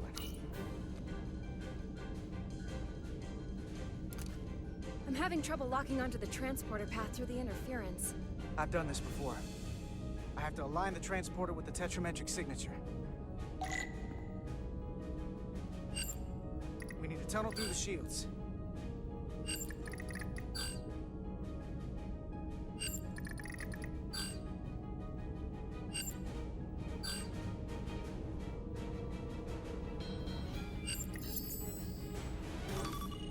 There's a problem. We don't have enough power to make the jump. I might be able to divert power from Stand aside. The signal is now resolved. I couldn't let you fumble about any longer. Time is running short. That's great. You must be Portal 6-3. Yes. Guardian of the Takan Empire. I'm Carter. Engineer of the Starship Resolute. We're right behind you. Do us proud over there. Ready to transport.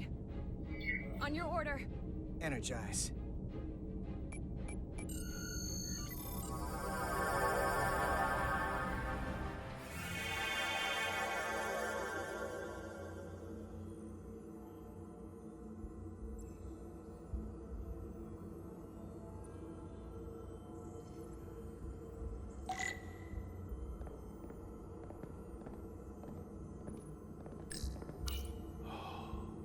glory of it. This ship is a marvel. Even to me.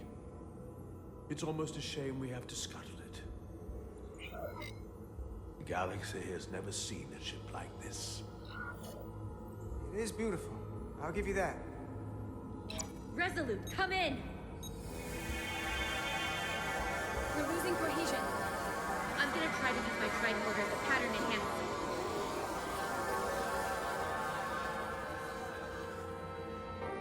The signal's gone. Are they there? Did you get them? They didn't make it. We don't have time to mourn.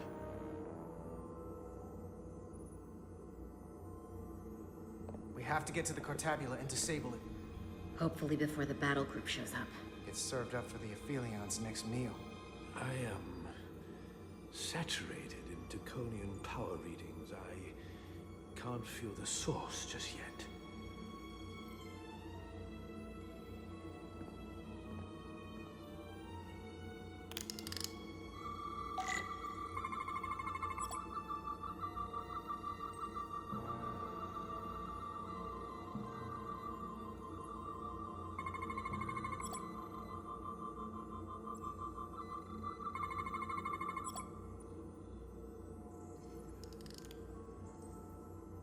This way.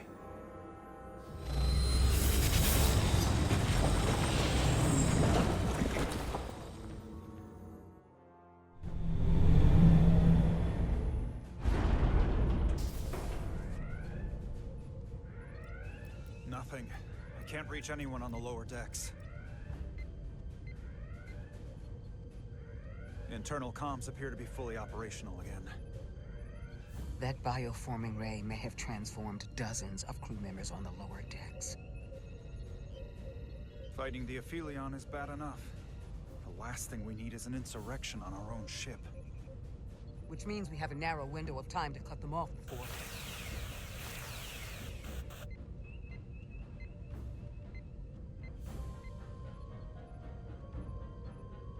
Captain! We're holding them off as best we can on Deck 9, but...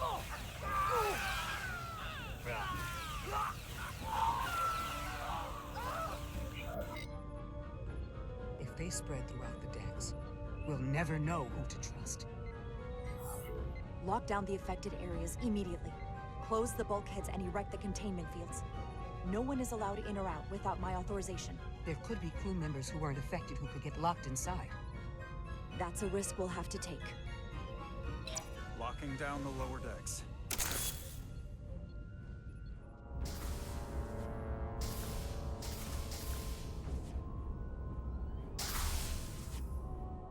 And what happens if some of the bioformed manage to escape?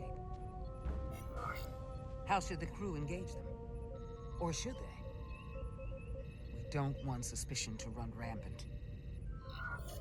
We should be cautious. If a situation arises, I want phasers set to stun. Of course. I'll let the crew know to proceed with caution. Commander Westbrook has been gone for quite some time.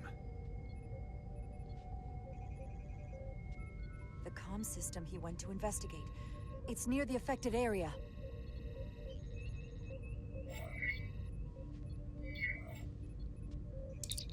Commander Westbrook? Commander Westbrook, are you there?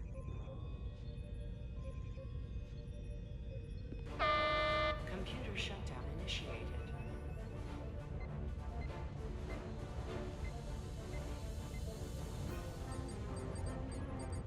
Commander Westbrook. He's the one who initiated the shutdown. That's impossible. We have 10 minutes until the computer core shuts down and all systems are completely offline. A complete loss of all critical ship functions. Only the captain can override it. But the computer core itself... With me.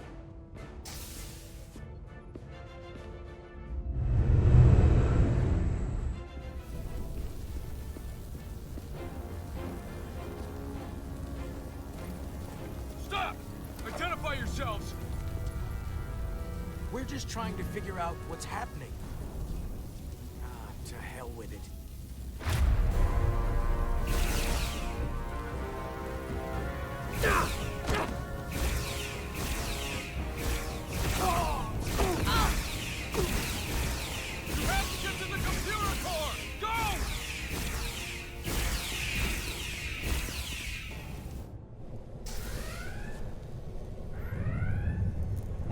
console's up there.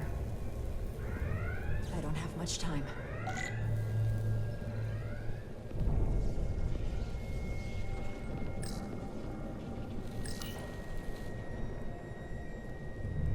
Captain, are you in here? Are you all right? Ermont asked me to come find you. I came the minute I heard you might be in danger. I'll get this door open. I think I remember the code. Hope you haven't been hurt, Captain. It's not safe. Chaos in the halls.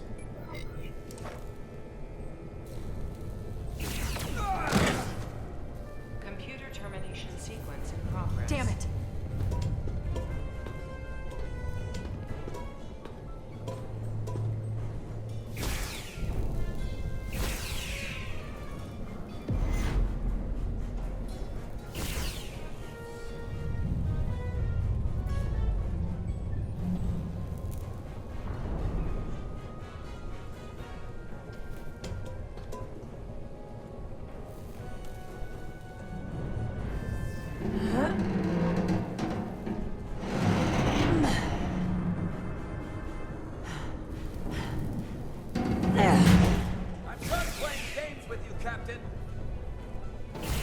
Delaying the inevitable.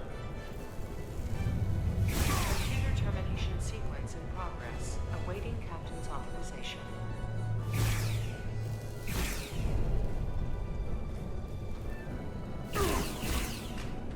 Cancel computer shutdown.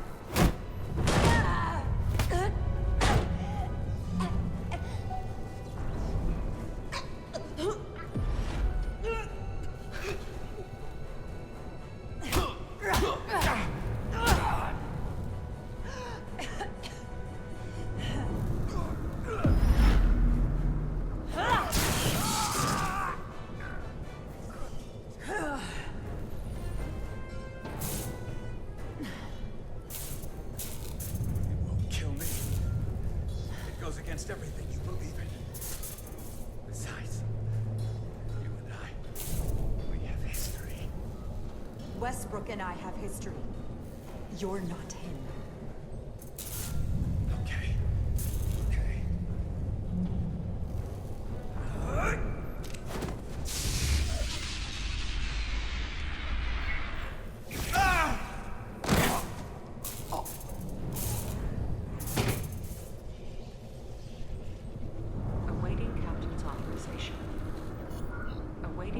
Authorization. Cancel computer shutdown. Voice authorization, Rydick. Charlie. 7. Yankee. Termination sequence cancelled.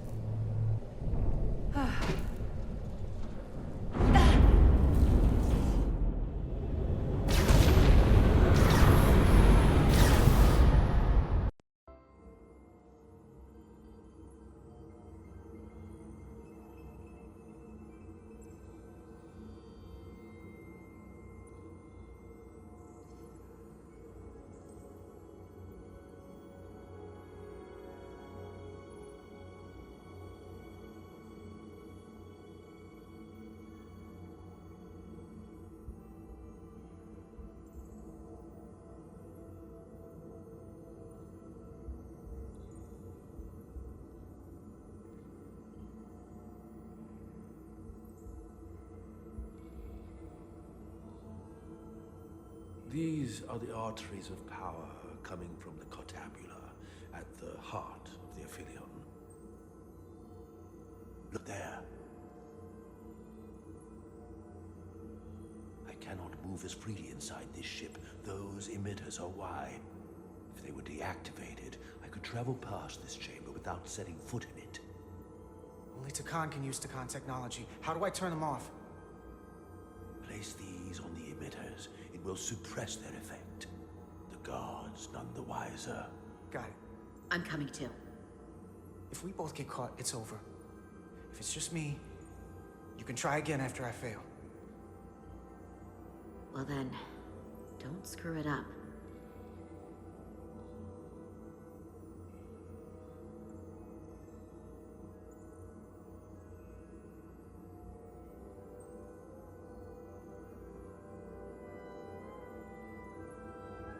I can't phaser any of the guards.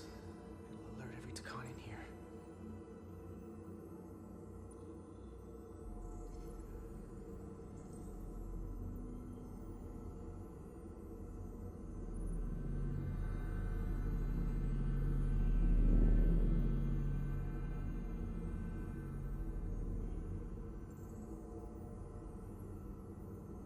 Those guards can see the whole room from there. How am I gonna get past them? Maybe the crystals portal gave me will get a reaction out of these consoles.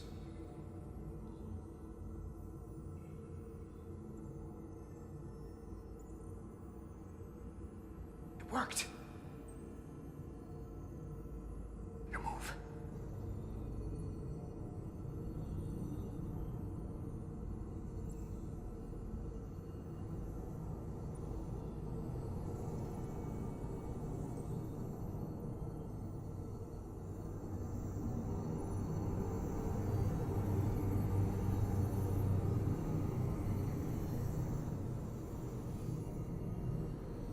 Two to go.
Let's get out of here.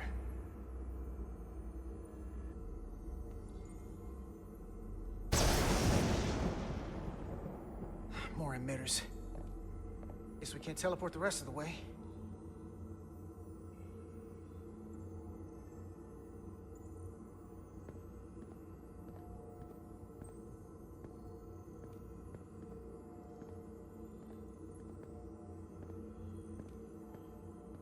That craft can take us to the main power chamber. No way we can make that jump. When I was younger, maybe.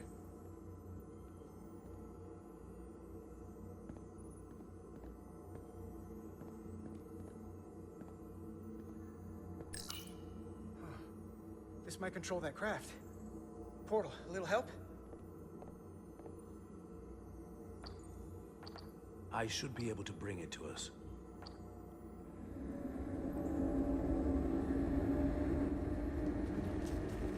There!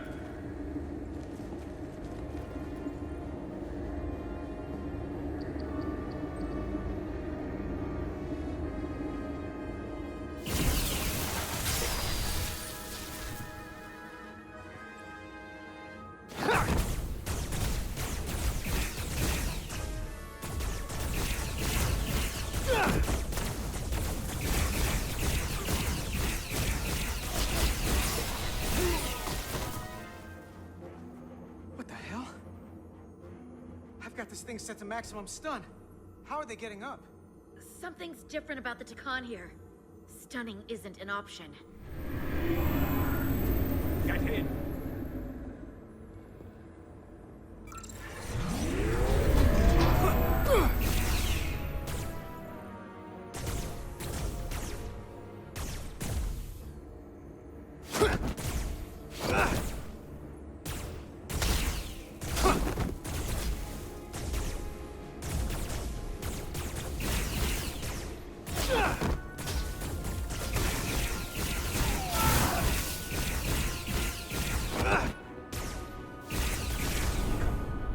This would go faster if you did something about them.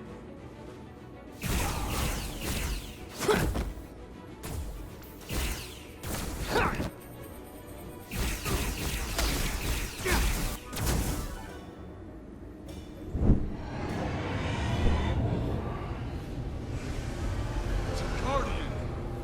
He's with them!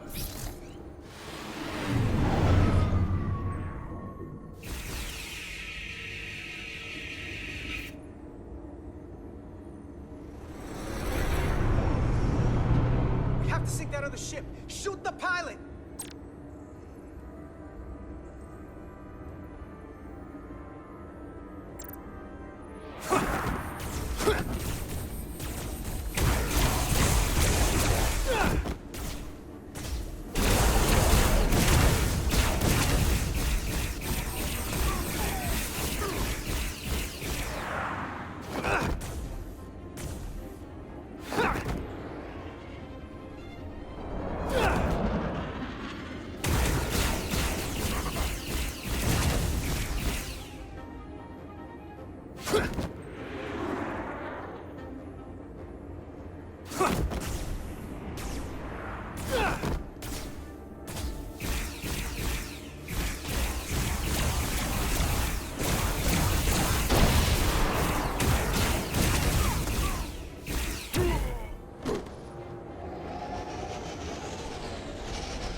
Guardian! You saw what they did to our ancestors! How do you stand with them?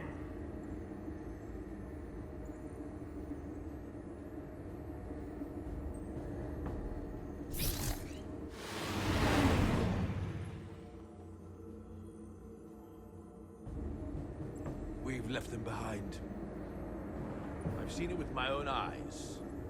They're not real Takan. We were conquerors, not parasites. The souls I pushed your captain to spare will not be used for this end. You are the last real Takan. Don't let them tarnish that with what they're doing. Because if we don't stop the scions of the flame, they will be the legacy of your people. Never. That's the attitude.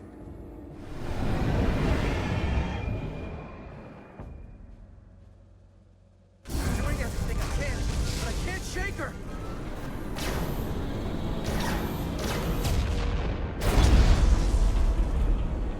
I figured without me, you didn't stand a chance.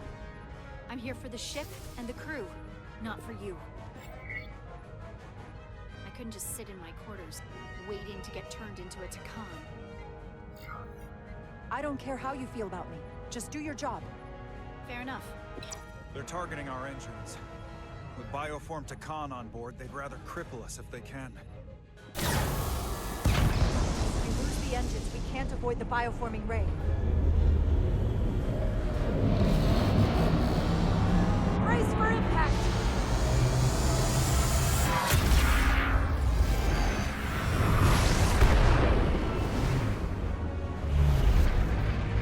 They're here!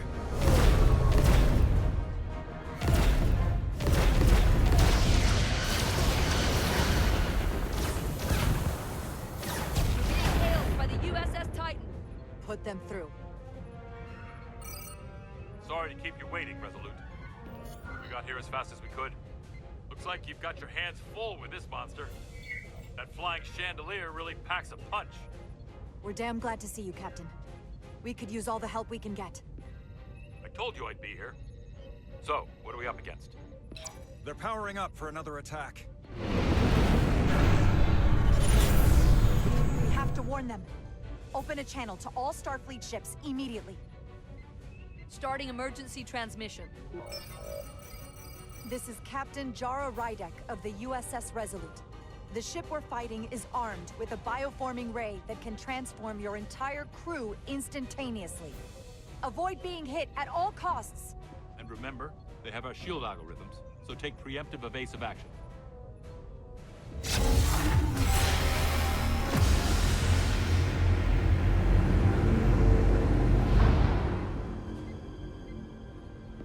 It's only a matter of time before they get their bearings. And when they do, they're going to turn against us. The sooner we attack them, the better. They could all be Takan. Or none of them. We can't assume anything yet. And we can't afford to be wrong. Hail them. See if we get a response. Hailing the Pawtucket now, Captain. Hold on. Full impulse power. Take us in for a closer look. Aye, Captain.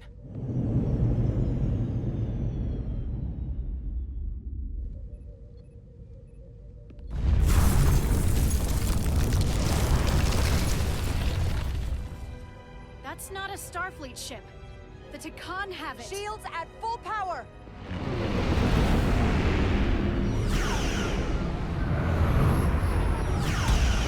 Shields are holding against the Pawtucket's attack. For now, at least. Fire photon torpedoes! Firing.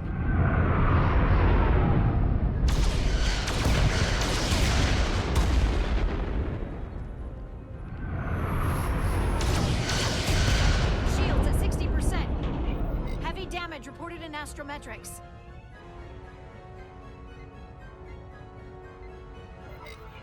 Handar, evasive maneuvers.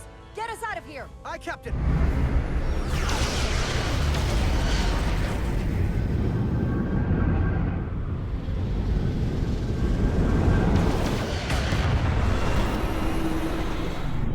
Don't worry, Resolute. We've got your back.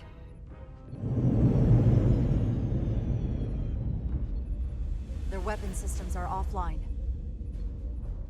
Captain, I suggest we minimize the collateral damage. Destroy their engines and we can turn our focus to the Aphelion.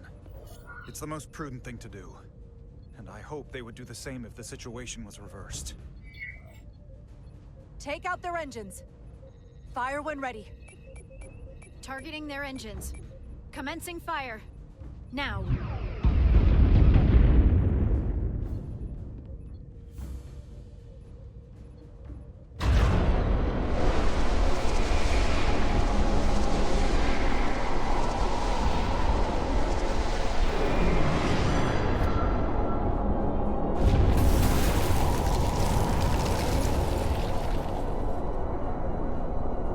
Captain Rydick. The Aphelion is too much for any one of us to take on alone. But collectively, we might just have a shot. On our way. Full impulse power. Aye, Captain.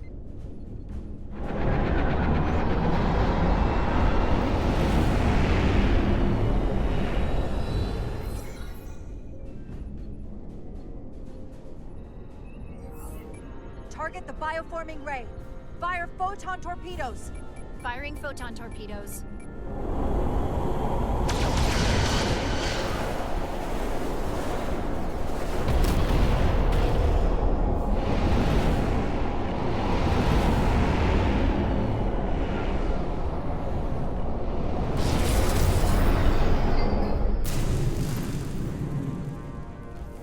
I've lost helm control. Trying to re-establish. Weapons and defensive systems are down too. Engine output remains consistent, but it's not reaching its destination. This is what happened to the Enterprise. They're draining our energy. We're caught in it too. I hope the away team finds some way to help.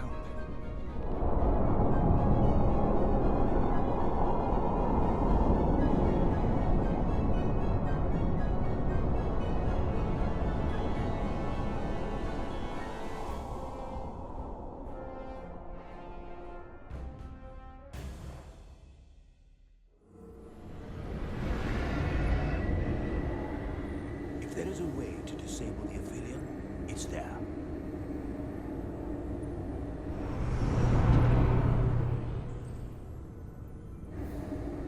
We strike at the heart.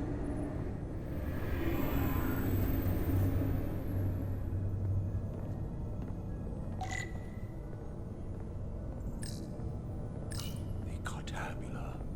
I can feel the energy. Don't get too used to it. We're gonna take that thing down.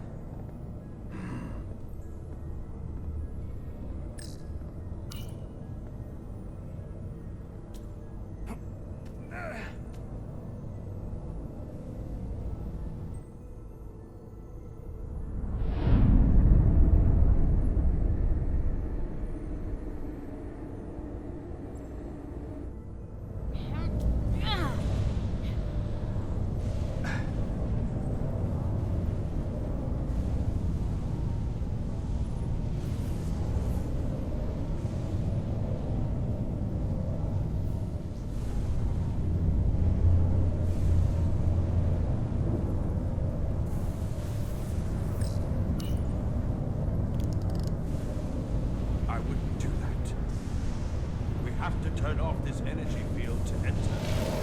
I must do it. It requires the hands of the Takan. Is it working? It started. Is the opening wide enough to get through? Well, is it wide enough? No, but I can see the Cartabula. What about now?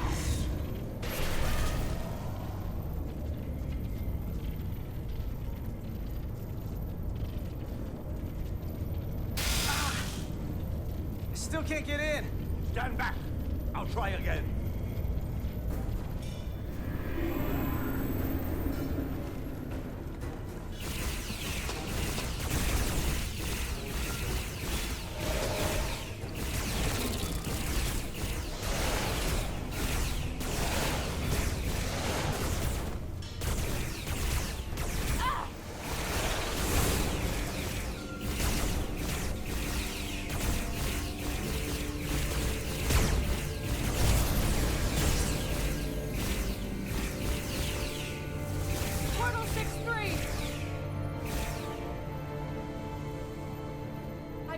To remind you of the oath you took. I want you to remember why you made it. Your bond to your people.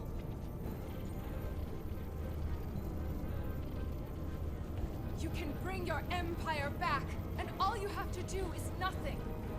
Stand back, and we will handle them.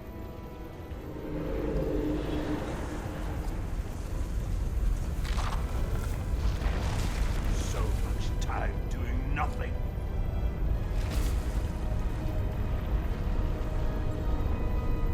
No. I will get back.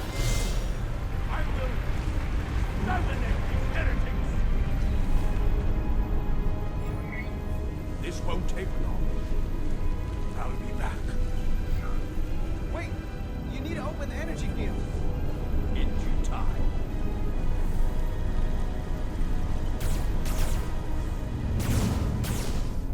If you can get to the Cartabula, don't wait for me. We'll hold the line.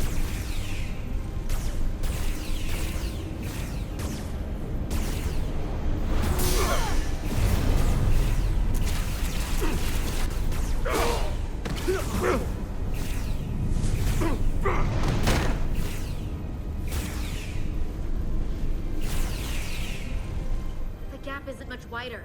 Can we get through? Maybe we can widen it with a containment field from the tricorder.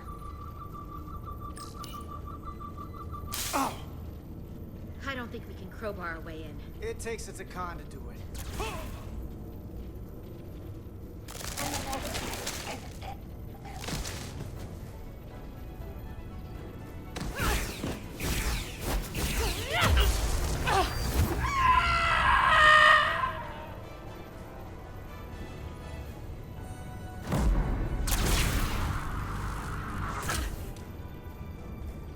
That's far enough.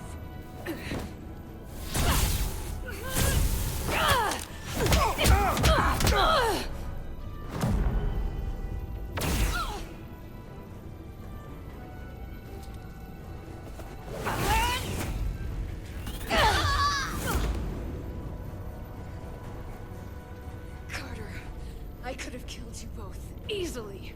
But the part of me that is still Miranda won't let me. She compels me to bring you into the fold.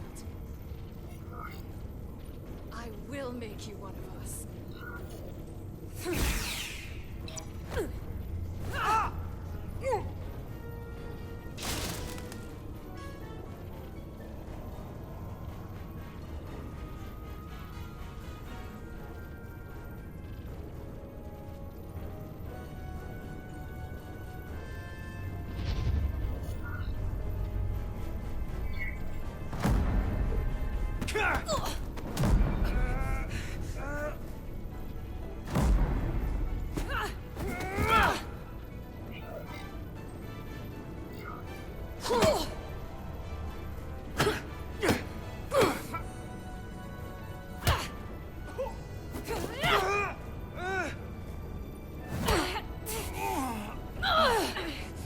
Soon, you'll understand.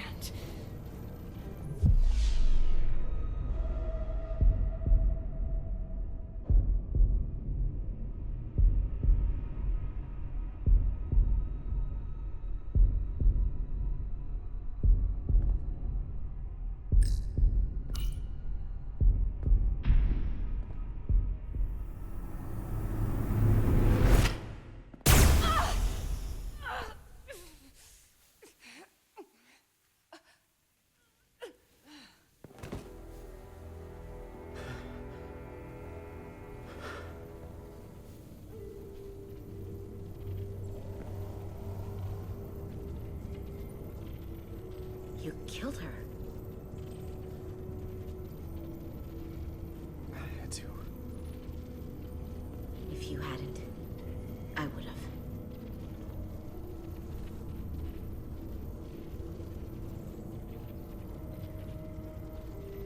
She's really gone. For good. I can't believe it. Our Miranda was gone long ago.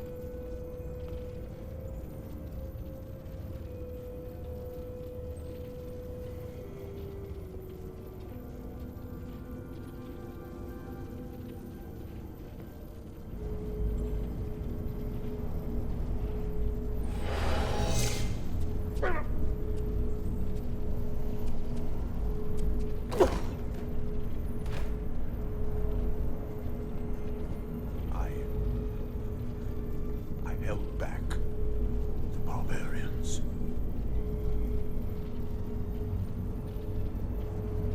You must go. Finish this.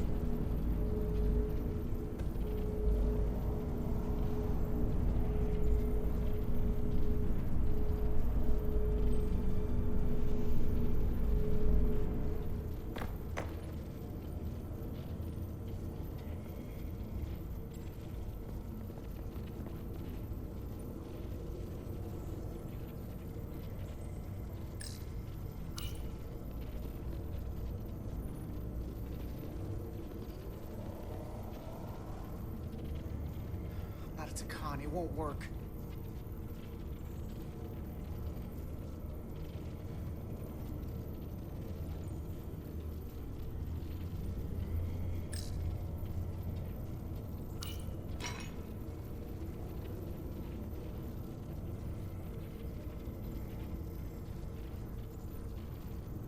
It's the only way.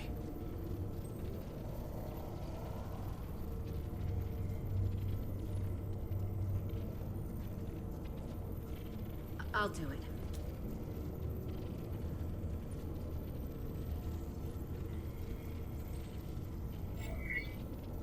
We don't have time to stand around to try to figure another way. Everyone's counting on us.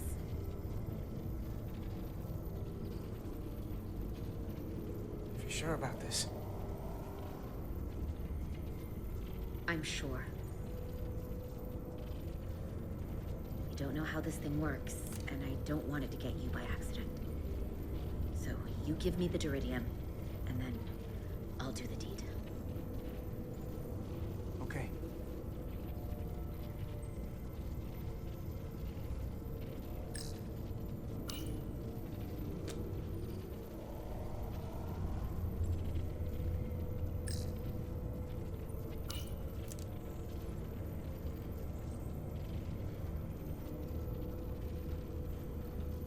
Just don't let me back out. I don't think I've ever been this scared. I just gotta take the leap. I want you to know.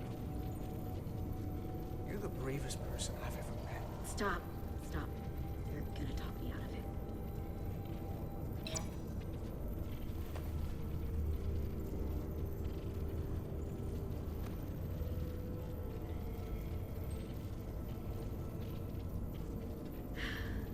Okay.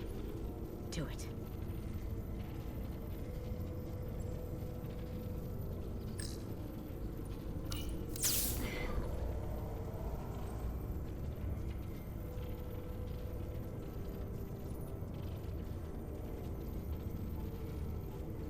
Even if I don't remember who I am, don't you forget me.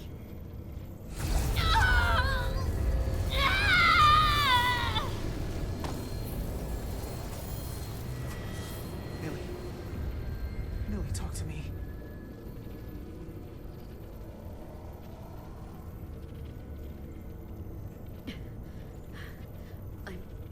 I'm here, Carter. But I don't know for how long.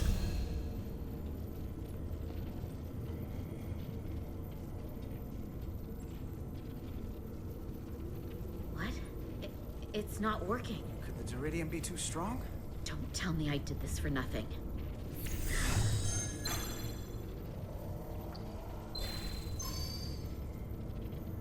I can read this. Stop it, stop it, stop it!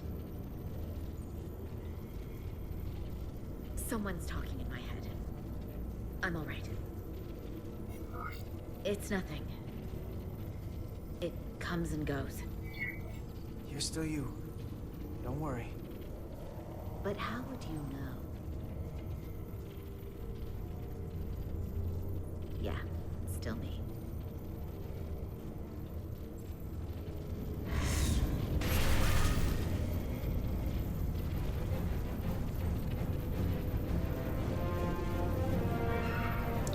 We've reached the Cartabula.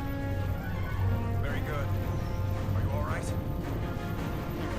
We're inside. That's what matters.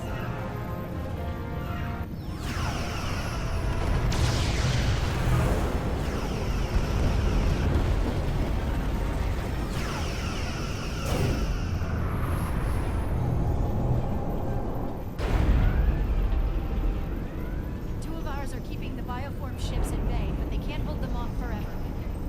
I'm receiving tricorder transmissions from the away team. Picking up our warp core resonant frequency within the Aphelion. They're bleeding us dry. But they're not just taking our power, they're routing it through the Cartabula.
This is the Resolute's warp core resonant frequency. Not sure about these others, though. I'll scan the power readings for a match. I'll try to isolate them for you.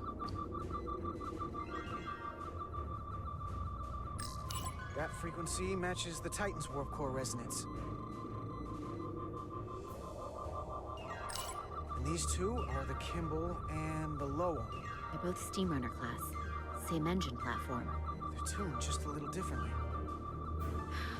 I wish I didn't, but I think I understand this readout. This warning means the Cartabula is struggling with the power stacked up at such close resonant frequencies.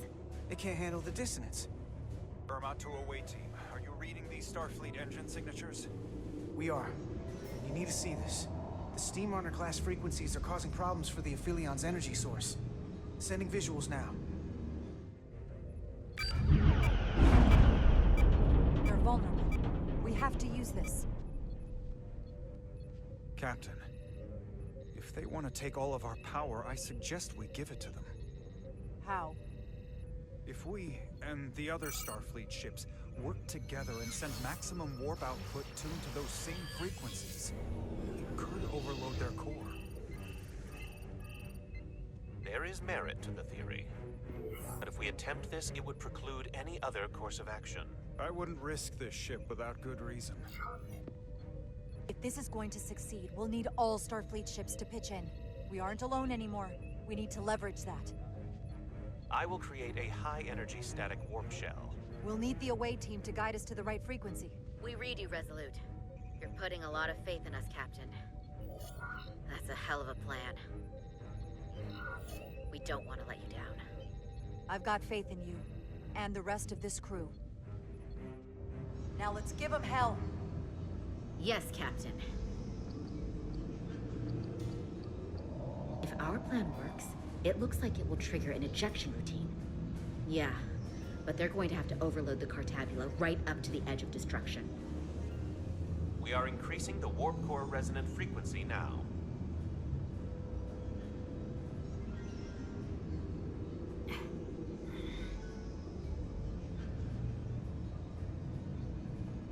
I can't feel my hand anymore. I'm scared, Carter. I don't want this transformation to go all the way. I can't let that happen. I won't live like that.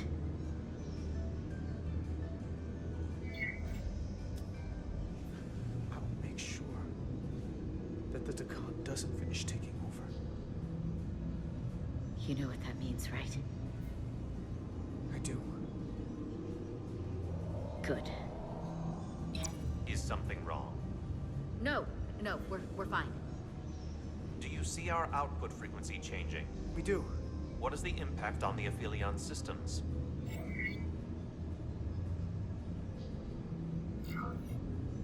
Keep it up, Resolute. It's starting to work. The bigger they are, the harder they'll fall.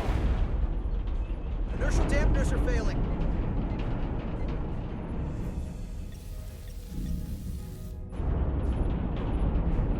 All warp power still being drained to the Aphelion, so that part of the plan is working.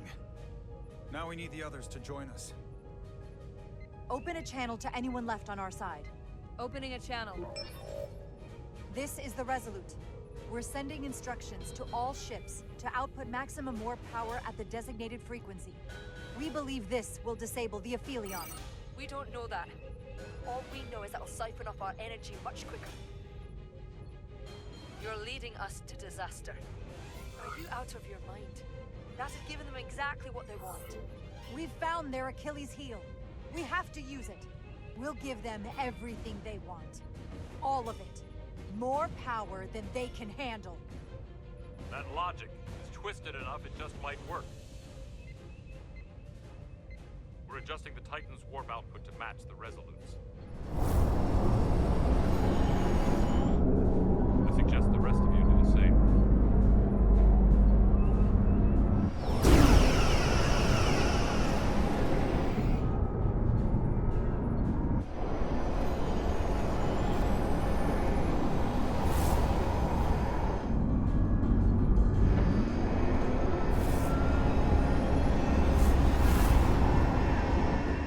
The others are joining us.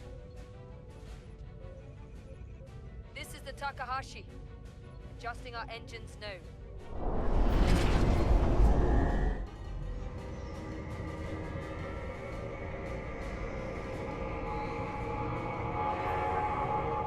Damn it.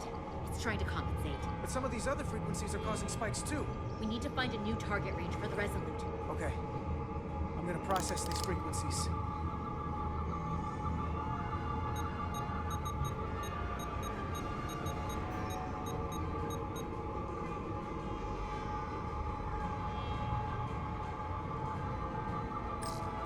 Here it is.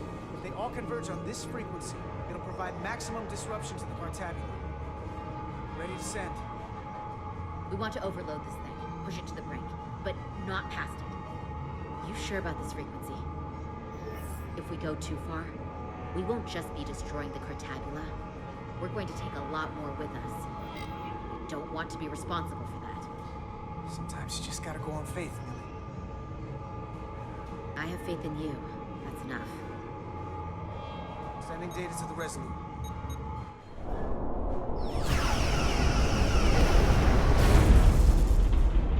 Updated telemetry coming from the Alydians. We have a new target range.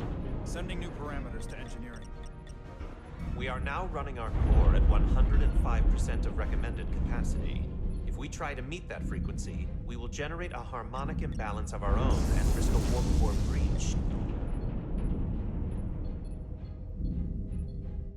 I must warn you, these are precisely the engine conditions that Captain Solano's experiment brought about.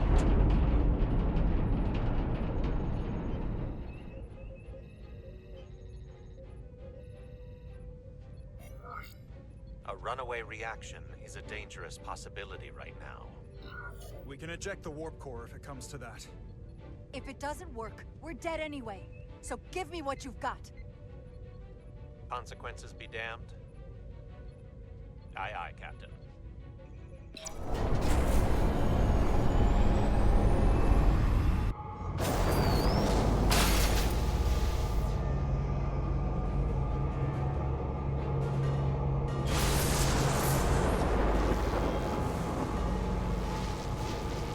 We got an overload here. It's at the breaking point.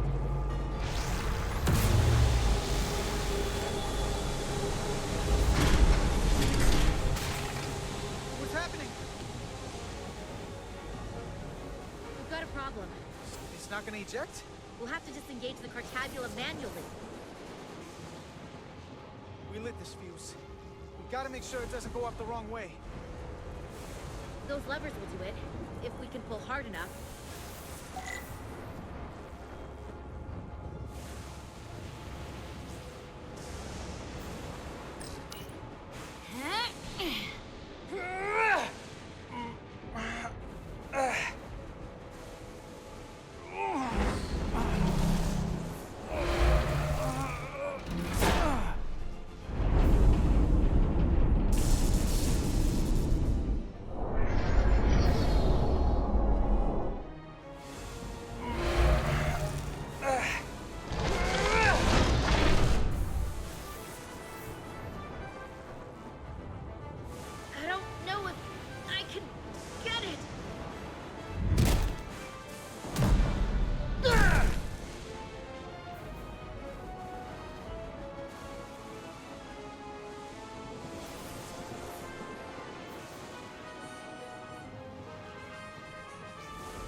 Just a little more.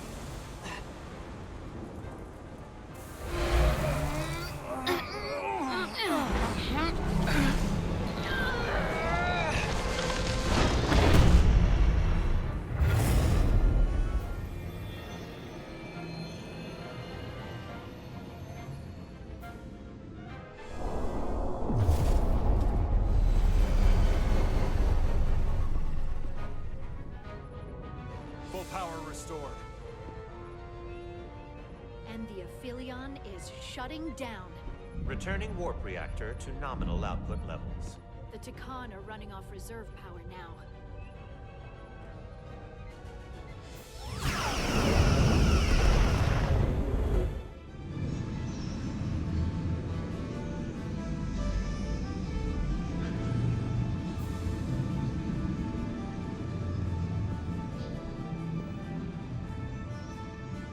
I know that sacrifice was the last thing you wanted to do. Someone had to do it. Radiation levels are spiking. It's coming from the Cartabula. They must have damaged it. Didn't get it out before it fractured. Our work here is done. Let's get out of here.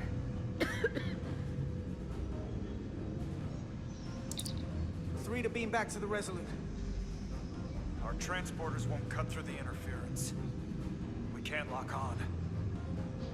We can't stay here.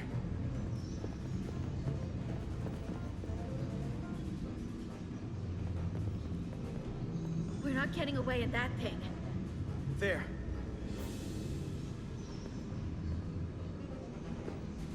You can use that to get us out of here? Yeah, I can work this.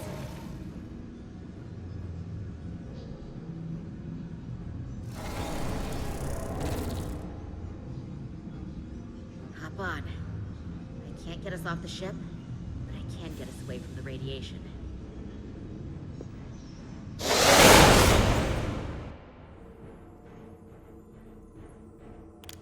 Radiation's lower here, but still too high for us to stay on this ship. Okay, next stop, the Resolute.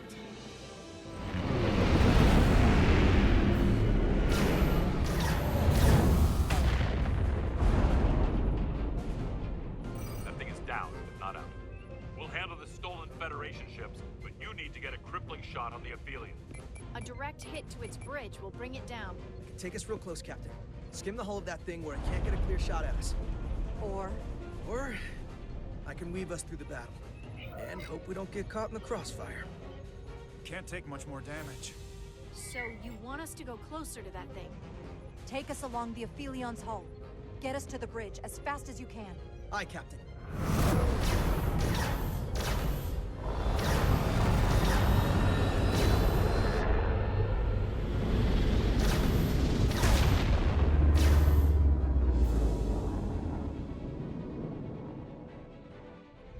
We're almost in position for a shot at the bridge. Photon torpedoes armed and ready.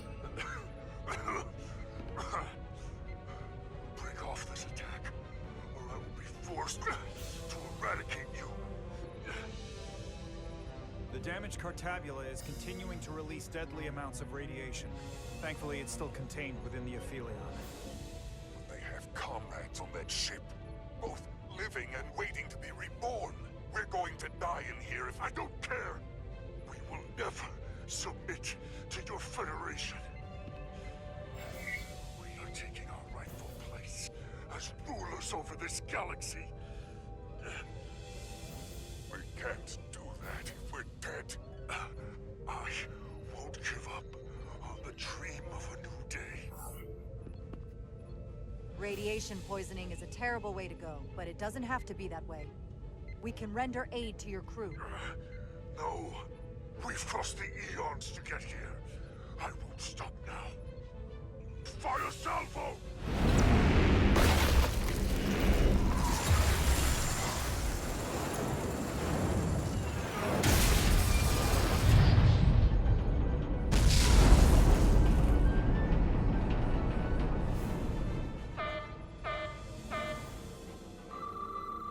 Radiation is spiking here too. Trying to get a transporter lock.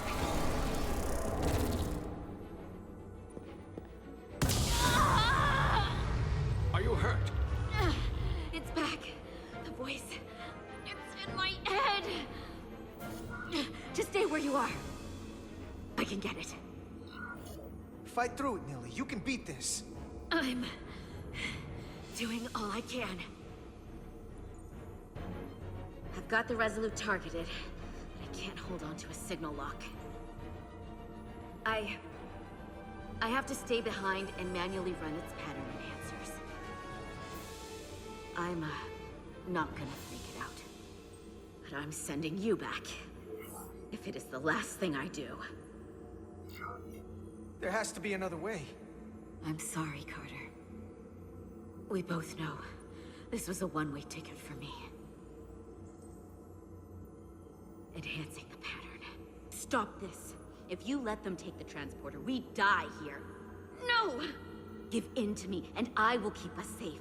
We just have to leave them behind. I'm getting you out.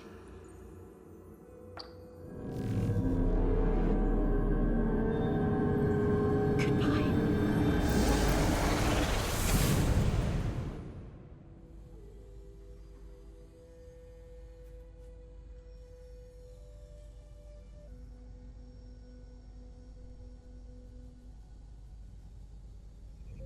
The away team has beamed back.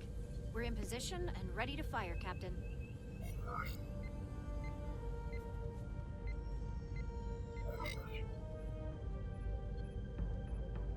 Target their bridge.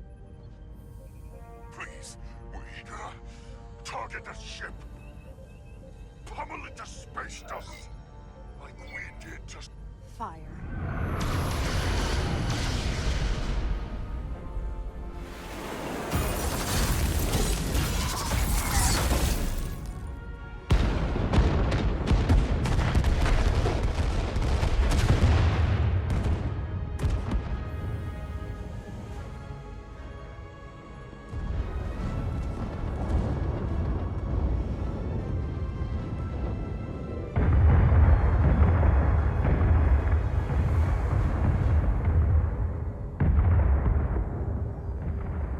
It was worth it.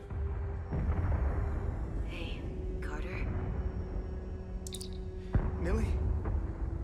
I just wanted to make sure you made it. Time's up for me, but we got the job done. That's all that matters. Don't miss me too much. But, you should miss me a little. I won't forget you, Millie. Ever. You better not.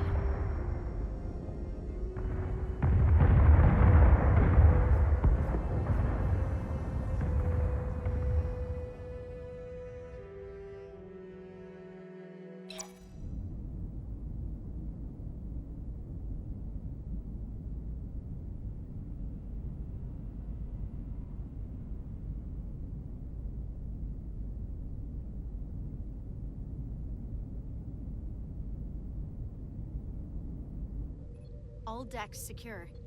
We have the bioformed on board, fully contained. The Starfleet ships under Takan control have signaled their surrender.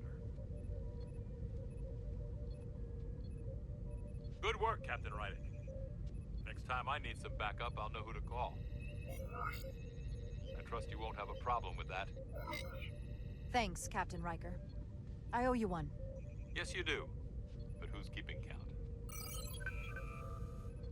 Captain, we're being hailed. It's the Aphelion. On screen. The radiation. We won't last much longer in here. Please, we surrender. We need your help. Please, people support your ship. Captain, I must remind you that when an enemy is surrendered, it is our duty to render aid. You already offered help and they turned you down. Tried to destroy us. Why reach your hand out to them again? Because it's the Starfleet way. This is the fate they've chosen. Leave them where they are. You can't do that. We don't have much time. I submit. I don't know what else I can say. This is what separates us from them. The fact that we can make a gesture of peace even after all our conflict. Set up containment fields in the docking bay and beam the Takan there. Crew of the Aphelion, shut down all systems. Lower your defenses and prepare to be transported. Thank you.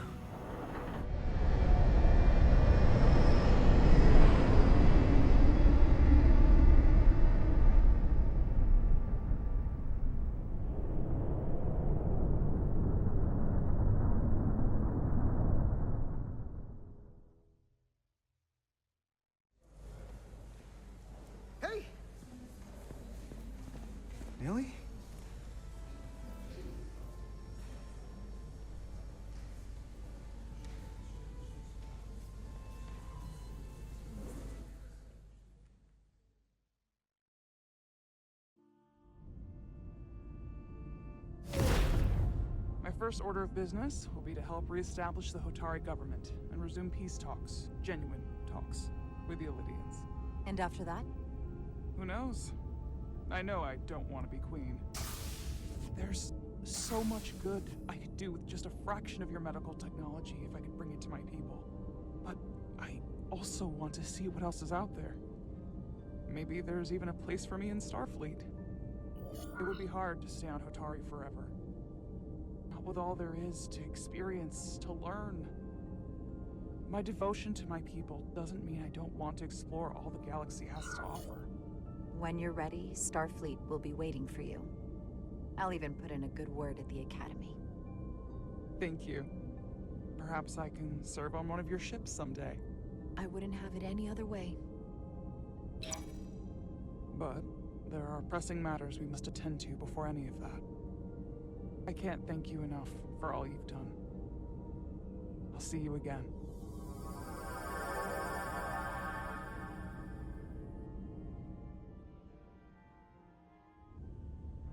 Starfleet has granted me the privilege of conferring this upon you.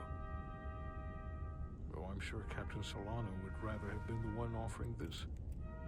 You have acted dutifully and bravely through trying circumstances. I grant you the official rank of Captain. I believe a great many wonders lie ahead for you, Jara Rydick. There appears to be nothing that can stand in your way.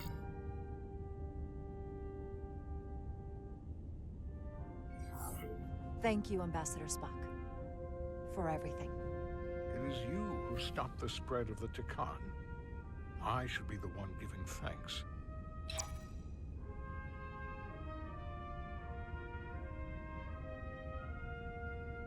Victory.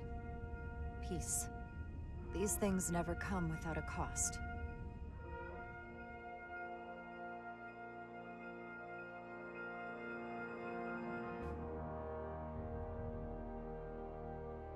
For some, it requires putting aside centuries of enmity. For others, it takes facing complicated losses. To Edsalar! How do you say goodbye to someone who isn't really gone? I know that my friend Nili would have wanted us to remember her. How she was. And for too many, they had to pay the ultimate price. In time, history may forget their sacrifices, but those of us who were there never will. Now, all hands honor the dead.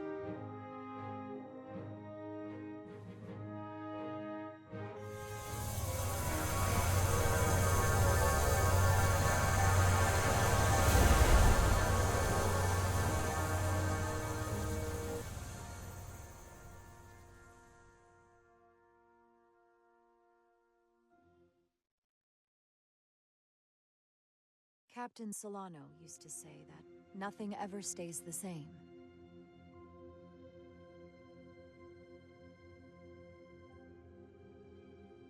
Entropy. It's the nature of the universe. As such, the crew of a starship can never stay the same.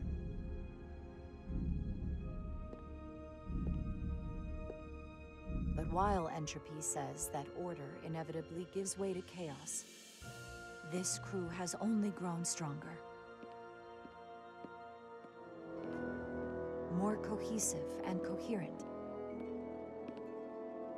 Bound by our shared struggles.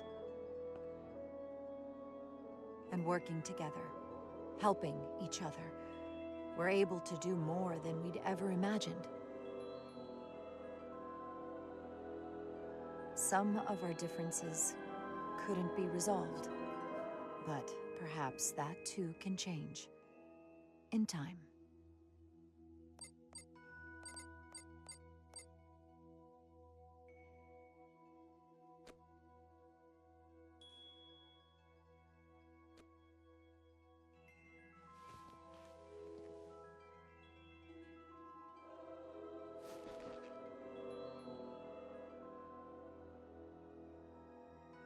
Engage.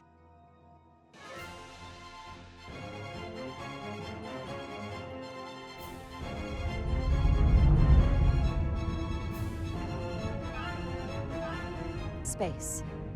The final frontier. As we take our next steps into the unknown, the greatest insights that lie ahead are what we learn about each other. We might even surprise ourselves.